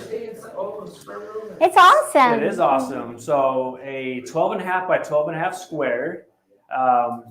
Perfect. It has the track as well for the comfort cutter, but you can also use any cutter or ruler. Yeah, sorry, any cutter with this ruler. So it doesn't have to be our comfort cutter, but this is the square ruler. Again, great for squaring up your blocks. Works with any rotary cutter. 1/8-inch measurements and easy to read grid lines. So, and the other thing you notice, there's holes throughout all of those, and that's good for holding down, for marking through.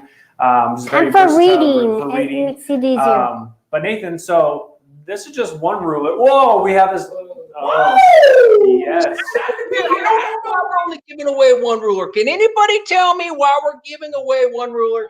We need to up the ante. I think we need to give away all of the square rulers. That would be 3 rulers. Up the ante. Taryn McWright. Woo! Not just one. Let's do 2. Let's do 3. And hook her up. Based on some Halloween. Business in the front, party in the back. Creepy eyes. Oh, just kidding. All right, thanks for staying with us. And that's it. Hijacking it again. Woo! That cousin of Nathan right there, he keeps coming in. But absolutely, I thought that was great. Instead of 1 ruler, let's do 3, like he said. So as you can see here, we're actually going to do the 6.5 by 6.5 square, the 9.5 by 9.5 square, as well as the 12.5 by 12.5 square. So all square rulers are yours. So congratulations on that win. All right, good deal. Let's wonderful. Thank you. We're going to go ahead and let's do another giveaway. We're going to do a 10-foot light bar, luminous light bar. By the way, I didn't really talk about the value on our 5-footers is $450. And what we've got right now is we're going to go ahead and give away a 10-foot light bar valued at normally $599. So we're going to go ahead and do this one.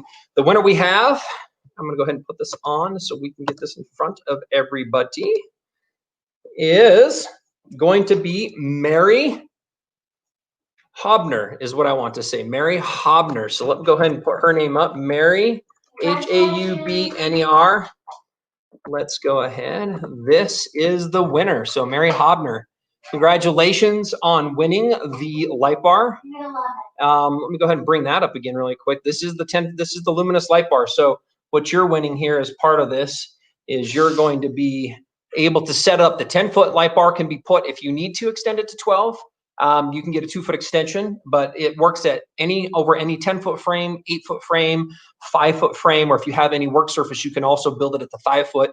Keep the extra parts when you want. Remember that this frame does have the casters and the wheels, height adjustability, wonderful, beautiful lighting, great over your machines, any of your sit down systems that are out there. LEDs, I want to say it has a 20,000 hour life on the bulb, so kind of forever. With those going out for a long time, 20,000 hours. And then the true color LEDs are really important in order to see the quilts in your colors correctly with what you're doing. So again, congratulations to Mary on winning that one. Well, let's go and do another wheel spin, and then I'm going to come back and we're going to give away 2 more light bars, and then I want to give away our hoop frame. We'll talk briefly about that for our winner on the hoop frame. So we're going to go back here to our Will. Let's come up with a question. If we have a question, we can kind of do. Let's stay on camera 3 for a minute while we look at our questions with what's going on. What's our question, Carla? Next question. Yeah, you have. What is the name of our automation system? Yeah. That's a good question. That's a good question. There's a couple correct answers on this, but she is asking, Carla is wondering, what is the name of our automation system? What do we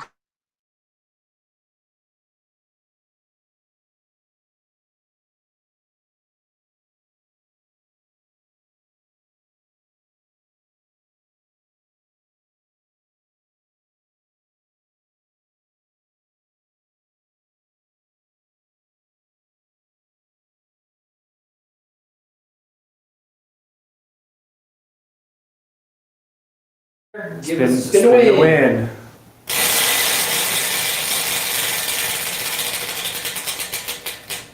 Oh, another one. Linear Nice. sharpener.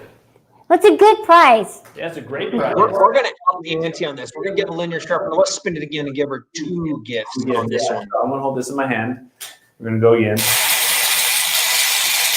Watch it land on linear sharpener again.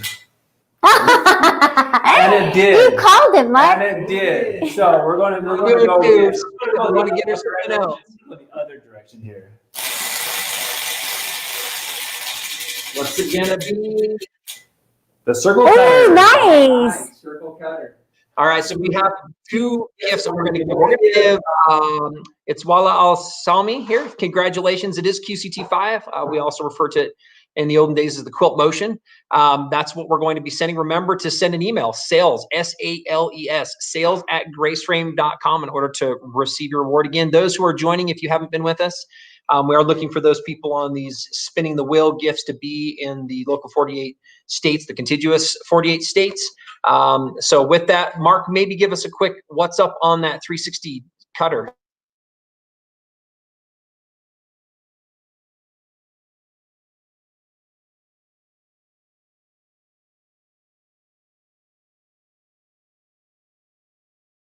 Same with our circle cutter. It actually has a wide skid, as you can see there on the screen. So it has a wide skid, and that keeps the fabric from wanting to bunch up underneath as you make your cut. So when you go in a circle, it has a 18mm blade underneath this blue knob. It also has the pin right here on the front. So you press both those down, then you just make one simple cut around and you have your circle.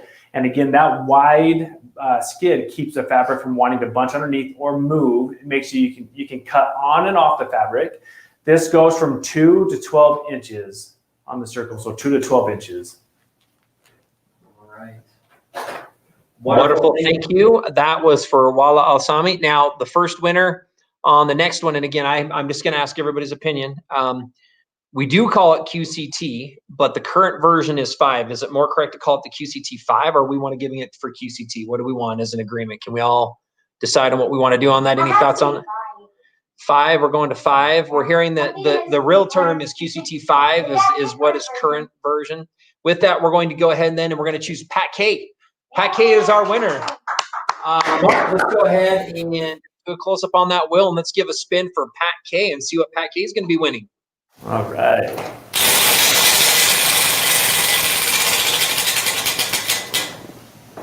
The 6-pack of True Grip. So another great.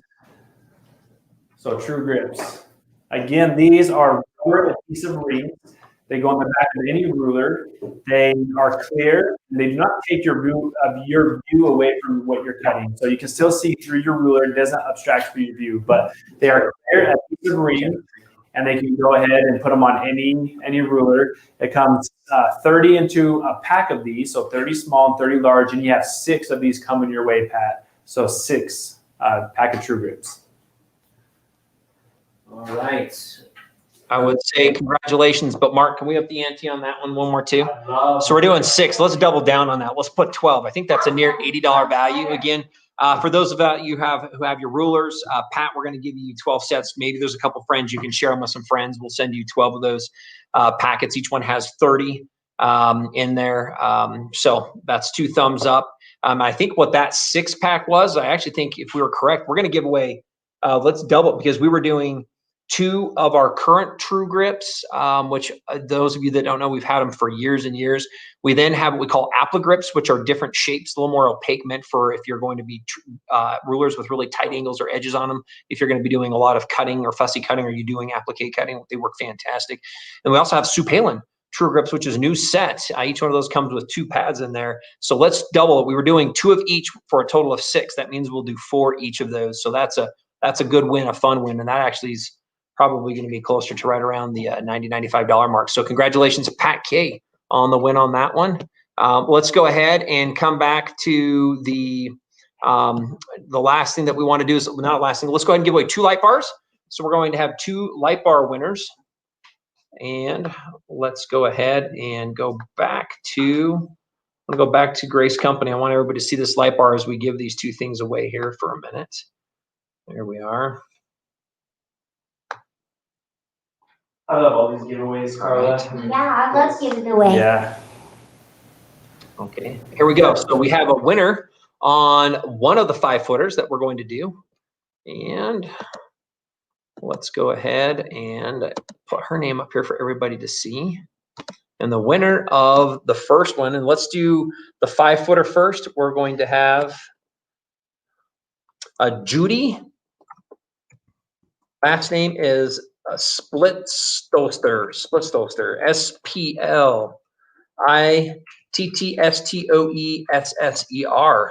Good name, strong name, love the name. That's what we're going to do if we got that correct. So thank you very much. Congratulations to Judy on the 5-foot luminescent light bar, $450 value that we're going to do. Now, again, these are the people who've been with us and who've entered their names to draw in order to be part of this event that we've got going on right now. So it is. I was going to say my name's a little crazy. Everybody, so you don't know, and I'm not sneezing, is Erznosnik. And you can remember ears, nose, neck. Ears, nose, neck, Erznosnik. So not quite the same, a little different, could be just as difficult potentially. So congratulations, Judy, on that one. And what I'd like to do is let's go ahead and give away let's go ahead and give away a 10-foot light bar. And the winner to the 10-foot light bar is going to be Shelly Brown. Shelly Brown is our winner. Good, easy winner. Shelly, we're not going to tell everybody, but this Shelly has a Hotmail account. So hopefully, Shelly, if there's a couple Shellys out there, don't know, but congratulations, Shelly, on the 10-foot luminescent light bar. Again, what we're giving away is this same light bar. Just again, as a quick reminder, this light bar does a lot of different things. If you're buying that and this is the 10-footer, you can set it up at multiple sizes. True color LED lighting technology. That means it's low heat, low watts. Works for anything because it actually comes on casters. It can be moved around.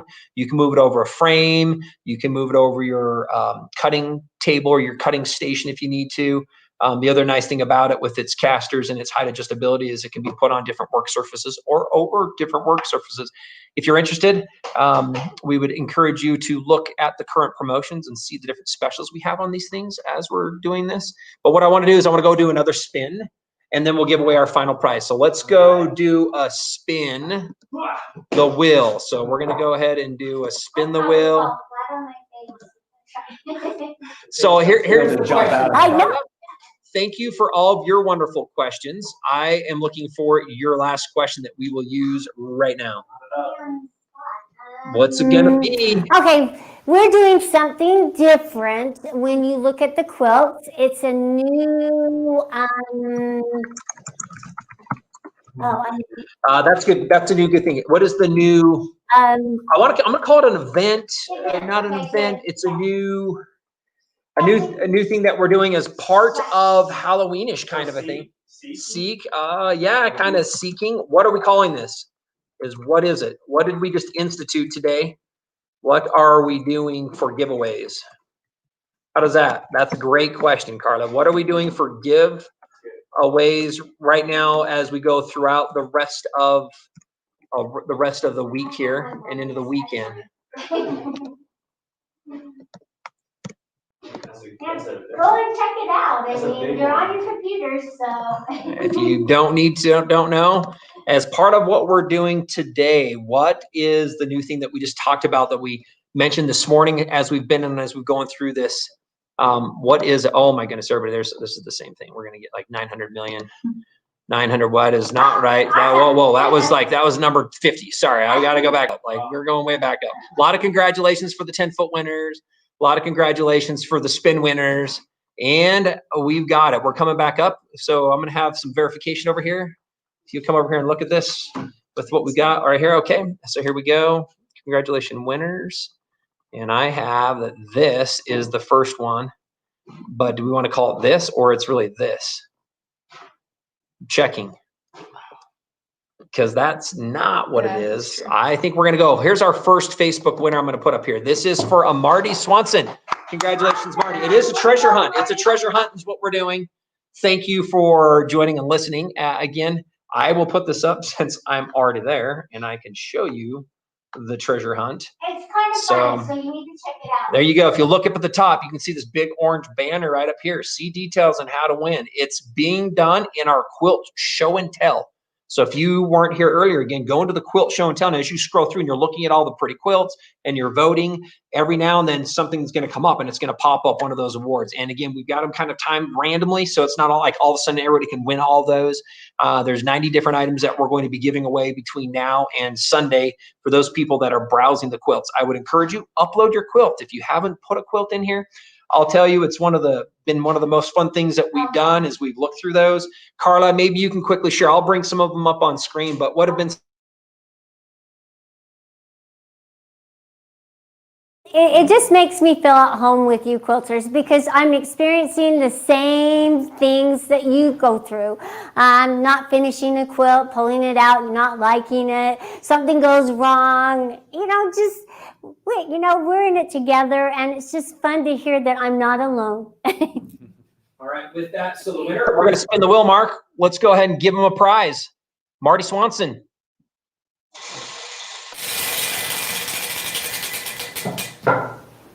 Quilters combo. Yeah, nice. Hey, can I do this because it's like sitting on the line? Can I give away both those prizes to Marty?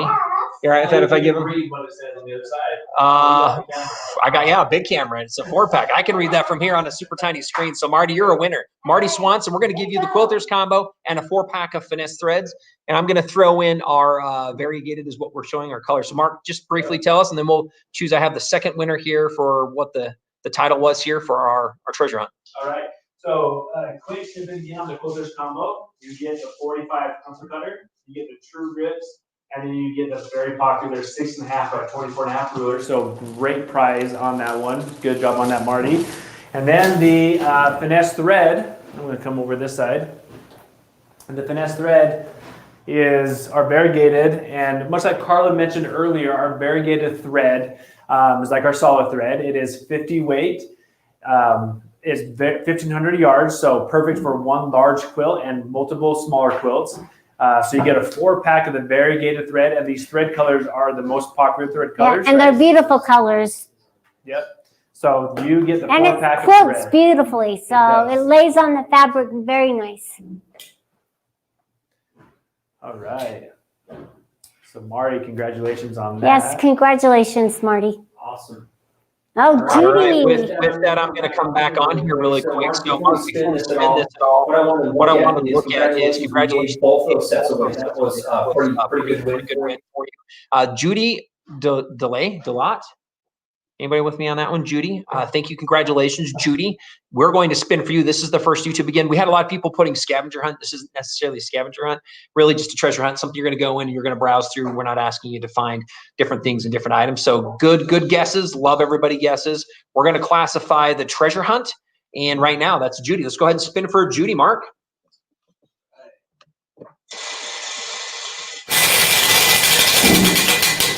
What's going to be? Oh, the square rulers. All right, square rulers. Let's go ahead. And that's going to be a 3-pack. I'm going to up it. It does say the square ruler, which is our 12.5 by 12.5 square ruler. We're going to make that a 3-pack. Mark, do you have those 3 to show really quick? I know several people might have seen those, but let's just show that is what we're going to be giving Judy. And let's spin one more let's toss a second prize out for her as well. And by the way, my group is doing so good at following all this impromptu stuff. So thanks for being patient with us as we're throwing it. They're scrambling, they're writing it down, they're pulling stuff out. So thanks everybody for being patient. Let's give her one more spin. Let's throw something else. Actually, let's just add the comfort cutter is what I want. We're gonna put the 45 millimeter My Comfort Cutter as part of that. Oh, there it is. Winner. Way to go. Way to win. Congratulations on that one, Judy, on that. So with that, let's go ahead. We're kind of getting close to coming up on our next presenter, Leah Day, that'll be with us. So let's go ahead and give away the last big prize. We do have a winner on that. I'm going to just briefly pull this up and just really quickly walk through this particular product. It is the Q-Zone hoop frame. And this frame, if you can see here as we go through all of this, I'm going to bring this up on the side, is a frame that we say we know you're going to love. It's great because it allows you to start with your domestic machine. And with that domestic machine, you can go ahead and it gives you this freedom of movement. So you can move it around. Hold on here. Let me turn off some of these other things we got here so everybody can see this. It makes it easy to move around the machine and glide it over the surface. Carla mentioned this earlier. It's like drawing versus pushing and struggling in the motion of managing the weight of your fabric. So it helps manage your fabric for you. Outside of that, it also, and again, those of you will have a lot of other questions. If you haven't seen this, come here to this page. It's loaded with questions. We have videos.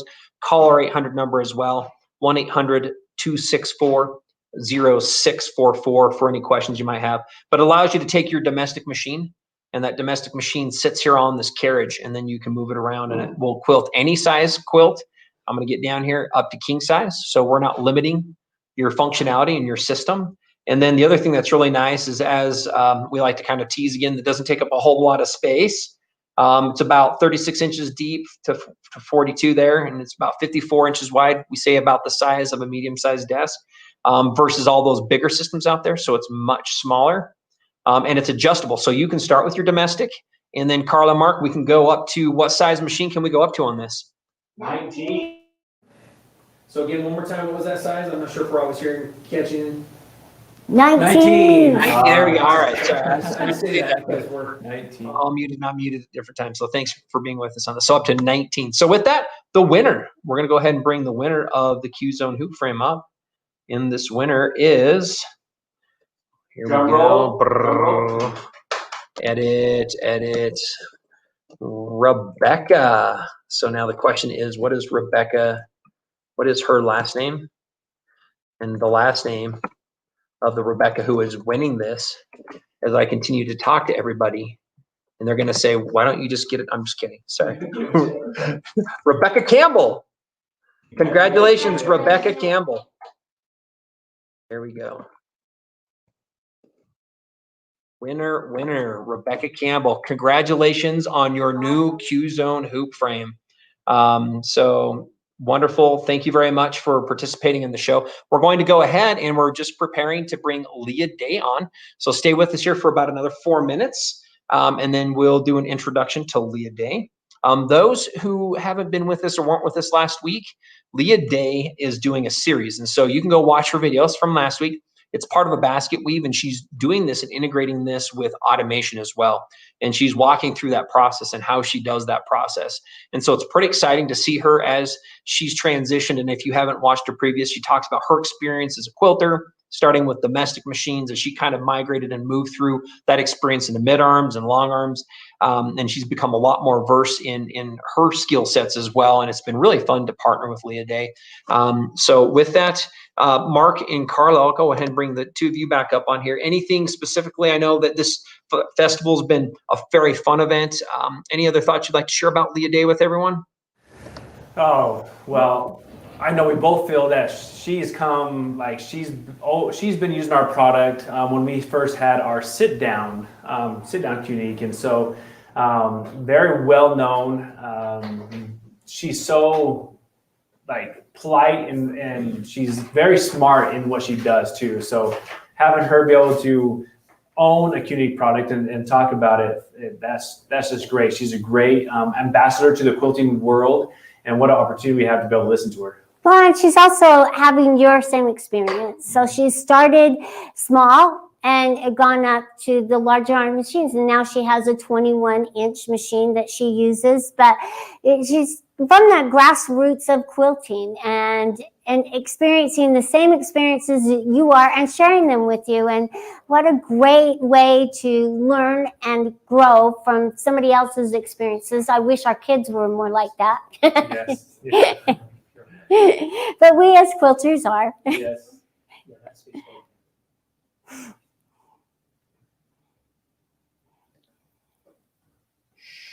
I just want everybody to be quiet for a minute. Shh. I'm just kidding. Like everybody's just so quiet. Like, what's going on? It's like, it's silent. I was like, the audio go up. No, our audio's still working. Thanks, everybody. So we're going to go ahead and we're going to do an introduction to bring Leah Day on. Leah Day, again, it's been really fun to partner with her over this period of time and to see all of the things that she's done. And again, we just feel very fortunate. It's been very fortunate for us to be able to know her and for her to be able to be willing to partner with us on so many things. In fact, I'll just kind of throw this. We have different templates and rulers that she's created. You can go to her website and we'll be putting that up here on the screen for those of you who are participating so that you can see everything that she's doing. She has an immense amount of videos. I love talking about this. This year I was on the phone with her not too long ago, about a month ago, just asking her about her year.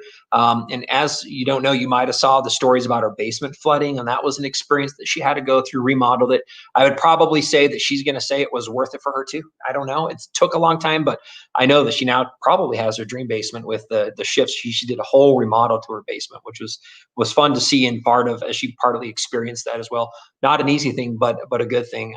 And she's been very busy, and she has videos and videos and videos. And where I'm going with this is, I think she's done over 30 this year that she's going to continue to put out, that she already has and that she has scheduled for the rest of this year. So with that, we're super excited to bring Leah Day on, and we're going to go ahead with Leah Day, knowing her amazing background as someone moving from the domestic world to the mid-arm world to the professional long arm world, also moving into knowing and what that is from free motion quilting and having several books and fabrics that you can buy and experiences that you can have to fully automated systems. She's doing a really great job in order to do so. And right now, with part of what we're looking at for her, I want to look at part of the term. This is part of her basket weaving experience that she has right now, and this is going to be series 2. So if you're not familiar and you haven't watched the version 1 of this, we're going to encourage you to go ahead and watch. We have posted this last week, and then you can watch this again. This is the Autumn Quilt-along called the Basket Weave. This is part 2. It says, join Leah Day in a second part of her Autumn Quilt-along series to create beautiful autumn basket weave quilts entirely with the QCT5 beginnings, which is our low-end automation system. Follow along with one video per week as she guides us through loading the quilt, placing, quilting designs, and troubleshooting issues that may arise along the way. If you already built your new skills on your home sewing machine or long arm quilting machine, tune on in the next week with what we've got today for this new quilt along. So with that, we're going to go ahead and bring that on, and we will go ahead and start watching that. So thank you very much, Leah Day. We appreciate that. My name is Leah Day, and welcome back to Grace Company's fantastic Fall Festival. This is a short and sweet quilt-along. We are doing basket weave with QCT, and this is our second video in the series, and we are ready to start quilting. So you'll want to download this helpful little guide. This is going to show you the placement of the designs in our fall basket weave quilt. And I'm going to be following along. My quilt is mounted this way on the frame. So I'm going to be starting with this design here in this corner, and that is the arcs border. So we're going to stitch out the design in rectangles. I'm going to show you how to stitch out in small spaces, as well as utilizing the full space in the frame to stitch verticals as well. If you have a bigger long arm, this is definitely going to be for you. Now you will need one other thing to follow along, and that is just a simple 12-inch ruler so you can measure the spaces on the quilt and get really accurate placement. So very first step is to start working with our software.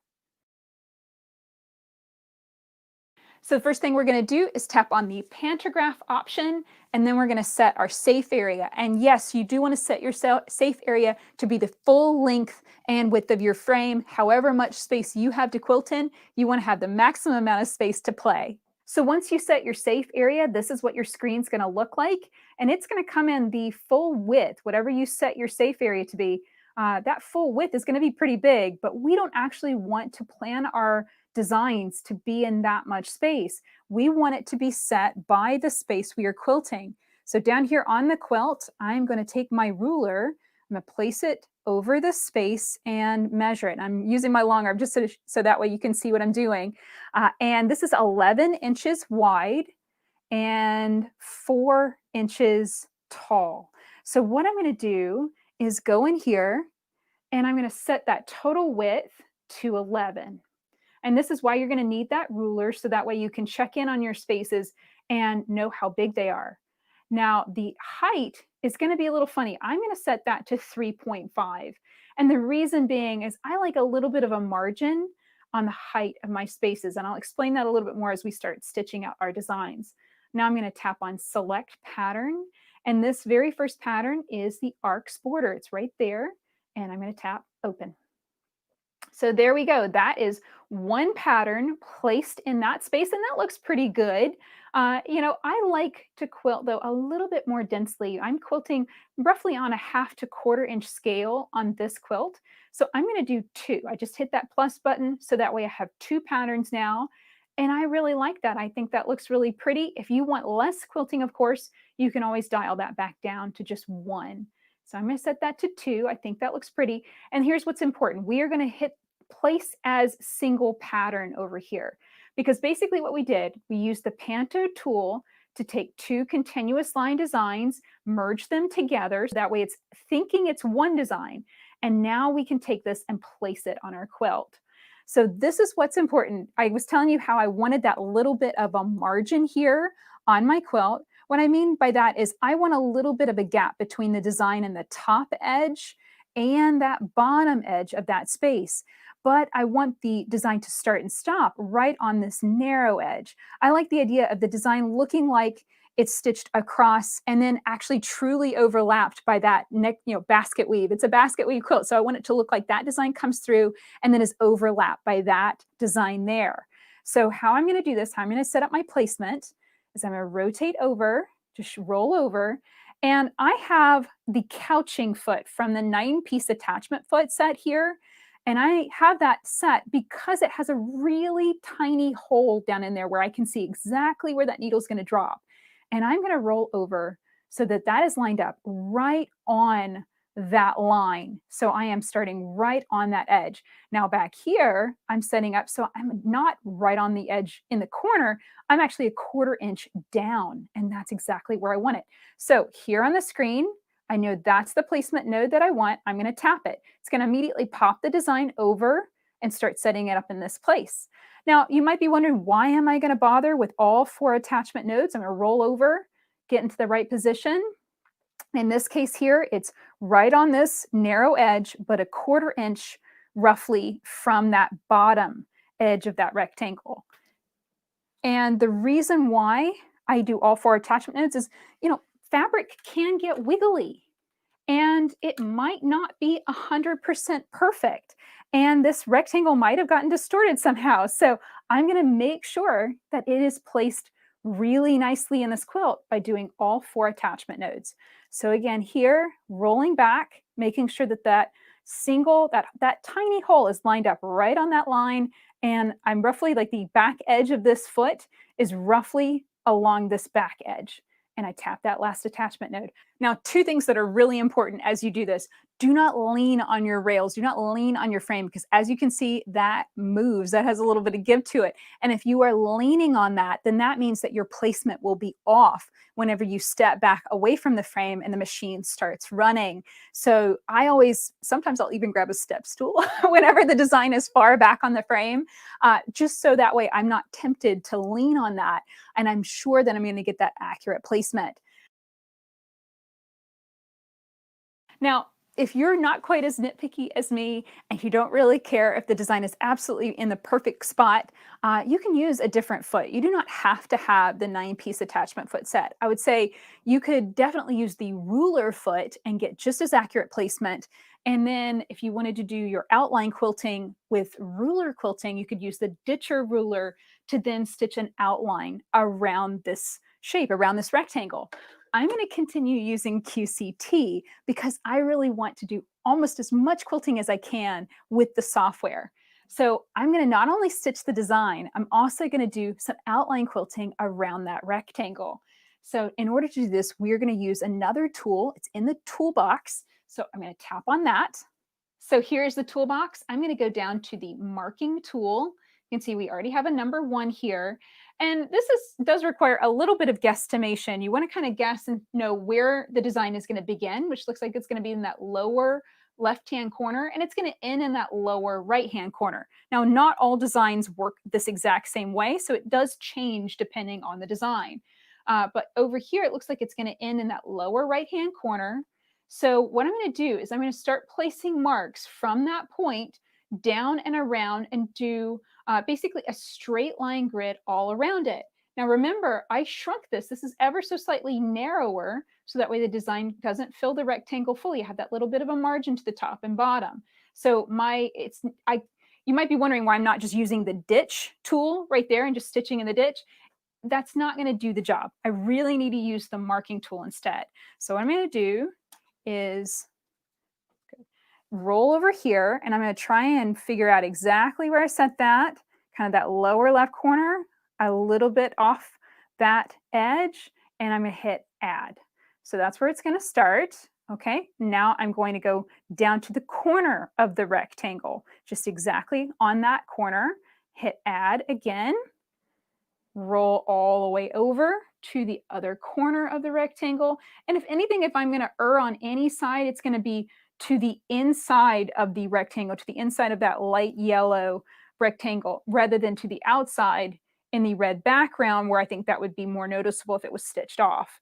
And I'll be honest, this is not always perfect. You know, sometimes the stitching is off ever so slightly, but one thing I've been really working on is not being quite such a perfectionist and allowing the machine to do more work for me. And this is so much faster. Okay, so there we go. And then come back around and try and end exactly where it stopped. So there we go. So that is how I would use the marking tool to mark that outline. As you can see, if I zoom in, let's see, if I can zoom in here, you can really see how that outline is about 1/4 inch from the top and bottom, but running right along the sides of the design. So this is exactly what I want to stitch in this rectangle. So over here, I'm going to make sure that I have the pattern selected and also marking selected. So I'm sure I'm going to be stitching out both of those things, and then I'm going to hit quilt. So I hit quilt. Make sure you got everything out of the way, and also make sure that your needle is in the up position at this point. It's going to ask you, of course, but it's always good to double check before you get to this screen. Now, one quick thing I forgot to check in on is settings, and this is really important. So I have my machine set to slow. It's just how I like to run it. I like it to run fairly slow just so it has the best stitch quality. I do a tie-off count of 2. And I do a micro stitch. This is just personal preference. And I have this set to do an automatic bobbin pull, pause at trim lines, and to do 15 stitches per inch. So those are all of the settings that I use with QCT5. And now I'm going to hit pull bobbin. What this is going to do, the machine's going to turn on. It's going to first ask you if your needle is up. Like I said, I'm going to say do not show that again, because I know if I am using QCT and kind of running with it, my needle is pretty much always going to end up in the up position.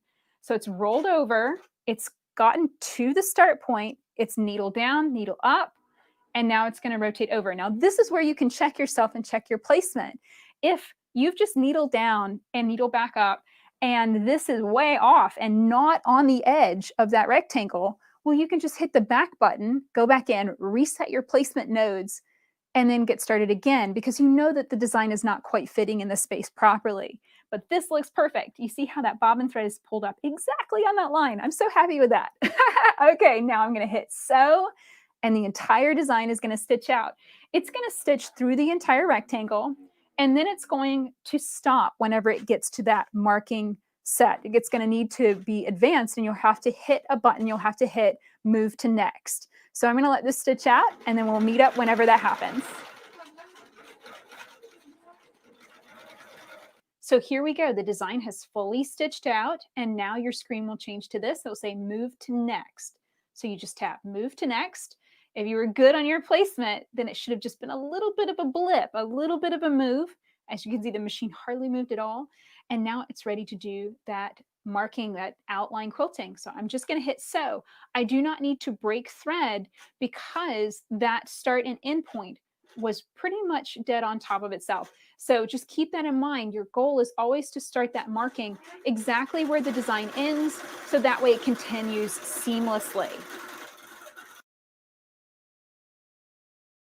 Okay, so the design stitched, the marking stitched, we've got it all done, and I'm going to click finished, back to pattern placement. And as you can see here, the screen is going to flick back, and it's going to be regulated precise, and then whatever your stitch length is. In this case, it's 15 stitches per inch for me. Whenever it flips back and it no longer says quilt motion, that means that you have control over your handlebars again, meaning the buttons will work again. So what I'm going to do is pull my bobbin thread up to the surface so that way I can tie off and bury those thread tails securely.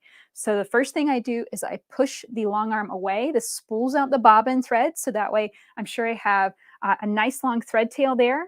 I pull the machine back and I put it right on top of where I ended that stitching line. So I'll bring that right to that spot wherever my stitching ended, needle down, needle back up, tug on that, and that's going to bring up a loop.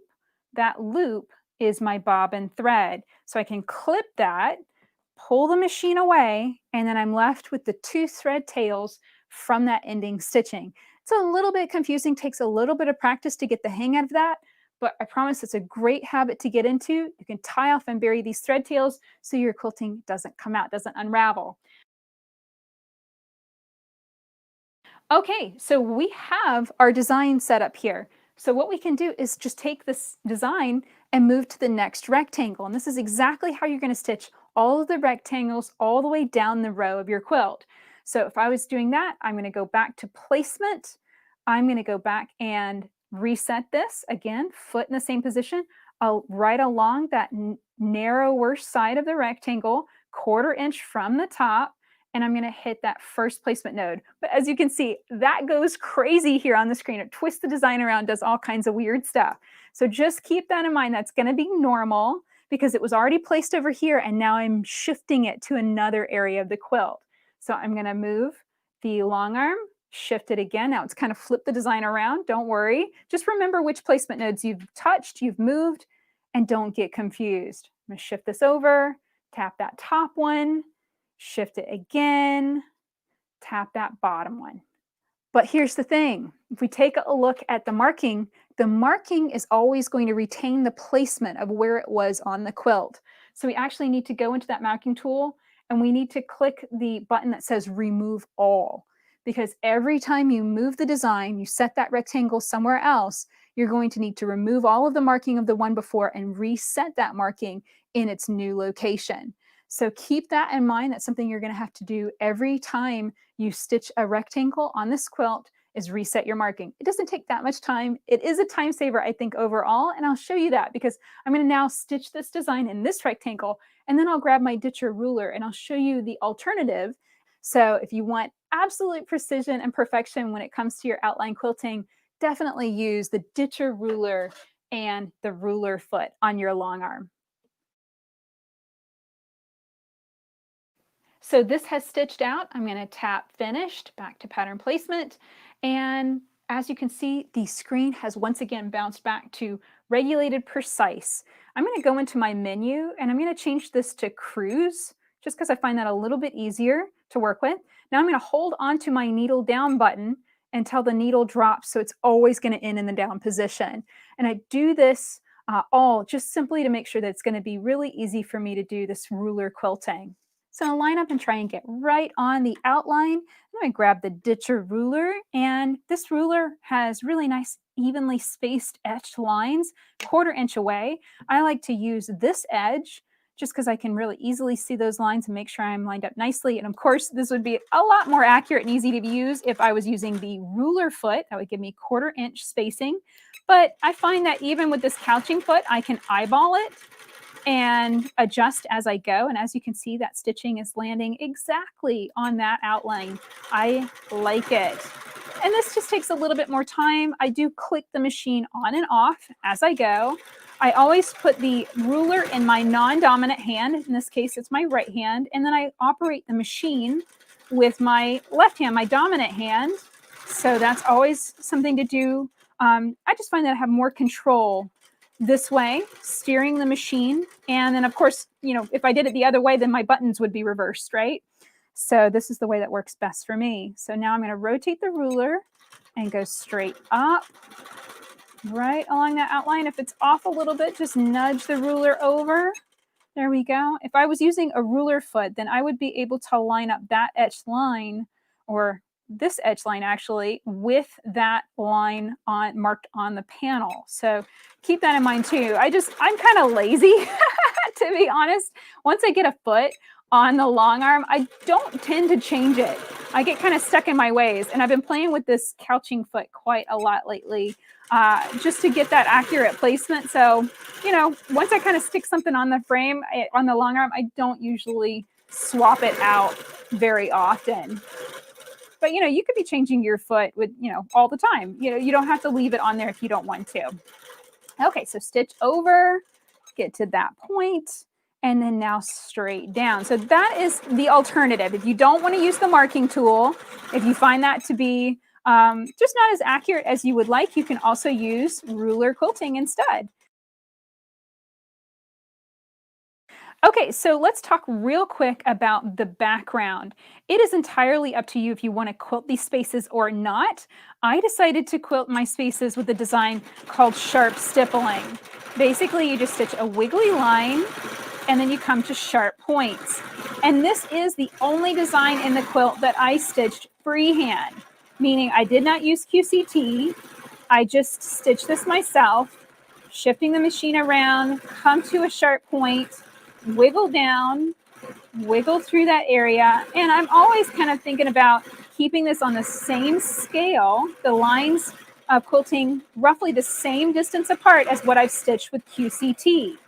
So if this seems, you know, like a little challenging to you, maybe don't have the freehand quilting skills, then understand that you can also do outline quilting with the marking tool. You could do an X through here using the marking tool. You could do some straight lines. There's lots of different options. Anything that you want to put in the space, actually. You could even place one of the smaller, simpler designs in this area, and that would be fine too. I want you to understand that you can absolutely leave the red background fabric in this quilt open so long as your batting allows it. So this is a pack of Quilter's Dream poly batting, and somewhere on the package, it's going to tell you how much quilting your quilt will need. And in this case, it says stitches up to 10 inches apart. So if you were to use this batting in this quilt, you could leave basically 9 inches open with no quilting in it at all and be able to get away with it.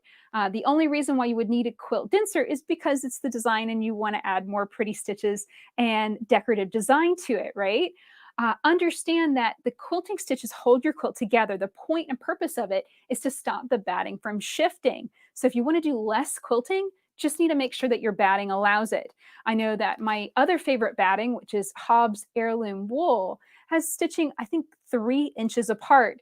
And this is a 3-inch square. So if I use that batting in this quilt, I wouldn't be able to leave those squares open and empty. I'd have to do some quilting in them. Otherwise, again, the batting could shift and get all lumpy whenever I go and quilt my quilt. Sorry, whenever I go and wash my quilt. So understand that that's the purpose of our quilting stitches. And if you don't like quite as much stitching as I'm doing in this quilt, you want to do a little bit less, that's perfectly fine. So now we know how to stitch designs that are long and horizontal. Let's go all the way back. I'm going to hit X And I'm going to come back to this screen where we originally started working with our pantograph. So I want to talk about placing a design into a space that looks like this. This is 4 inches tall by 3 inches wide. We're going to set this up to stitch the full 3 inches wide. But again, I'm going to shrink that height down to 3.5 inches tall. So here we go. We're going to change that total width here to 3 inches. I'm making sure that my pattern height has stayed the same, 3.5, 3.5, that looks good. And let's go in and grab our next pattern. And that's going to be this curly Q. So I'm going to tap on that, click open. And what I need to do over here is reduce the number of patterns just to 1. And as you can see, my pattern height got a little funny here. So I need to make sure to check that. That needs to be 3.5. And that other pattern height. So you have a total height and then you have a pattern height. A little confusing, but basically that needs to be the same. 3, 3, sorry, tap that. That needs to be 3 width, 3.5, 3.5. And as you can see, this design is a little bit skinny and a little bit tall.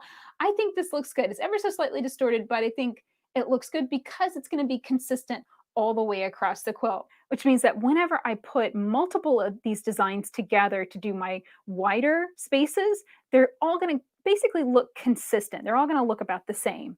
All right, so we're going to do that same placement again, lining up that needle so that it's lined up with that edge of the rectangle.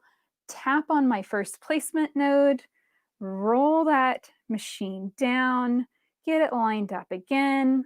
Tap that next placement node. And if your machine gives you a little warning, something like, oh, it's out of the safe area or something, that just might mean that you're ready to advance your quilt. So don't worry about that. Just shift your quilt if you need to. This is what I love about the 21. You have so much space to play in before you have to do any advances. So there we go. Again, remember, we're 1/4 inch from the top and bottom, but right on that narrow side. So that is that small design placed. Again, if I wanted to do some markings around it, I could, and then hit quilt.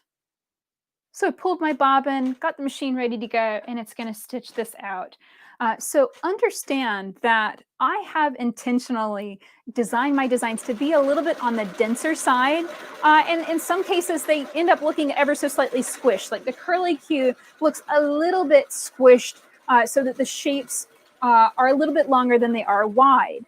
But whenever I put 3 of them together to fit into my 10-inch by 4-inch rectangle, it ends up looking pretty much the same. So I aim for consistency. So if you have one shape and it looks one way, and then when you put multiple of them together, it looks roughly the same, I think that looks good. But again, all you have to do if you want a little less quilting is just do one less design into that space, and that'll work fine too. Okay, so that finished. Back to pattern placement. Let me go over that bobbin pull one more time just so that you know how to do it. I pull my machine over so that way that spools out my thread. And if your machine feels kind of stuck, what you could do is you can come over here between your take-up bar and that last pigtail guide and tug on it a little bit. And that will give you a little bit of slack, right? And so you pull it over, that spools out your bobbin thread too. Then you bring it back to where you ended your line of quilting. And then you know that your buttons are working again because your monitor says regulated precise. So your buttons are going to be working again. Make sure that you're right on that spot. Needle down, needle up, and then pull the machine away. And so that top thread is going to pull up a loop. That loop is your bobbin thread. So you want to cut both thread tails, and then you can tie off and bury your thread tails. So every time that I have one of those little narrow spaces, I'm going to have one on one end of the quilt and on the other. So at this point, I would go on ahead and have this basically created, have the design sized the right way. I go down to the other end of the quilt, place it, stitch it. So it's already done. But real quick, let's go over how do I make this for our wider spaces for one of these nice long 10-inch wide by 4 inches tall spaces. So I'm going to go back to this screen where I set up my pantographs. I'm going to change that total width to 10. And you can see it just stretched that pattern out really wide. And I'm just going to tap this twice. And you can see it creates 3 of them together and has that same, ever so slightly taller spiral. And that's exactly what I want. And always remember, we're going to be placing this as a single pattern. That's what we always tap for this. So that is how I would go from a single shape to a long, narrow shape. Now let's talk about something else. That's just going to be something that I think is really important whenever you are quilting on a bigger long arm. So on this quilt, of course, we have these horizontal and vertical bands. When you have it on your frame, you can quilt these horizontal sections really easily. But what about these verticals? If you're quilting on a Keynote 15 or on a home machine, how you're going to quilt the verticals is you're going to take the quilt, you're going to do all of your horizontals first, you're going to stitch through all of those, then you're going to take your quilt, take it off the frame, rotate it, and then all of the vertical spaces will become horizontals. So then you can stitch them easily. If you have a Keynote 19 or a Keynote 21, you have enough space within the arm of the machine to be able to quilt your verticals too. So here's how you're going to do that. First, I'm going to go on ahead and set up my pantograph, and I'm going to go on ahead and quilt it into this space. So here is the space that I am going to stitch my next design. This is pattern C that is going to go into this tall, skinny rectangle. This is 9 inches tall by 4 inches wide. But here's the thing that might be a little bit confusing, and that is that we're going to continue to use the software as if we're stitching a horizontal. And in the next screen, that's where I will rotate it in order to fit into this tall, skinny space. So I'm going to go in and select my pattern, and we are going to put pattern C in this space. And I'm going to dial this down to just 2 because I think that's going to look the best. It's not going to be too squished together. And here you can see my total height, 3.5. My total width is 9. So just remember, it's going to look like you're stitching a horizontal. It's okay. As soon as you hit that place a single pattern, you can get to this screen and you see over here, we've got the ability to rotate it. So I'm going to tap on the 45, 45, and now my design is vertical, but it's all squished together. So what do I do now? All right, so I'm going to roll this over and I'm going to set my placement marks. So again, lining up so that the needle is lined up with that skinny edge of the rectangle right on that outline, making sure that the foot is lined up over here so that it is right on about 1/4 inch actually from that side. So that looks good. I'm going to tap on that placement node. Now, if you want it to immediately stop being so squished together, then you'll want to go onto the diagonal, meaning the direct diagonal from that one. Again, place it so that the needle is lined up on that edge, 1/4 inch from that longer edge. Tap that, and it gets even weirder. It really distorts. It's kind of funny how these designs can look really, really bad before they start looking better. There we go. That's better. Just run through all of those placement nodes.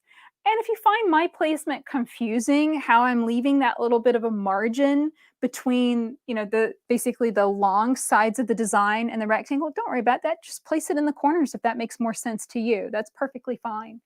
All right, so my design now looks right.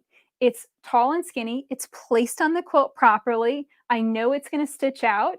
And if I wanted to, I know that this would begin stitching kind of in the middle and end stitching kind of in the middle on the bottom. I could place my marks and also do my outline quilting too. So in order to stitch that, I just hit quilt, and now it will stitch out that design vertically. And the only limitation, like I said, is just making sure that your long arm is big enough to fit the design. You need that full 9 inches plus enough space for your foot, plus enough space for the rails. You need a good bit of space in order to quilt that. I don't think that the Keynote 15 has enough space in the harp plus everything else in order to be able to quilt a full 9 or 10 inch design. So this looks good. I pull my bobbin and now I hit sew. So that is how I place my designs and stitch them in the basket weave quilt using QCT5 beginnings. Understand that those verticals are very, very easy to stitch. If you have a smaller long arm, all you need to do is take your quilt off the frame, rotate it, and then all of those verticals will become horizontals, and you can stitch them the same way as I showed at the very beginning of this video. So this is going to be one of those things you want to take your time on. Follow along with this chart very carefully to place and stitch your designs. And whether you use the marking tool to do your outline quilting, you don't do any outline quilting at all, or you use a ditcher ruler and a ruler foot, it's going to come out great. It's a really fun quilt to quilt, and it gives you lots of stitching time on QCT5, a lot of practice and bang for your buck. So I hope that you'll follow along, stitching out all of these cute designs, and come back for the next video in our Fall Fantastic Quilt-along as we stitch out our borders, which is the last step of this quilt-along. So that's it for this video. My name is Leah Day, and until next time, let's go quilt.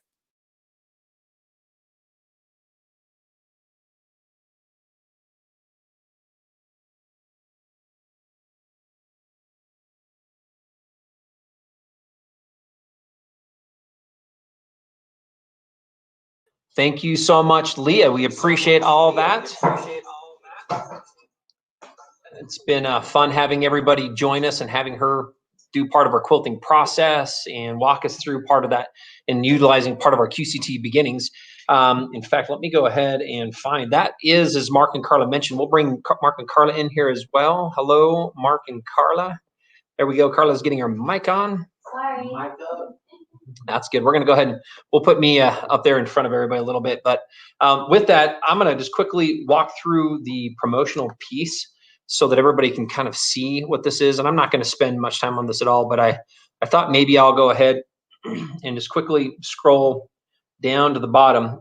If anybody currently owns one of our quilting machine systems, the 15, the 19, the 21, the 21 Pro, or if you have a domestic machine that we can put stitch regulation on it, give us a call and we can tell you a little bit more about the compatibility, but it's currently on sale. So the system that Leah was sharing, and again, thank you, Leah, for all your efforts and your time. It's been wonderful having you with and having you join us as part of that process. So again, what I wanted to show everybody here is that they're on sale. This might look a little bit steep if you're not familiar with the automation and normal pricing in the industry. Averagely, people would say it's around $10,000. If you say, oh, if you want to go add a computer to your system, how much is it? Outside of that, both the beginning and the pro version of QCT5 work on the Q-Zone hoop frame, so the zoning frame, and it has the smarts that it will actually take and move your quilt and help index the different places for you to move your quilt so that you can do so correctly. So it's a great thing to do it. And maybe Carla, why don't you just share with us a little bit about your experience? I know you've had a chance to do several different quilts on the Q-Zone hoop frame with the automation as well. And it was so much fun. I didn't realize how, I dare say it's a little bit more interactive than on the rolling frames, and so it just keeps you busy and keeps you engaged, and that's what's so much fun about the automation. If you think you love free motion quilting, yeah, this is another aspect of the quilting that you can add, and for not a large amount of money as well. So check it out, see the differences, and you can start out with the beginnings, and like Nathan said, it's very intuitive. So it will direct you on where you need to roll it. It will move the machine. Now the beginnings, you can just quilt 2 rows at a time and then you have to reset it. But with the Pro, it's going to let you lay out your whole quilt and quilt it from edge to edge or quilt a block at a time. So it's fun, and it's, you know, you can spend a lot of time like shopping for fabrics, shopping for designs. That's another thing that I like to do, is just sit on the websites and see what design, oh, it's going to go great with this quilt. And so that's a lot of fun as well. So check it out. I love that. So now we're shopping, I guess, for 3 things. We're shopping for fabrics that we love. We're shopping for threads to finish our quilting. And now we're also shopping for patterns, right? So you might even shop for patterns at the beginning. So and shoes. Add shoes to the list and we'll shop for shoes. I'm with Carla. I am like that. My wife will tell me I need to stop buying. It's not that I buy them all the time, but they last me forever, because if you wear 1 pair, right? Everybody, we know this. If you want to comment, yeah, we know if you have, you know, several pairs of shoes and you just wear 1 a month, they can last forever. But pretty soon, after a couple years, you're like, I think I need a different pair of shoes because it doesn't match this process. So yeah, I'm with you on that one. I love the shoe side. So with that, Mark, I think Mark, you have like 10 pairs, or you have like 2 pairs. Like, what's your gig over there in shoes? 2. Oh, Mark, you're missing out, dude. You need to go out and buy some new shoes. Heather, he needs new shoes. Wonderful. So good one on that one. That's wonderful. So with that, I thought I kind of talked about some of the prices and the discounts that we have, which has been really good. Maybe really quick with what we've got going on, Carla, as a recap from earlier on today, we talked about the hoop frame. Coming back just really quickly from the hoop frame, again, maybe really quick, Leah Day, I'm just looking at some comments again. Thanks for being on with us, Leah. Thanks for helping answer a lot of those questions. It's been fun. If you haven't had a chance, go visit her site, leahday.com, and she has several things going on there with her site and several things that she does from an educational standpoint. But Carl, I wanted to go back, so I was going to bring up the hoop frame. We gave that away today. Yes. And I know that's one of our most popular products we currently have. Share with me a little bit on why that's been so popular. It's an easy frame. I mean, if you think it's difficult to set up, oh my gosh, you're wrong. Of all the frames we have ever made, and we have made a heck of a lot of frames, this is absolutely one of the easiest frames to put together. I mean, Mark can put it together with his eyes closed. I need to have my eyes open, but it just takes very few screws to set it up, and you can start quilting just within minutes of it being set up. You just put your machine on it and you're ready to go. And it makes easy work of quilting using your domestic machine. You just place your foot pedal down below. You can sit or you can stand. You can adjust the height so it's comfortable to quilt with. So yeah, check it out online. It gives you the dimensions. It's a small frame. It doesn't limit you to the size quilt you can quilt. I better take a breath and tell you some more about it. Yeah, like I showed you last week of how easy it was to add a laser and other accessories to quilt with. Yeah, you can add a laser, you can add ruler bases. Now, you can get ruler bases with your domestic machines as well. If you go to Westedly Rulers, you can add ruler bases to them. And sometimes the machines have such a wide base that you can actually set a small ruler on it and do some templates. Also, it doesn't take up as much room as you think. And you can start with your domestic machine, but you could upgrade to the 15R, which is a great transition, and then move to a 19. So you can elevate your quilting with a newer machine that has built-in stitch regulation, and the buttons are easy, the handles are adjustable, so check them out. Now, Mark, it's your turn. You're exactly right. With where you can start and that growth opportunity, you're not just stuck with what you feel like something you can't progress with, or that throw space is smaller and you don't want to go any further. So we went over a lot of the stuff, and that was perfect what you said with exactly on our machines. And so it's great from the smaller machine to the larger machine. And talking about the frames, they are something that are super easy to put together. So so easy. Product, yeah. And like Carla said, I can do mine with my eyes closed. It'd take me a little longer. No, I can't. Everything we make is easy to put on and take off. Don't let your husbands do it. You do it. You don't care what age you are. Yeah. Make sure that you are getting in there and learning with them, because it helps you become a better quilter, and the knowledge of putting those frames together and machines on and learning how they work and function is very important. Yep, absolutely. All right. Do we have any maybe some good questions or thoughts, even though we weren't talking too much on a lot of this I stuff went on here? a little bit too much, so. No, it's good. That's good. We'll bring Nathan. Ruler base. Carol K says ruler base, question mark. Yes, you can add the ruler bases to any of our machines. And like I said, contact Westedly Rulers, and you can add ruler bases to several of the domestic machines that are out there as well. Yeah, with this, I thought this is an interesting question. I don't think that I would have necessarily the best answer for this one outside of Westedly Lake Rulers. I know that they do custom bases around machines all the time. And I do know that they're making them for some of our frames with machines. So I would kind of just do a shout out to go and visit with them. And they have our measurements too. So And but with that would be for your domestic machine. If you're using one of our machines, then there are ruler bases for the 15s, the 19s, and the 21 and 21 Pro that you can get with that. This is another interesting question. I thought maybe you could read the question out loud, and then Mark, share with us what's the story on this with the frames. So Linda says, does it have to be leveled? are you going to level with us, Mark? I'm going to level with you, Linda. Yes, it needs to be leveled. Honesty is a true virtue. Okay. That's right. I'm going to level with you. Yeah, it needs to be leveled.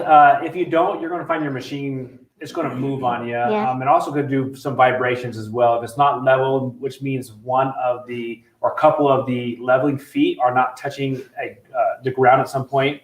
And that can cause for more vibration. Not only that, but your machine could also go backwards or forwards when you don't want it to. So if you level your frame mount, it will keep your vibrations down and it'll keep your machines in place. Yeah, you see these machines are not moving on us. That means that we leveled the frames so that they're staying in the same place and it's not going to tip and roll. And you don't have to walk and sew with it as it's going down. Here's something else I thought I'd bring up really quick with everybody. This is a question that's being asked, is some of the ads are upgrading to a Continuum for 1,000. What this question is if you buy the the 15 machine, so I have this on the screen. If you're going to be buying any one of the 15s, the M, the R, or the 15 Pro, you're getting the free Q-Zone hoop frame, which is our standard Q-Zone hoop frame, or we're giving you the Queen frame. That is a free piece. If you upgrade to the Continuum from this combo, so with the 15, you will pay $1,250 for the additional cost in order to go to the bigger professional Continuum. That is for any size Continuum, 8, 10, or 12 foot frame. It doesn't matter. So you'd pay that $1,250. Let me move up here to our 19. This 19 machine, it's coming with a free frame. However, it's not just the Q-Zone hoop frame. This one is coming with the Q-Zone Hoop Frame Pro. So this is coming with a professional Q-Zone hoop frame, which also comes with a welded table inserts. It has leader cloths as part of that package as a whole. And I'm trying to think if there's anything else. Oh, and well, the dual track system is part of that welded table system. So it comes with an upgraded track system. Again, this one is only $1,000 because in essence, this one's coming with a more premium frame already. Again, so if you're buying the 19, it's only $1,000 to convert this machine with the free frame combo to get the Continuum with this frame. So I just thought I would quickly clarify that as part of the questions with what that was out there as well. We can go ahead and move back to some of the other questions that we might have here on the side that I can bring up here. Yeah, questions, comments. Lexi, I see where Lexi for Beth, sorry, says I love it because it fits. It wasn't that easy for me to set up though. LOL. So I think she's talking about the automation with the system, because I know this is just potentially right after Leah Day and her stuff regarding QCT. So I think that does take a little bit longer. If you're going to do and build the frame, then you add your machine, then you add automation. There's a few different steps there, so it did take a little bit of time. Maybe answer this question on QCT, Mark. So Beth, as you see on the screen, it will work with the Queen frame. And if we're talking about automation, it will work with any of our Grace frames. The automation, when it comes down to it, is more compatible with the machine that you're looking at. But as far as a Grace frame, yes, it would fit on the Q-Zone Queen, the Continuum Queen, the Q-Zone Hoop. So all of our current Grace frames plus our previous frames, it will. Great question, Beth. But call and ask our wonderful account executives, because they should know the answers to those questions. They get asked it a lot. And call us and ask. Mm-hmm. Yes. Again, with that, let me go ahead and put that up for everybody to see. Again, if you want to, you're more than welcome to, again, call in at our 800, but you could there. So if you have product questions, you want to know, there's also compatibility lists, you can do so. The other thing that you can do as well is just give us a call at our 800 number. That's 1-800-264-0644 for questions. Again, I like to talk about this. Our account executives are what we really try to do and what we strive to do with those people who call is there's usually a lot of questions, and what we're trying to understand is what you're looking to accomplish. And our goal is to help partner you as you have these questions and these challenges, and we're looking at what we might do in order to help you find success in completing your quilt. What tools would kind of put you in the right position? And then we look at that. What does that mean on a budget? What does that mean on a space? What does that mean on a skill set? And so then we can help build you something that will work best. Again, if we were to do a shout out for all of our dealers, last time we did here, and thank you everybody for joining us as we did this. We had several of you contact our local dealers. We would encourage you to do so. On the Grace Frames website up top, there's just an easy dealer locator. And again, if you don't find one in your local area, feel free, you can phone one of the closest ones or give us a call. We'd be more than glad to help answer any questions for you on that. Mark and Carla, can we do a giveaway here? I'd like to do one more giveaway before we get too far and we kind of get into our next group here will be visiting with us. Yeah, absolutely. Let me get out of my chair. Or are we doing a spin? It's spin, right? Spin it is. I don't know how to give it away. Randomly pull out your pocket. Woo! Quilter's combo. No, yeah, we're gonna spin it. So the question is, what question is Carla gonna come up with? You come up with such good questions, Carla. What is the question? And it is not our winner from last time, Rebecca Campbell, but what else would it be? Behind Nathan is a quilt that I did a long time ago, but I used a special tool to make some of the applique items on there. The first one who can name that tool correctly will win a spin. Here we go. Love it. Putting it up.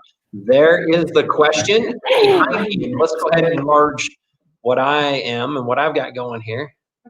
There we are. And it looks like we already have a winner chicken dinner. So this is the beautiful quilt.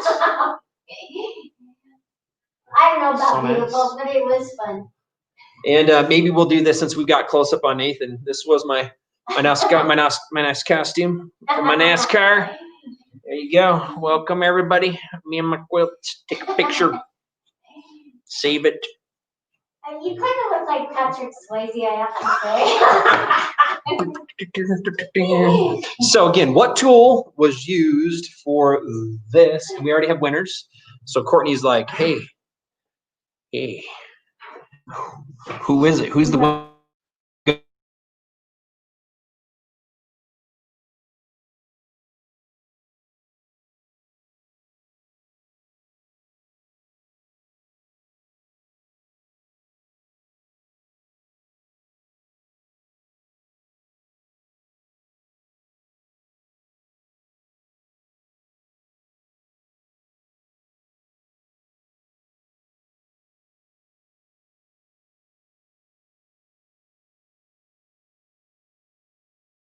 So no, let's just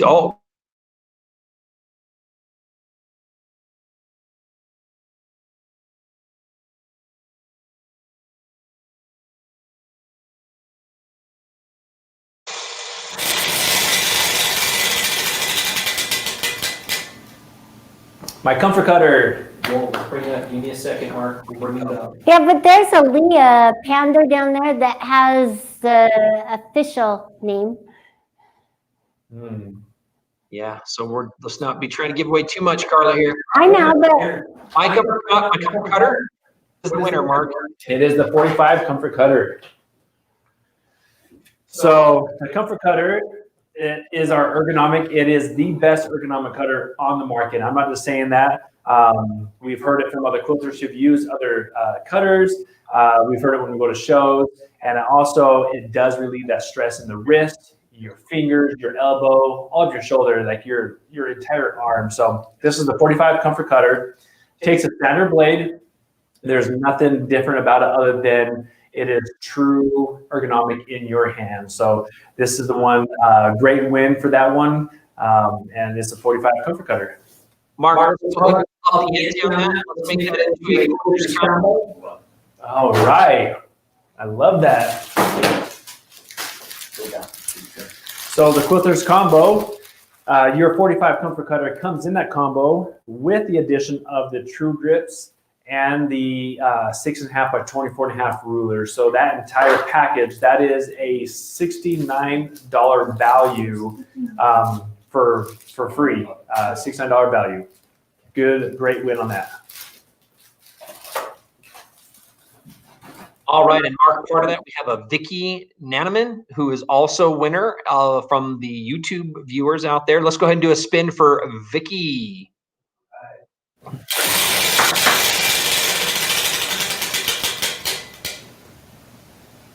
My comfort cutter. Yeah. So let's go ahead and add that one to my quilter, my quilter's combo as well. Yes. And by the way, Vicky and Ella, please go ahead and email sales, SALES, sales at graceframe. That's GRACEFRAME.com, graceframe.com to redeem your winnings for a part of this spin. And with that, we're going to go ahead and bring me back in because guess what? Rumor has it, I broke the camera.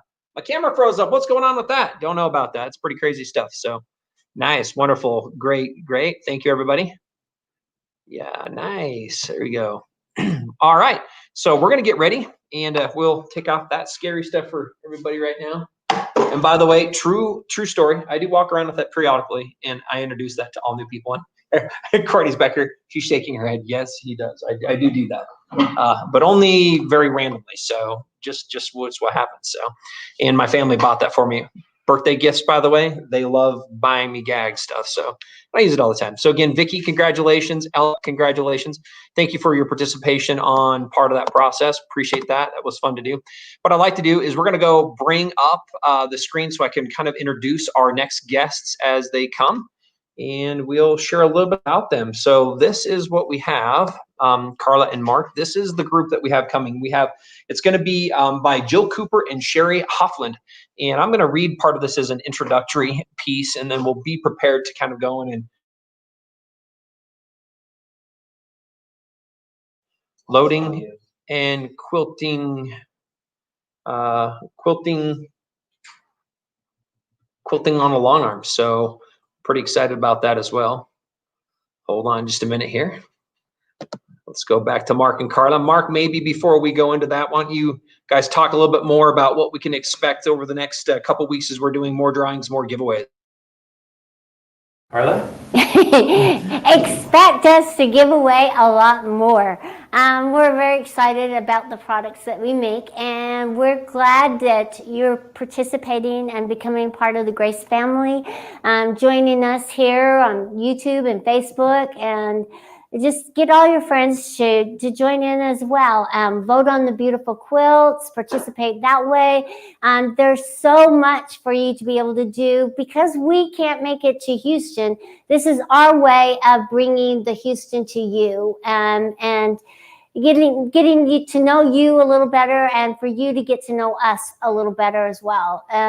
Our social distancing per se. So yeah, we've got more from Leah Day. We've got trunk shows. We've got lots more giveaways and a lot of great quilters that are going to have classes, a lot of professional quilters as well. And so it's really exciting where Grace Company, this little teeny company has come and from all you. Yeah, not only are the giveaways fun, the product knowledge. I think that's what I enjoy doing with all this is, over the phones is great to talk to you over the phone and talk about the product, but be able to see the product and get a better knowledge through this live event and with the questions that come in.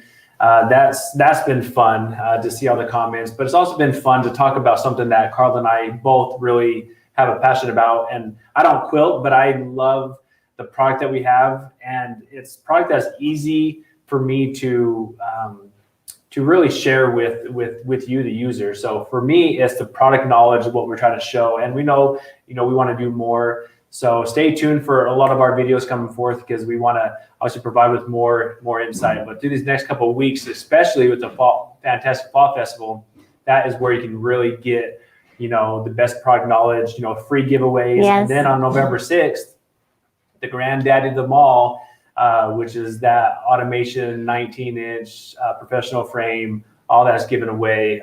So that's exciting. And then for that, we'll go ahead and bring Nathan back in here. Bring me back in. Hopefully we're going to be good back in audio. My computer's been being a little bit shy with my awesome long hair and my awesome glasses. So thanks, computer, for letting me back in and join. Didn't recognize. No, not going to do it.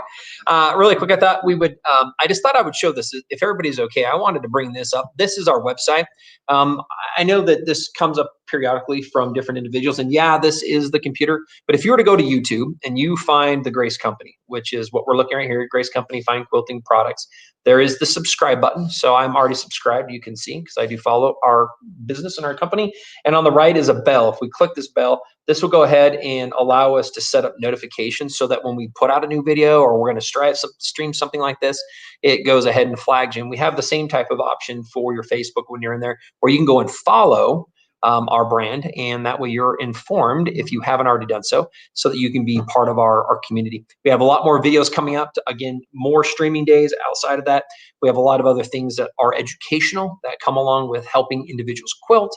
And then we also, I thought I'll put together a couple more presentations on things like other tools that are out there in the industry that people are using with domestic machines, amongst more. So I thought I would just share that again, so that we kind of can know that that's out there, and that's an easy thing to do to follow.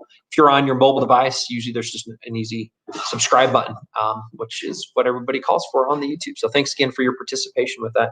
I'm going to go ahead and we're going to bring back up the screen and read a little bit about the next, our next individuals who are going to be coming on. Jill Cooper and Sherri Holland from Match Point Quilting, the quilting studio. This is newer for them, and came across them with a couple questions that came to be with them starting part of a business with two individuals looking to get into quilting. And they're actually just going to do a few things from kind of the beginning. What does it look like when somebody starts and builds the frame and they put some fabric on there in order to engage with the quilting machine? So the overview is, if you're new to long arm quilting or thinking of purchasing a long arm, you'll love this workshop. It says join Jill and Sherri as they walk through a step-by-step checklist to load the quilt on the long arm for beginners, from winding bobbins to threading the machine, checking tension, loading the bobbins, oiling that bobbin case, which happens periodically about every 3 to 5 bobbins, and more, starting with measuring and trimming and quilting. So I thought that would be a fun thing for us to watch. With that, we're going to go ahead and move part of this live and bring them in, and we're going to get their video started. In the meantime, when we're doing this, please continue to comment. We'd love to hear, and hopefully there are a few more questions that we can help answer. I see one about quilt clips. Where can we get those? You can look at our website. It's underneath frame accessories. Again, congratulations to all those people who have participated and who are winners for today's event. But with that, we're going to go ahead and share a little bit more, and we will begin our next process. So thank you very much, and look forward, and you'll enjoy this video that we have. So here we go. Thanks. My name is Jill. And I'm Sherri. And we are dear friends who share a love of sewing.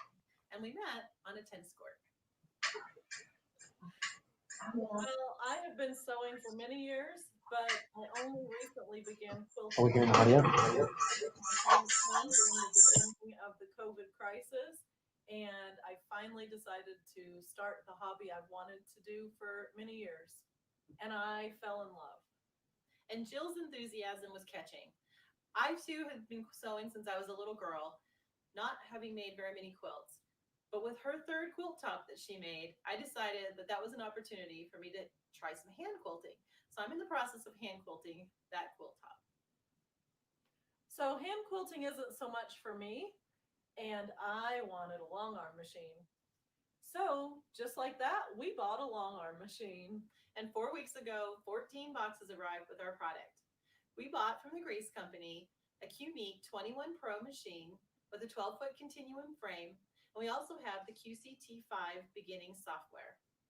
We were able to hit the ground running with huge thanks to Janet George and Leah Day for their online tutorials that have been super helpful. We appreciate those very much. So if you're new to quilting or a long arm machine is new to you, join us and we'll make our way in this journey together. Once you have finished piecing your quilt top, you will want to square it up and press it. Measure your quilt top, cut your backing at least 10 inches wider and 10 inches longer than the quilt top. The batting should be cut 8 to 10 inches wider and 8 to 10 inches longer than your quilt top. Once you have the quilt top, batting, and backing prepared, you are now ready to load them onto your frame.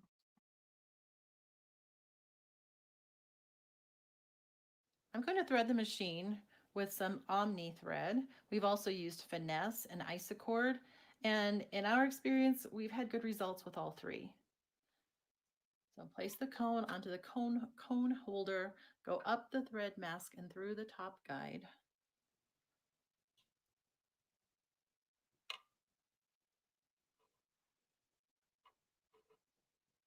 We're coming at that from behind both times.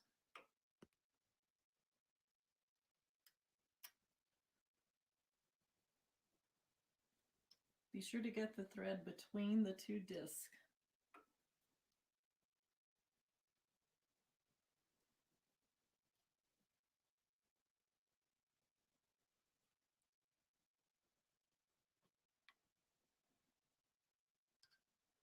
Again, your thread is going between two discs, then around the spring.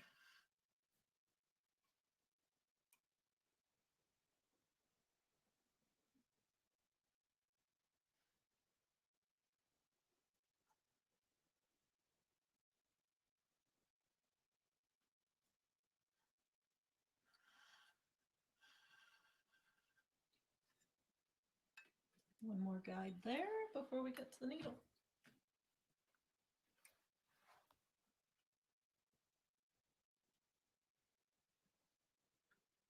Be sure not to miss the little eyelet above the needle. And then through the needle.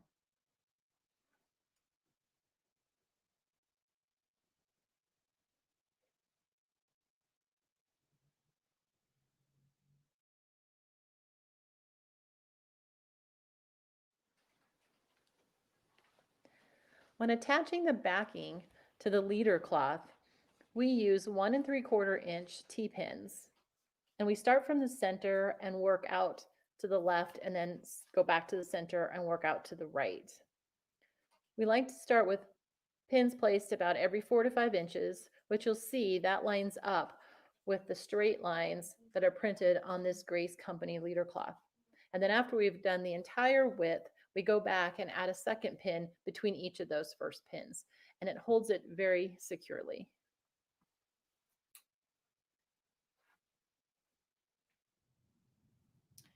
We are pinning the bottom of the backing to the bottom leader cloth.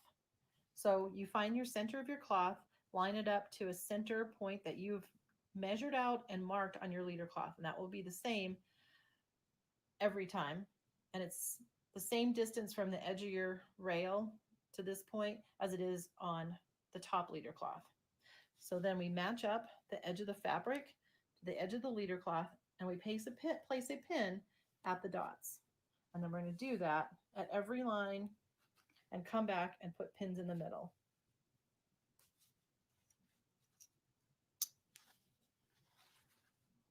We work from the center out, just as we did on the top leader cloth.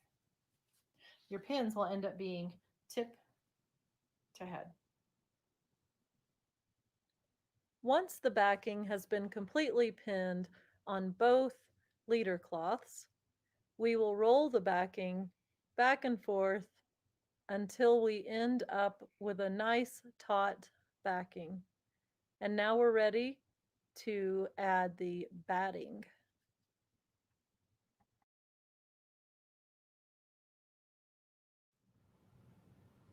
When you power up your machine, the screen looks like this. It comes on in regulated precise stitch mode. We have 10 stitches per inch, and you can change that by clicking on a plus sign to increase the stitches per inch or the minus sign to decrease the stitches per inch. We also have a needle up and needle down function. We use that for pulling the bobbin. We can step through the different stitch modes with this arrow right here. So going forward, we have regulated cruise and we have based. We're going to stay on base in the default settings to do our basting stitch. Center batting along the width of the backing, aligning the top edge of the batting with the edge of the leader cloth about 1 inch away. Now baste the batting to the backing. Use the channel lock on the carriage to establish a row of stitches parallel to the rails.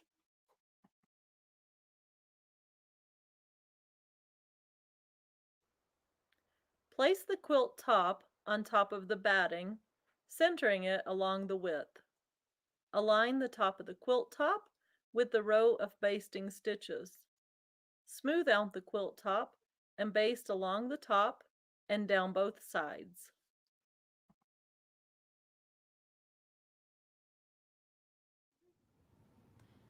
Now that we've basted, we're going to go ahead and start stitching, and we're going to stitch in the or close to the ditch of this white square. We can change our stitch mode by hitting this button right here, this little tiny button. That's the default. That can be changed, but we've kept it as the default. So if I click on that, the stitch mode changes. And I'm going to cycle through manual speed until I get to regulated precise. And I'm going to use regulated precise because it uses the encoders that are on your carriage, and that will keep 10 stitches per inch. And it does not matter what your speed is. And when you stop moving the machine will stop stitching. Just as an overview, this button right here will take you into the settings screen and will toggle you into and out of the settings screen. And then the big button on the left is needle up, needle down. And I'm going to do that right now to pull the bobbin. So I click it, it goes down, it clicks back up, and now I can pull the bobbin.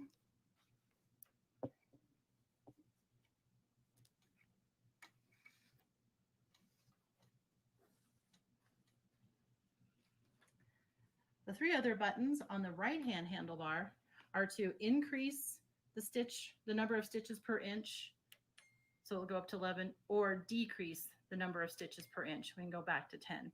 And then the big button is your start and stop button. So we are going to start. And it will now start stitching. And it is going at the speed with which I am moving the handlebars. And I'm just keeping my eye on the ditch, and I am stitching all the way down. And then when I get to the corner, I will stop and the machine will stop. And now I can move to the right and it will start back up again. We're going to use regulated precise mode and 10 stitches per inch to do a little meandering around the border of this quilt. I'm turning it on with the hand controller. And we'll just get her started.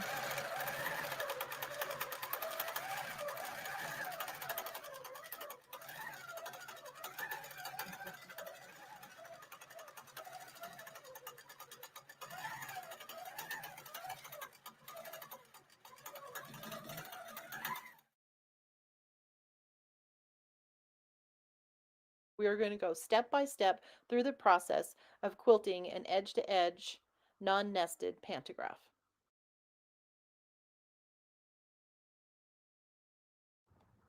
We have loaded a new quilt, and we're going to quilt it using QCT5 beginnings.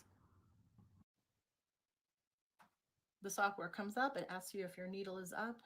Once you've checked that, you can click OK to confirm. You want to make sure that your machine is roughly in the middle of your frame because it does move around a bit and you don't want it to bang into anything. The first thing it does when it comes up, it brings you the selection. We're going to do a pantograph today, so we're going to hit the pantograph button. And now it's going to ask us for our safe area. So you're going to move your machine to the very upper left corner that it would be possible to quilt. Click on the button. Now it prompts you for the bottom right corner, and so you're going to take it to the bottom right and hit that button right there. Now we've established a safe area. That is the area with which this machine can move. And because we have a 21-inch arm on this machine, we have a safe area that goes from 1 leader cloth down to the second one, but it can only go so far because the bottom will bump into that. And that total height for our machine is 16.129 inches. Now we would like to establish our quilting area, and we're going to do that with the ruler function. Very similar to the safe area, except now you're going to move it to the upper left-hand corner of your quilt, which is your quilting area. So we're putting it in the very top corner, and we hit half of that ruler, the left half of the ruler, and then we're going to come down and measure down to the outer bottom and hit that button. This will give us a quilt width, and I'm going to slide this to the center because now we're going to mark the center of the quilt, and the machine will do that for us by hitting this button with a little machine symbol on it. It's going to move, so it's going to first ask if your needle is up, and it is. So we're going to say okay, and now it's going to move to the center.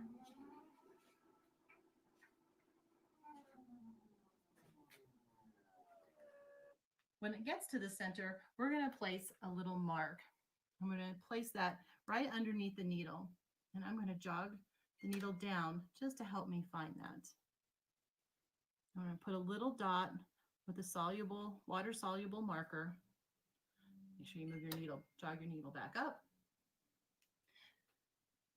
Now you can hit apply measurement, and it will show you a rectangular box, and that is that entire area that you've just marked out for quilting. And it will tell you the width is 45.289 inches and the height is 16.129 inches again.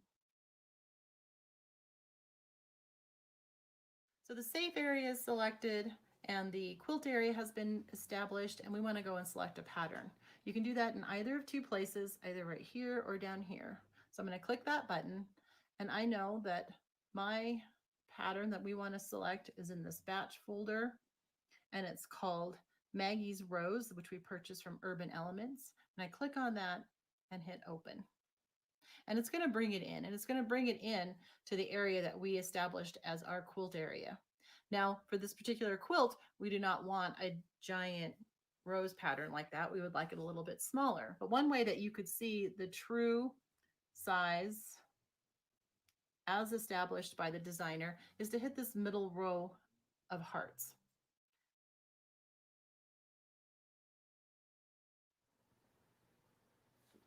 We are now going to do some calculations to determine the number of pattern and number of rows that we would like to stitch within each zone. We have removed our tablet from the machine, and we have also started running it in simulation mode so that we can work on it while we are no longer standing at the machine.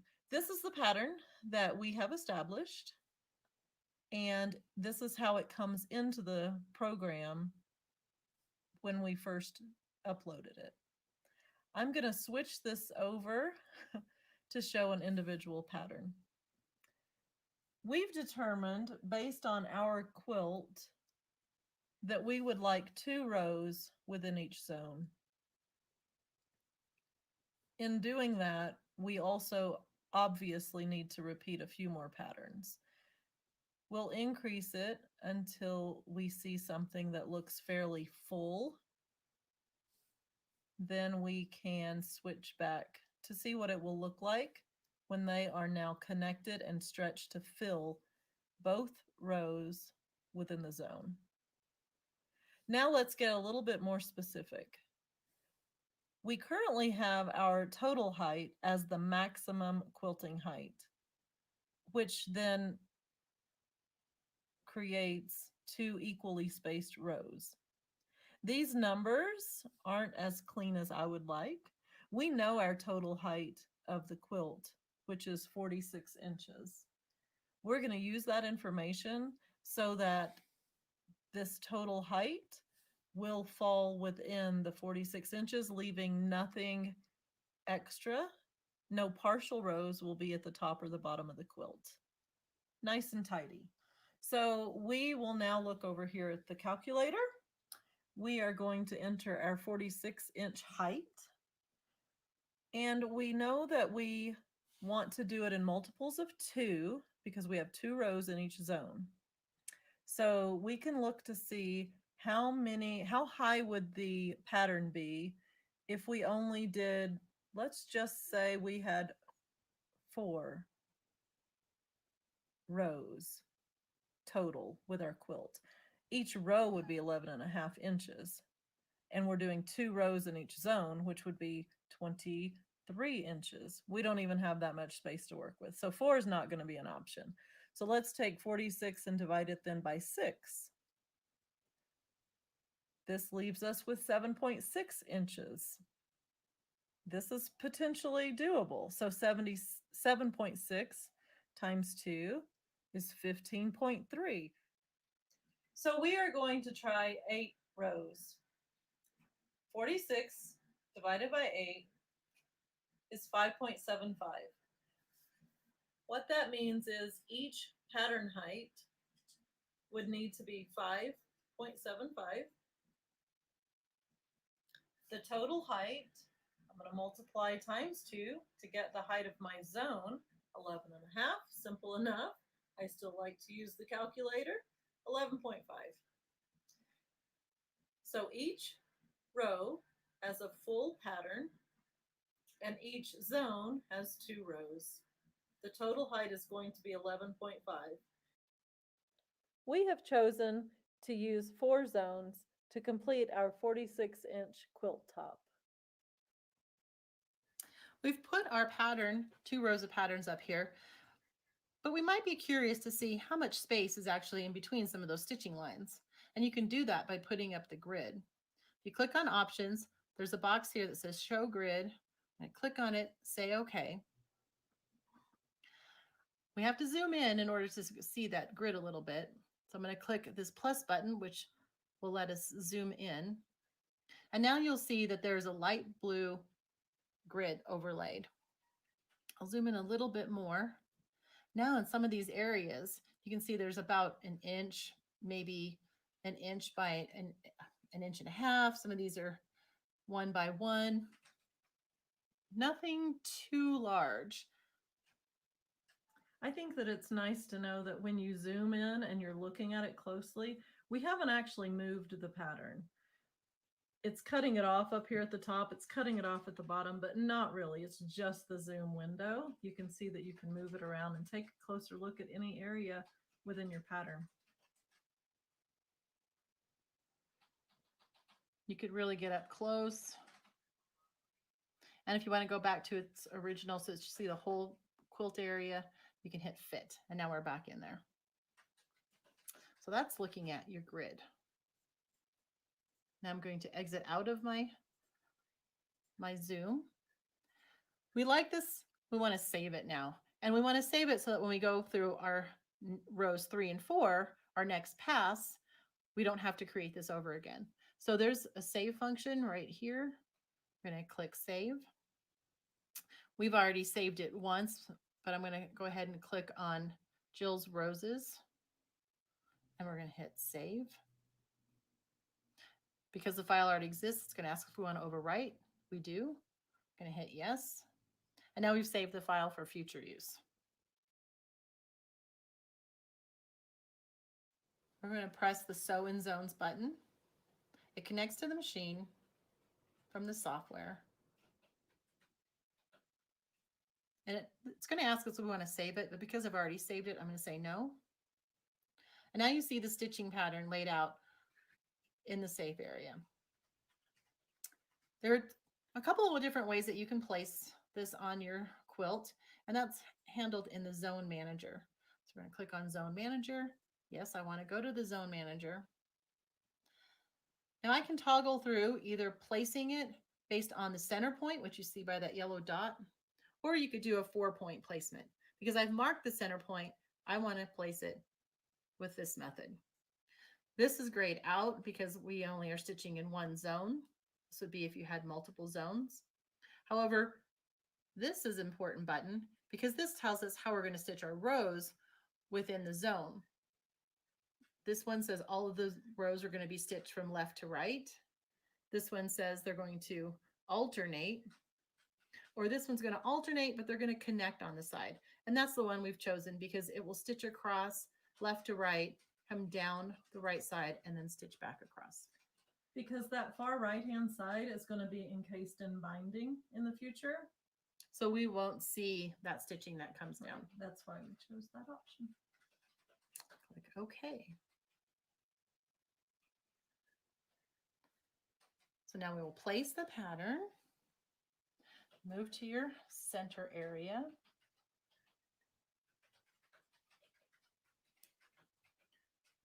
Click that button, and now it's locked that pattern to the center point. Sherri just clicked this button. The last thing that we do is optimize the pattern.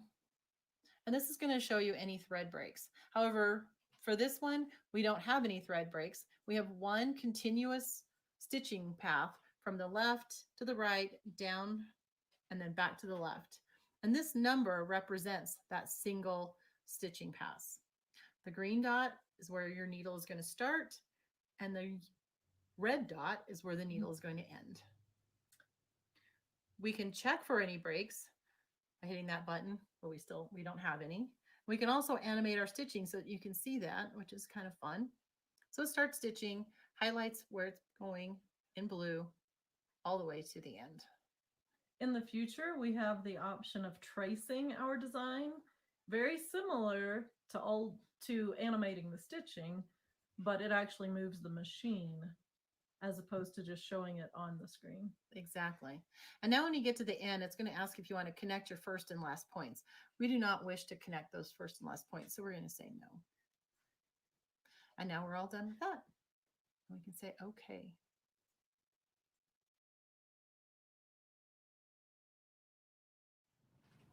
Before we sew, sometimes we use this trace button. And what it's going to do is it's going to actually move the machine around where the pattern is going to be stitched. And then you can see if anything falls outside of your quilt area, which it shouldn't, but it's a possibility. You can see how things are lined up. And especially on this first pass, we kind of like to do it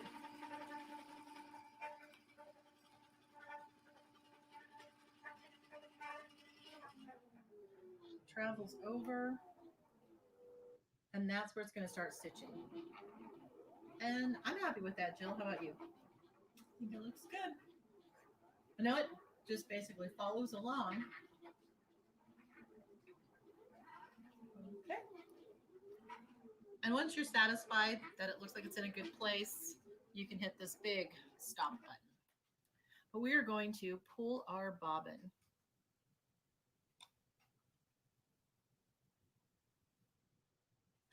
And ask that the needle is up, which it is, so we say okay. It's going to go to the spot of the first stitch point. And you essentially follow the directions. Grace has made it really easy with this software. It's going to say press single stitch. We press a single stitch, goes up and down. I usually just grab the bobbin thread because it does pop up there. And then I hold these two to get it started underneath the foot. Let's see this happen. So. And now we're going to hit sew.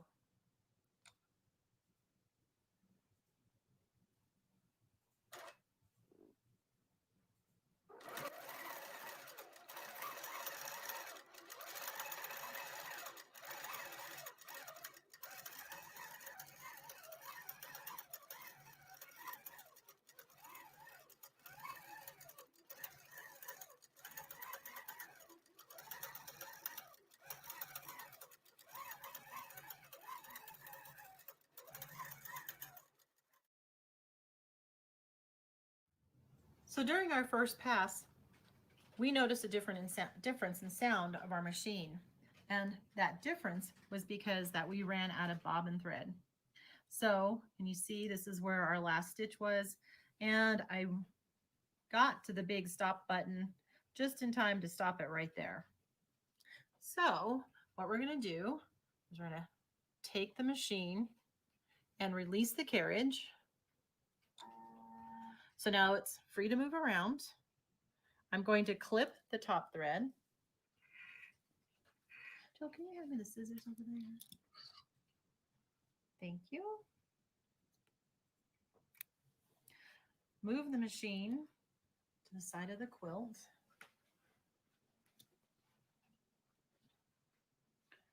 Reach underneath into the carriage and pull the bobbin out. And you'll see there's no thread on that bobbin. And this is a good opportunity just to make sure we don't have any lint. Lint can throw off your tension, can make things not real pretty. So we use our little brush and just make sure everything's pretty clean. I don't see too much in there. I'm also going to look down here and pull out any lint that is accumulated inside the bobbin area. And actually, we have a little bit of lint in there.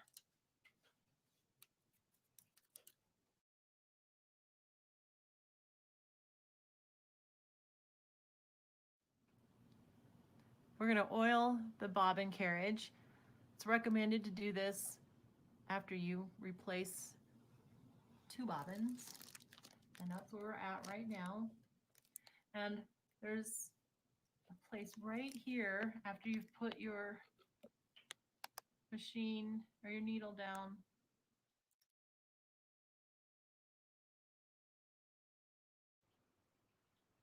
Now we're going to wind the bobbin.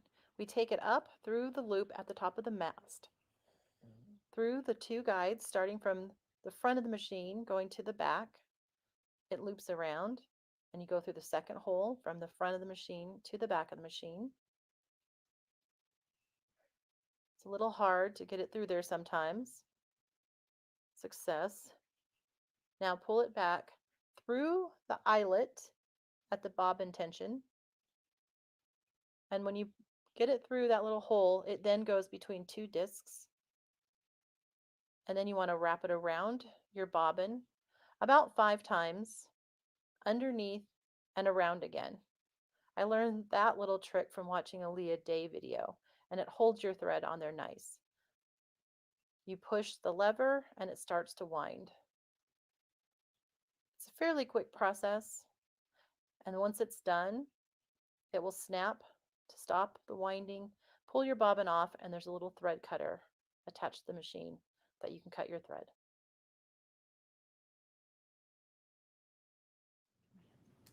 Okay, we've wound a couple bobbins so that we're ready to go now. We're going to put the bobbin back into the bobbin case. If you hold the bobbin so that the thread comes off in a counterclockwise direction, and then you hold the bobbin case like this. Let's show them. There you go. So there's the top where the thread's going to be threaded through. You're going to want to thread it until it clicks into that little open space. And now we're going to fix the tension to make sure it's perfectly right. Oh, there we go. So one of the tests is to have the bobbin laying on its side like this, and then you pull on the thread and it should stand up, but it should not be lifted off your hand. That means we're good to go. And I'm lifting the thread and it is just coming off. If I lower this hand, you can see it still stays just on there. So our tension is good. Now we're ready to place this back into the machine. We will not pull this little lever on the bobbin case.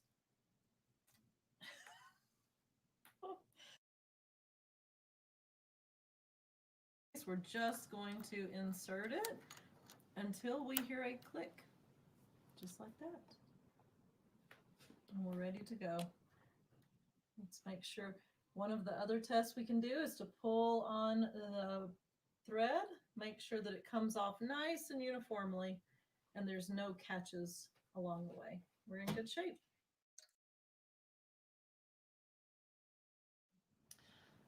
Bobbin is loaded, and we're going to move the machine back to an area that's closest to those last stitch that we're keeping. I backed a few stitches out just to have a little bit of a longer bobbin thread so that when we go to knot that and bury it, we can do that.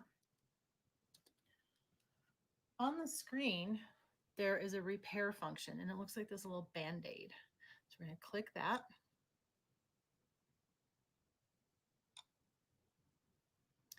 And it's going to ask us to, how do we want to put it? Do we want to go to the last stitch or the closest stitch? Well, the last stitch was without thread, so we're going to go to the closest stitch. So I'm going to place this over the area that was closest to the stitch that I wanted to pick up from. Press the closest stitch button. The machine will then move to the stitch that is closest to the current needle position. Tap the screen to acknowledge the instructional message, then pull the bobbin.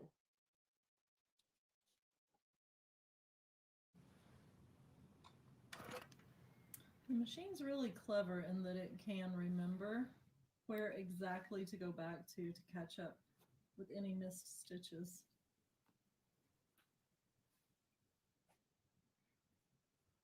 We're just pulling bobbin again, just like you do when you're starting out a row of stitches. I'm gonna hold all those threads out of the way and press sew.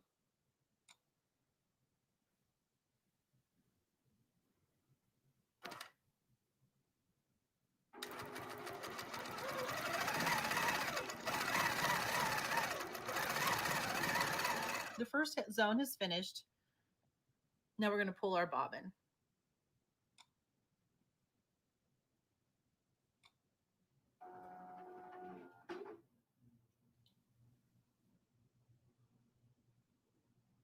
It asks if the needle is up, and it is. First thing you do is move your needle away.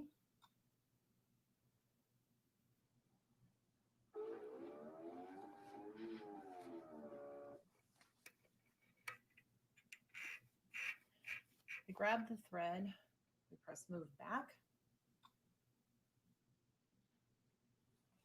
That's just the top thread that Sherri has right now.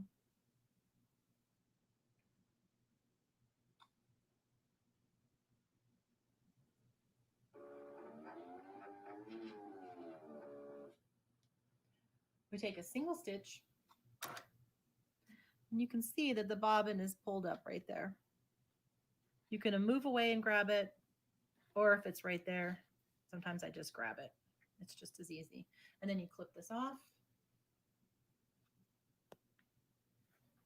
Thanks, Jill.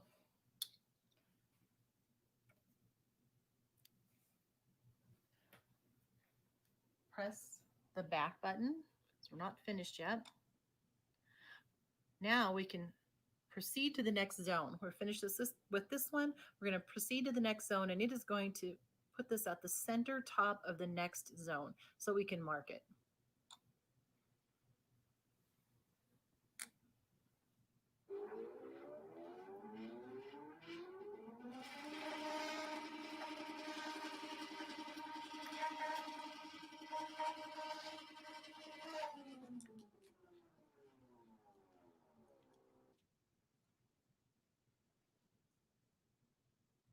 We're going to mark it with our water-soluble pen again.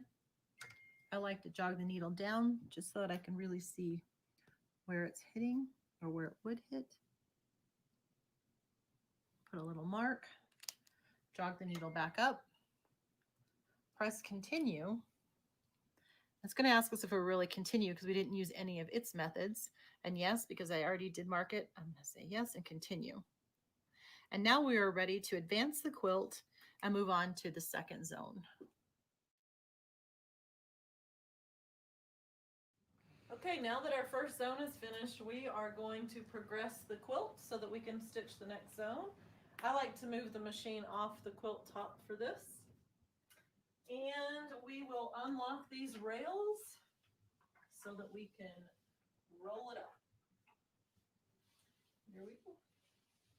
I like to keep an eye on the pattern and that we've stitched and kind of eyeball it so that I know we've got plenty of room for our next zone. I'm going to tighten these guys down. After smoothing out the batting and the quilt top, we continue to stitch the subsequent zones, repeating the process as described in Zone 1 to complete the quilt top.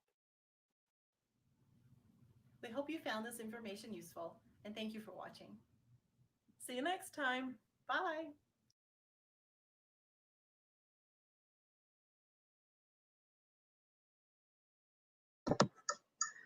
Welcome, welcome. Thank you, everybody.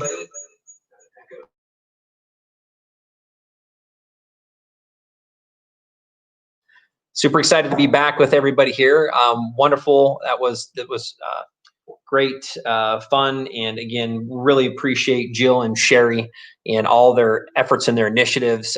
It came to be, as we're planning out this festival, we kind of just did a reach out to some of the people that follow us on Facebook and a few other things. And they came back and said, hey, here's our experience. This is what we're going through. We'd love to share some of that with everybody. And obviously did so. They're getting into a little bit different part of what they're doing from a business perspective. So still fun to hear what their bit is with part of the setup and the use. And a lot of the comments said it's good to see part of these processes that look simple. Automation is easy.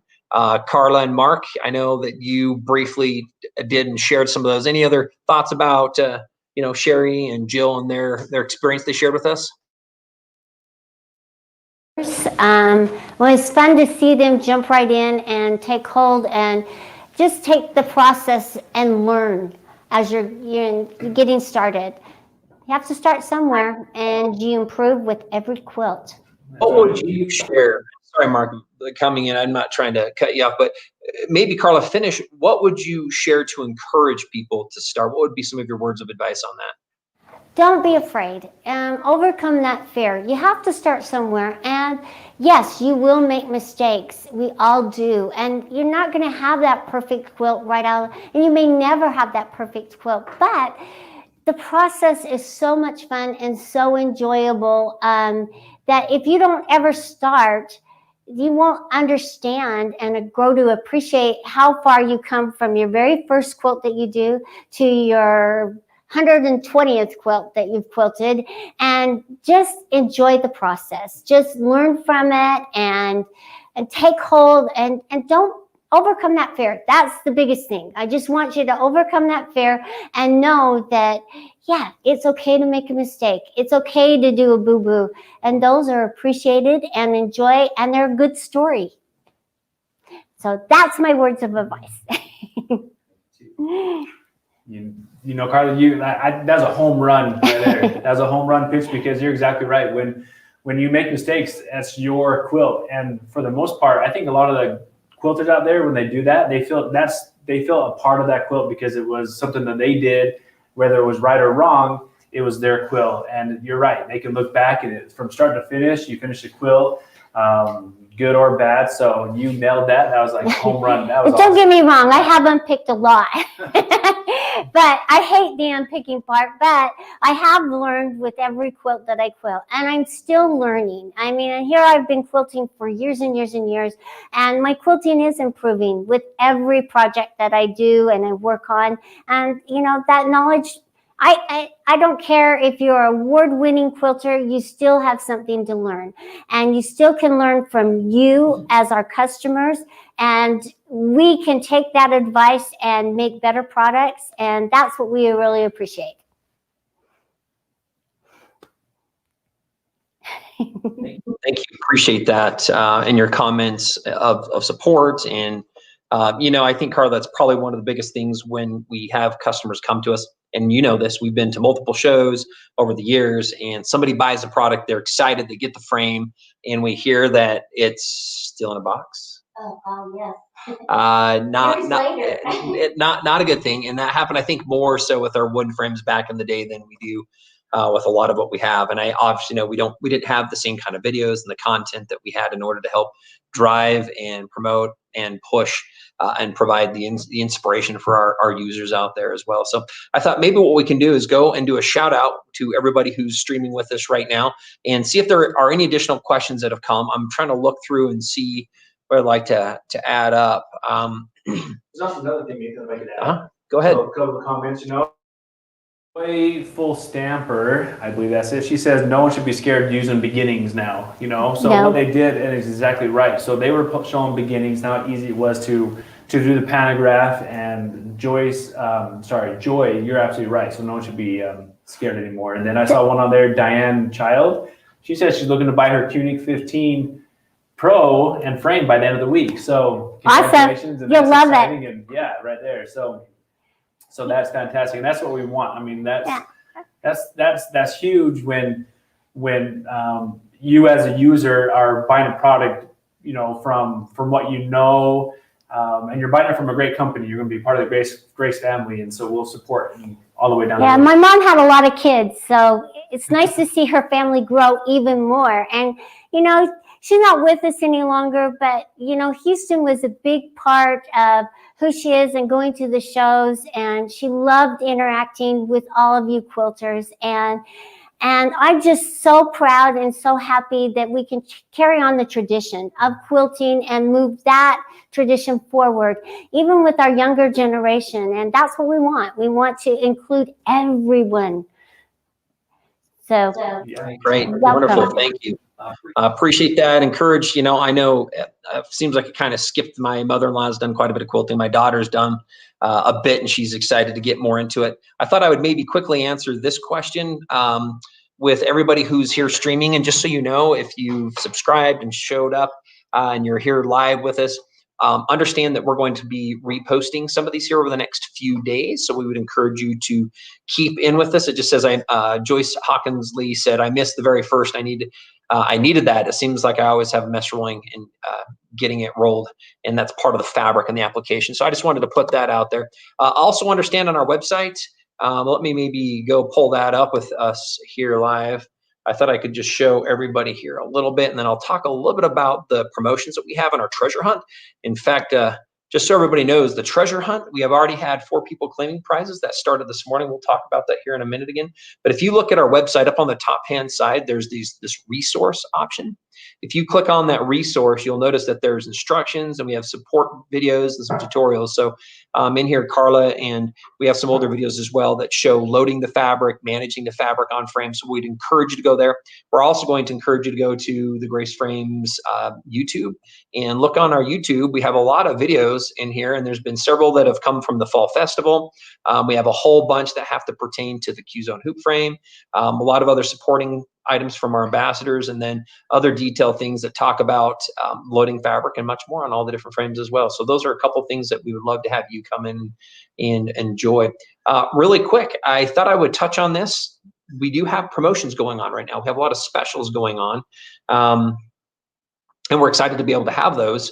And with some of that, I thought I would go ahead and just show and share everybody. Right now, one of our most popular machines is the Keynote 15 machine. And we do have some promotions. If you buy the machine, you get a free frame. You get a few free Q-Zone Queen frame or the Q-Zone hoop frame with that. We have a manual machine. We have the regulated machine. Then we have the Pro, which includes regulation and a touch screen in that Pro frame. And you can see the pricing there, anywhere from about $3,500 to about $5,000 for that combination. Now remember, that does come with a frame as well. It's part of that kit. We have 19-inch machines. This machine is become very, very popular because it's a great piece and a stretch going between the 15 and the like a 21 or 21 Pro that seems to be more of a professional grade. This one we say looks familiar, like you want to bring it into your home. Earlier we did a segment where we walked through some of the different features in these machines. I'd encourage you to go back and watch that. Again, that machine currently the sell with that is if you buy the machine $6,999, you're going to get a free frame as well, and that's the Q-Zone Hoop Frame Pro. So that's a little bit of a different frame than comes with the 15. And then on our 21, we have a 21 and our 21 Pro. This particular product is our top end product, and you saw Jill there was using that earlier. Leah Day was also using this. A lot of the people with that bigger 5-inch touchscreen, faster stitching speeds. This combo, if you buy the machine, you're going to get a free continuum frame, and you can choose between the 8, 10, or the 12. And with the 21 and the 19, we're also adding on these combos a free luminous light bar. We gave some of those away earlier as well. Those are great light bars that allow you to float that. In fact, behind Mark and Carla here, I'm going to go ahead and bring them up so you can see Mark and Carla. We got the light bar here behind them. We can turn that off. That light bar has continued to work amazingly well, and that would be part of that combo when you're looking at that 21-inch machine. That's included with the free frame when you purchase that machine as well. So shout out to go ahead and take a look at these. Find a local dealer or a retailer. And you can do so by going to graceframe.com. And at the very top, we have a dealer locator. And then feel free also to call us. One of the other things that we have is you can give us a call at our 800 number, 1-800-264-0644. With this, as we're continuing to go through, we'd encourage anybody to put some comments. What are some of the other questions that you have regarding some of the things that you've seen today, or for Grace Frame in general regarding the frames or machines? We would love to go ahead and answer some of those live with those of you that are streaming with us as well. So I love this comment, Mark. Maybe I'll throw this one out there for everybody to see. Yeah, Debbie, she's getting one for Christmas. Nice. Merry Christmas, Debbie. Congratulations to you on that.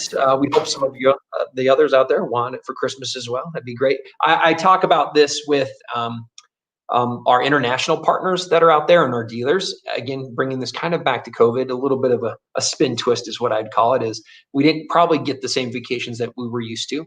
And what we found is that that money is being reused potentially for home upgrades, home modifications, renovations, big appliances. And I would say bringing a vacation home to you in the form of a Grace Frame combo, maybe. That would be a good one you can do. Get a quilting system if you want. We can get automation out of that as well. So thank you, Debbie, for part of that one. Question came up again, will these videos be available after? They will. I'm going to bring back up our website with us here so you can see. If you go look at the event schedule, I'm going to scroll down the event schedule for you to see this. As you do so, notice that you can follow us and subscribe to be notified on when these videos go live. So a great question would be, Linda, if these videos are later, if you go and subscribe on YouTube, we're going to post them. So not only did we have what's going on today and what's coming up, we're going to have next Sarah Maxwell come up, but you'll notice that we have some other things posting Wednesday, tomorrow, Thursday, Friday, Saturday, Sunday. And so you can come back and you can schedule, and you can also choose what we call add your calendar and put this on your calendar to be notified when those videos come back up. And then you can also go to our YouTube channel. So those will be on our YouTube channel. Up top here though, I want to point out and highlight this big orange bar. And Carla and Mark, maybe what I'll do is pop really quickly into the quilt since we don't have a lot of time scheduled, but I'd like to show the quilts to everybody here in between this next event that we're going to do with Sarah J before we kind of conclude our day. But no tricks, just treats, treasure hunt. So today we're doing a treasure hunt, and this treasure hunt is started, and it will go through the end of the week, partly through Halloween on Friday, I believe is when we're going to end this. But what this is you can go into the quilt, so the quilt show and tell, and if we're inside of the quilting area, what we can do is when you're in the gallery and you're browsing, what you're going to find out is as you're browsing as part of this process, there are going to be periodically, we have some of the promotions that we have going on. And like, here's one of those promotions that's showing up right now on what the current sell is. But one of those might pop up, hey, you've won, and you can select and enter your information in order to redeem your prize. So again, know that we're doing that to help encourage those to participate in viewing all the amazing quilts that are out there. We want you to comment on them. We have all sorts of fun comments and information when we've seen everybody who's participated, and still you can upload them. If you're coming into your quilt here, just go ahead and submit your quilt. Put your quilt in there and get a chance to win. Carla, maybe if you can share one more time with all of us what we're doing. We've added one more prize. So right now we're going to be doing $100 first place, a $50 second, and a $25 third place. And this is for the amount of votes that quilts get. So encourage your friends, send them a link to come. When you're in on the quilt, you can just share that link or copy it so that you can get your friends and others to come and participate in voting for your quilt as well, submitting them. But we're going to choose that by everybody out there who's viewing. I think we just have under 1,800 quilts that are in the different categories. And then we have a major big cash giveaway of $500, which will be a random drawing for anybody who enters it. Carla, I know we decided, you came up with an idea of how to give away an additional cash award prize as well. Maybe just share that with us a little bit here. Oh yeah, I added a new category, well, not a new category, a new founders prize. My sweet sister-in-law, who is married to my brother, Jim, who is the owner of the company, she is going to pick out her favorite quilt out of all the categories and present that prize. And so I'm very excited because she is a lovely person and just the sweetest, most patient woman in the world. She is, however, married to my brother, and so that patience comes in very handy. And she's by herself right now raising her kids because my sweet brother is in China keeping the company going. So, I'm very excited. And hopefully next week, we will be having her here and she can tell a little bit about her story and her life and how she got started in the quilting business with my brother out of her father-in-law's garage. So it's a great story, and she's going to be here to welcome you as part of the Grace family. So very excited about that. Wonderful, Carla. I appreciate you, kind of thinking about what else we can do. I like to kind of refer to this. We don't really have an award, but oftentimes there's what is referred to kind of as a founder or someone who's helped start part of that business. And so maybe we can look at that. We'll probably update that here on the site as well. But just know that's something we've just decided here recently that we thought we would do. Again, Carla, thanks for the participation. Like everybody who's streaming with us, we would encourage you to continue to, put through in your recommendations. We did a shout out last week where we mentioned that our engineering team, you saw our tour this morning. We're excited for you to see that again. We're all open about trying to understand what it is that you're looking for. What are the biggest challenges that you have within finishing the quilt? Right now, our business really surrounds helping you finish the quilt and putting those together.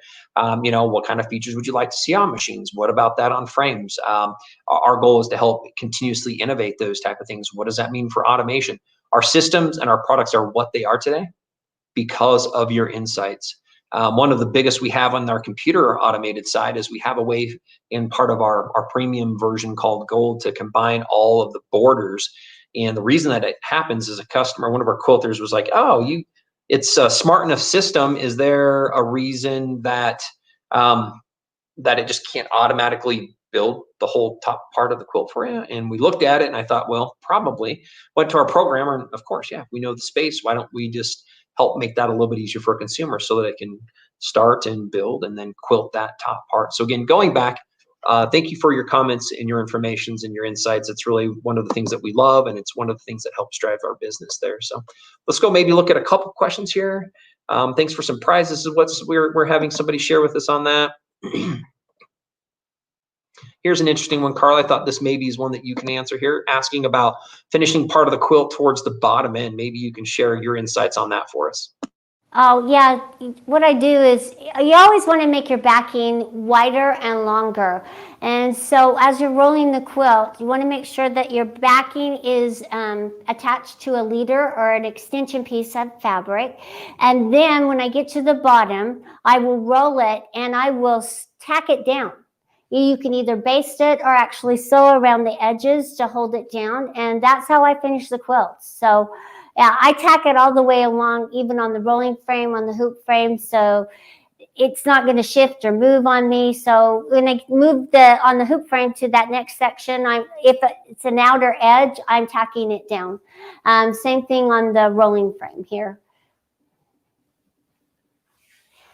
And there's also a question as well, Nathan and Carla. Connie, we go over the machines as well with the differences. This is, stuff like this could be also, it was perfect for our website. We can go and find the differences. But Connie, the difference between the 21 and the 21 Pro is the 21 has an OLED screen. Right. It's basically an informational bit that reads the output of exactly what you're doing. So your stitches per inch, how fast you're stitching. So just like I said, it gives the output on the screen. Whereas the 21 Pro, that has a 5-inch touchscreen.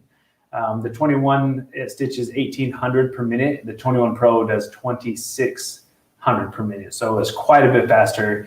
And then with that touchscreen, the 21 Pro, it has a few other features built into it that you can't find in any other screens that we have. So the 21 Pro is actually our top of the line. It has new everything. The handlebars are the same. So great question on that one, Connie. And then any other differences with our product too, if you have them on there, we don't get to it, feel free to go to our website where you can find those differences, or give us a call as well. We'll be happy to answer those questions. And then Kathleen, is there an online manual for the software update? Yes, that's what I've been working on for COVID. It's taken a long time, but yes, you can call. We can send you a PDF if you don't have it right now.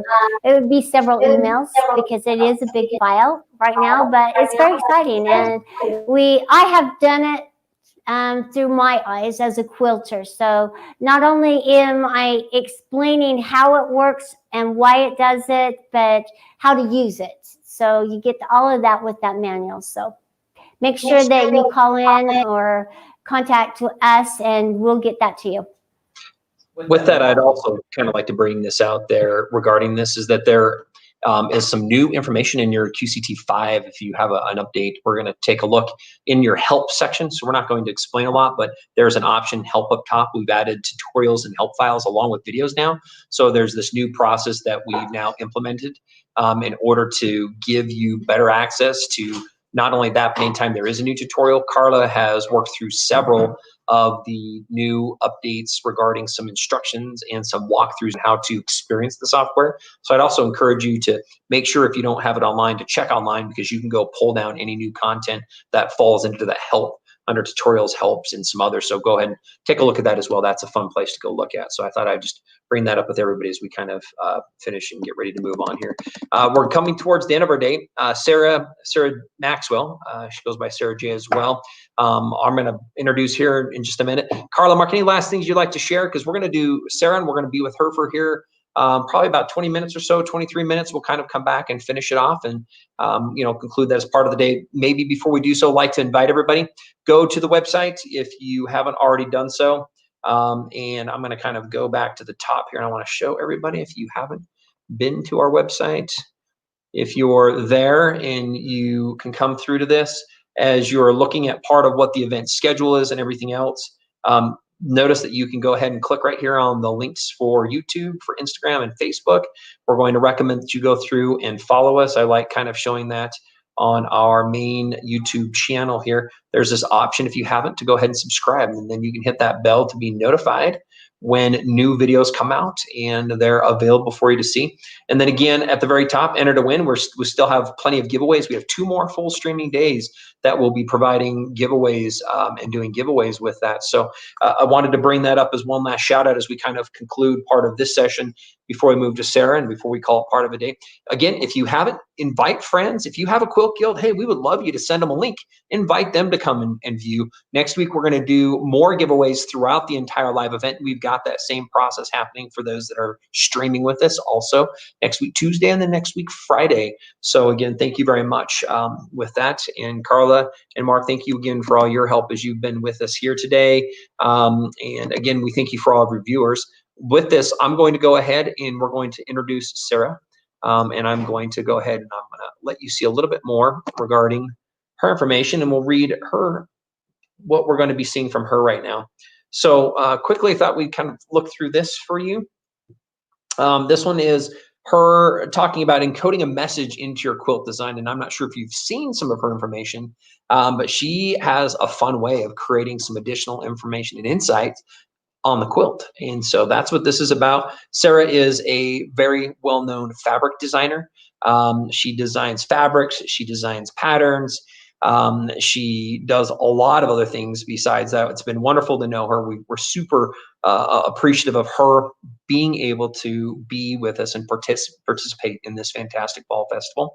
With that, we're going to go ahead and get that started, and we'll introduce her and we'll get her video going for us all. So thank you everybody for joining us. Stay with us again. We're going to come back as we just finish up, but look forward to doing that. Thank you everybody. Hello, Grace Quilting friends. I'm so excited to be with you today as part of the Grace Quilt Festival. You know, 2020 has been such an unusual year, and we're all missing the connection that we find when we gather at quilt shows, at our favorite quilt shops, and at other events. So Grace Quilting is bringing you this fabulous online event so we can reconnect with each other, and I'm glad to be part of it. I'm going to talk to you today about my journey as a quilter and about projects that are featured in 2 of my books, Morse Code Quilts and Fearless with Fabrics. My talk overall is about how we code messages into quilts and a way that I discovered to do that with the Morse code technique. So let's get started. You know, I've been a quilter for many years, and I think as most quilters, I turned to quilting as a creative outlet and a way to find, to express meaning to people in my gifts. I love the idea of giving something that they would keep for a long time that had some message or had a way to convey the love that I felt for friends and family. And early on in my quilting, I started working with memory quilts. I would take things left behind by loved ones who had passed on and incorporate those into a quilt. And one of the projects that I did for my own family was this quilt made from my dad's shirts. And as you can see, it's just a traditional block. He loved plaid shirts, and so I cut apart all the shirts and sashed them together with something that reminded me of the denim that he loved to wear, his blue jeans. And the quilting on this incorporated a lot of country and Western themes because he loved country music. And so there's cowboy boots and cactuses and all the things that reminded me of him. And this was gifted to a family member in his memory. And it was my first foray into really finding a way to include a message in a quilt. Now, I did very traditional quilting for many years. If you followed along with some of our Fearless with Fabric journey on the Grace Quilting website, you might have seen this project, which was called Just Squared. And it's actually available as a free pattern download on my website. You can find the link and all of the info at gracequilting.com. But this kind of a very traditional quilt is what I was known for many years. I loved working with reproduction fabrics. Here's another example, just a nice reproduction fabric line in a frame churn dash. And I cannot tell you how many quilts I have like this that I've made over the years. Here's another table runner. This features some just pretty kind of traditional country style fabrics.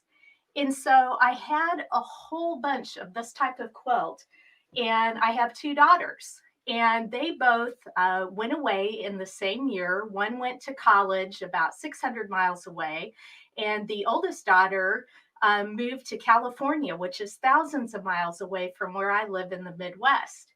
And like any quilting mom, I assumed that they were going to take lots of my quilts with them to decorate their home, and so they would have a piece of me there. And I discovered, to my great surprise, that neither one of them really liked the style of quilting I did. They didn't like these traditional fabrics or darker colors or really busy quilts. And so I was really upset for a little bit. And then I thought, how can I translate my quilting into something that my daughters would love and that hopefully would resonate with other people if they were in the same boat as me?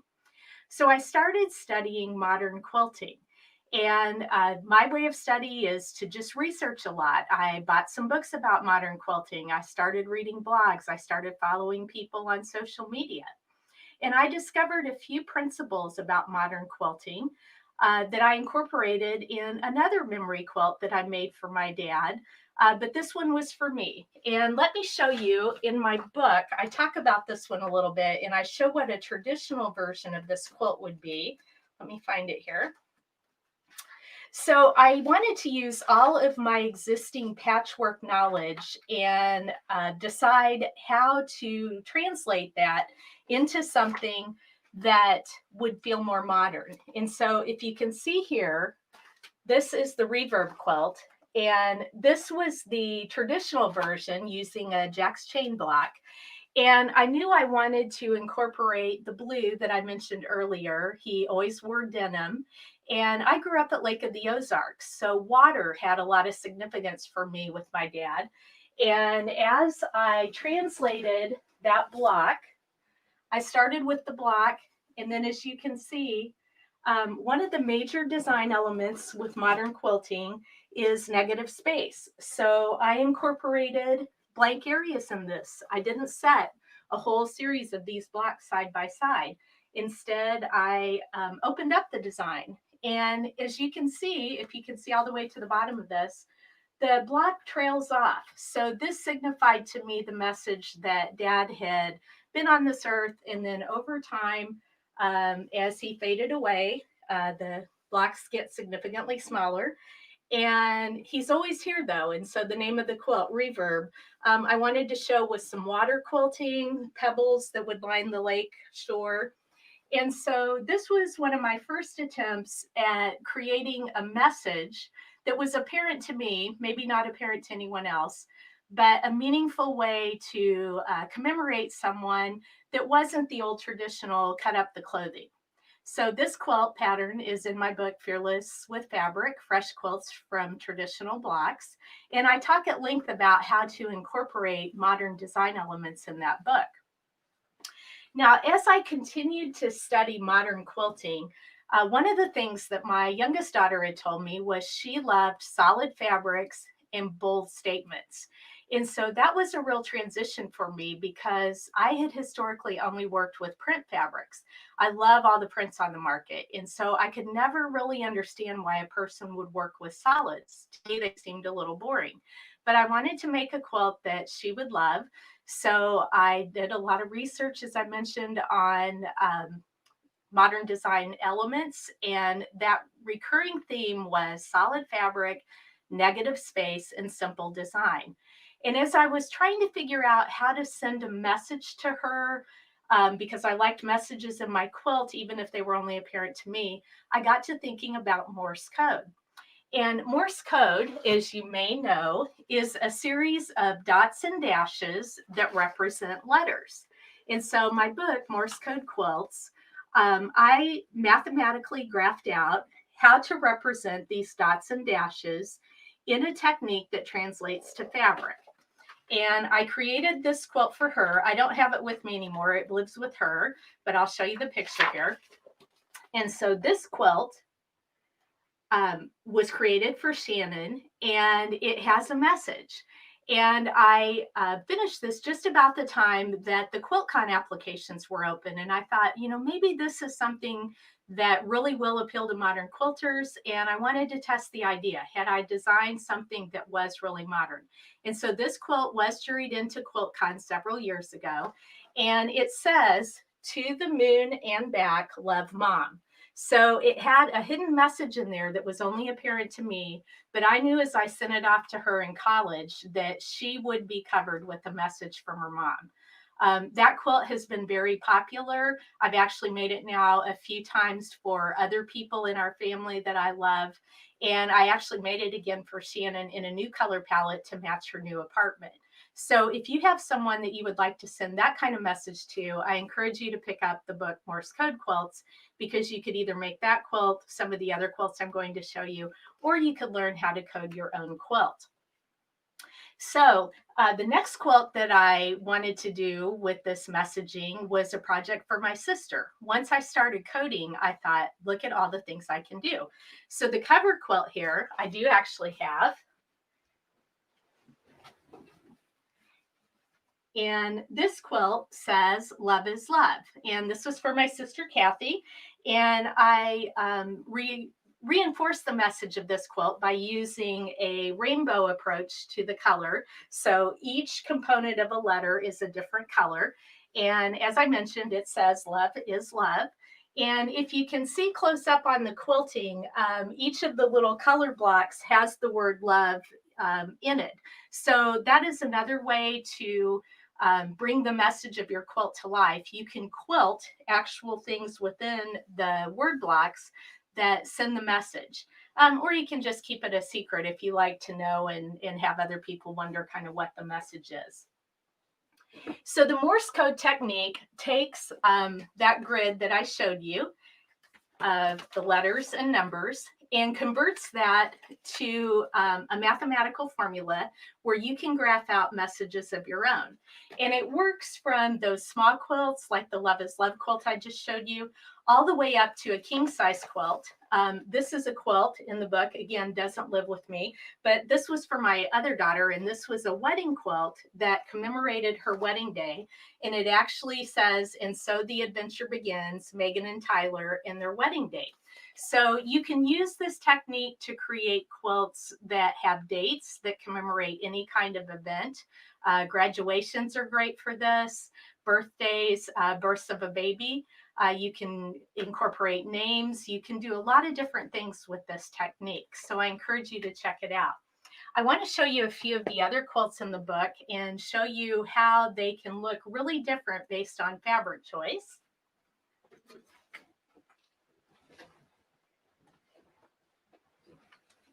So one of the quilts that I put in the book, because I thought I needed just kind of a generic message quilt, and this says Hugs, and it's in classic K fabrics, which everyone loves. So Hugs, Hugs.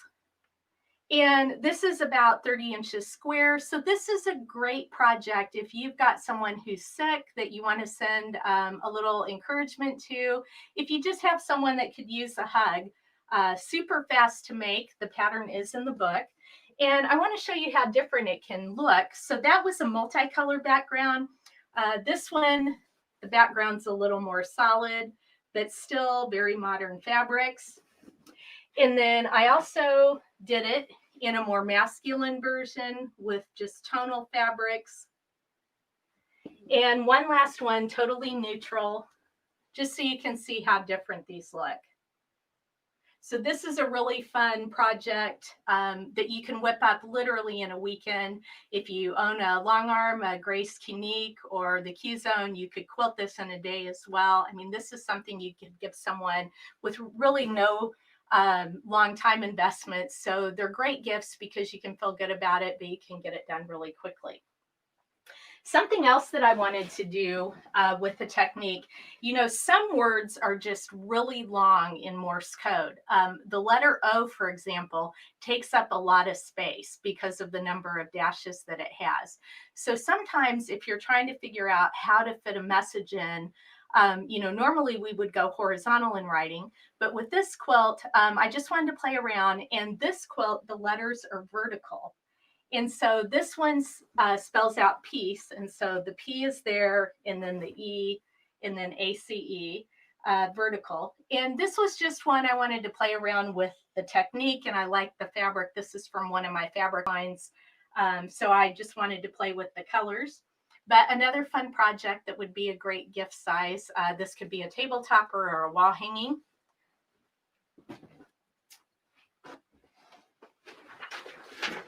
Another thing that I wanted to do with the technique was consider holiday projects. And I don't know about you, but I hate to make something that's only good for a really short time window. I like to celebrate Christmas, but I love to have Christmas decor that lasts more than just a couple of weeks. So first, I made a table runner that says snow using a very obvious Christmas fabric with the candy canes. And one thing I wanted to show on this, so it's SNOW. One thing I wanted to show you on this, you know, this was a really busy candy cane fabric that I loved, but I wasn't sure how to use it. And so it really suited itself to being the background of a project like this, where you can interrupt it with the letters that are in a near solid and have something that would be fun to put out on your table. But if you want a little decor that lasts a little longer than just the couple of weeks around Christmas, then this was an option I came up with. This says Merry, and so it's MERRY. And I put a gray background paired with red. So I could keep this out longer. I could keep this out, you know, in through January, February if I wanted to. One thing that you can see here, and this kind of illustrates the design issue that you'll have to work with in planning Morse code quilts. The letter E is a single dot. These are dashes, these are dots, so MERRY. You can see that Y takes up some space as well. I mentioned O was really long. Y is one of the longer letters too. So as you're planning things out, you have to come up with a way to balance the space. And I did that just by incorporating a little more negative space on the sides of the quilt. But this is a fun table runner you could easily whip up for the holidays. There'd still be time to make it even for this holiday season if you have some fabric on hand and want to grab the book. One of the other quilts that I wanted to do, because I really view this technique as something that any of us could use to send a message to someone in need. And that is this quilt. And this says, love you more. So love you more. Lot of negative space, as you can see. So I made this for someone who loves the color orange. I used a near solid. If you can see the fabric, it is a little speckle because I still don't always love pure solid fabrics, but something that's a near solid can work. And this is a really easy baby quilt if you've got a new arrival coming, or if you're sending someone off to college, or you just want to send a message to someone that they can wrap up on the couch with, you know, kind of a universal message of love that anyone would be able to use. I want to talk to you about a few quilts in my other book as well. So this is Fresh Quilts from Traditional Blocks, Fearless with Fabric.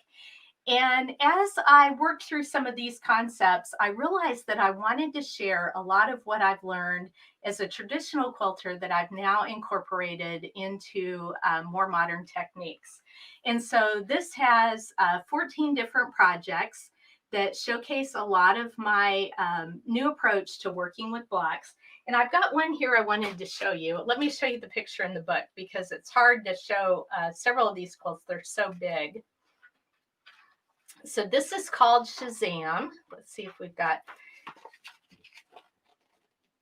And I started this project with this block, if you can see that. Very traditional block with the peaky and spike rectangles. And I started thinking, how else could I arrange the patches in that block to create something new? And the result was Shazam. And this is one of my favorite quilts. It is very large. Here's what the individual block looks like. And then the quilt spaces these blocks out in a color progression. And I didn't make the rows all the way across. I kind of echoed that Shazam shape across the body of the quilt.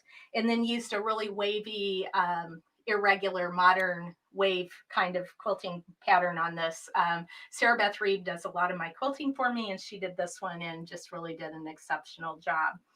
And the Shazam block is a lot of fun. If you don't want to commit to that large quilt, here's a little wall hanging version, and you can see the whole quilt. And just, again, incorporated negative space, left a row of blocks out, just so it had a little open and airier feel.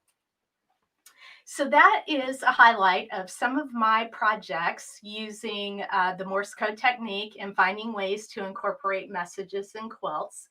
I hope you've been intrigued with something and want to make one of your own. You can find my books on my website, designsbysarahj.com. I invite you to reach out if you've got questions about this. I'm always happy to help people. And I hope you enjoy the rest of the Grace Quilting Festival. Thanks so much. Oh, thank you, thank you, thank you. Appreciate that, Sarah Maxwell. She does a wonderful job. It's been super fun to be able to work with her again. And thank you for all your efforts and your initiatives. And then Sarah is part of what that's concerned. And then everybody else who's participated today, thank you very much for all your time, your efforts. Those who are visiting with us and who are streaming with us, thank you for streaming with us as well. It's been wonderful. It's been fun. We hope to see you, and we hope to have you come back next Thursday. So we'll be streaming next week on next week on Tuesday. Whoa, so next week on Tuesday, and then we're going to also do next week on Friday. So we have 2 full streaming days next week with some insights that'll be coming up. As part of these next couple of events, we have a couple other interviews that we were able to participate with. We are going to have panels. We're going to have additional information and instructions. Leah Day will be with us again in her 3rd series on part of her basket weave. Again, super excited. Again, appreciate everybody who's had a chance to participate. Those who've joined our live show and have helped share content. Thank you for those who've been streaming. We really do, again, appreciate that. Please make sure to continue to leave comments if you have those as we continue to move throughout the rest of the evening. And then and come back. And I'm going to, again, encourage you to go try that, the Trick or Treat treasure hunt on the site. So if you go to the Fantastic Fall Festival, and you can see that there's some information on there, so a couple rules, but if you browse the quilts and you're doing so, you'll notice that over the next few days, we're going to give away several different prizes for those people who are viewing and sharing and participating in that process again. So thanks, everybody. We have enjoyed all of what we've done today. We look forward to seeing you again next week, and have a great rest of your evening, and we look forward to meeting again.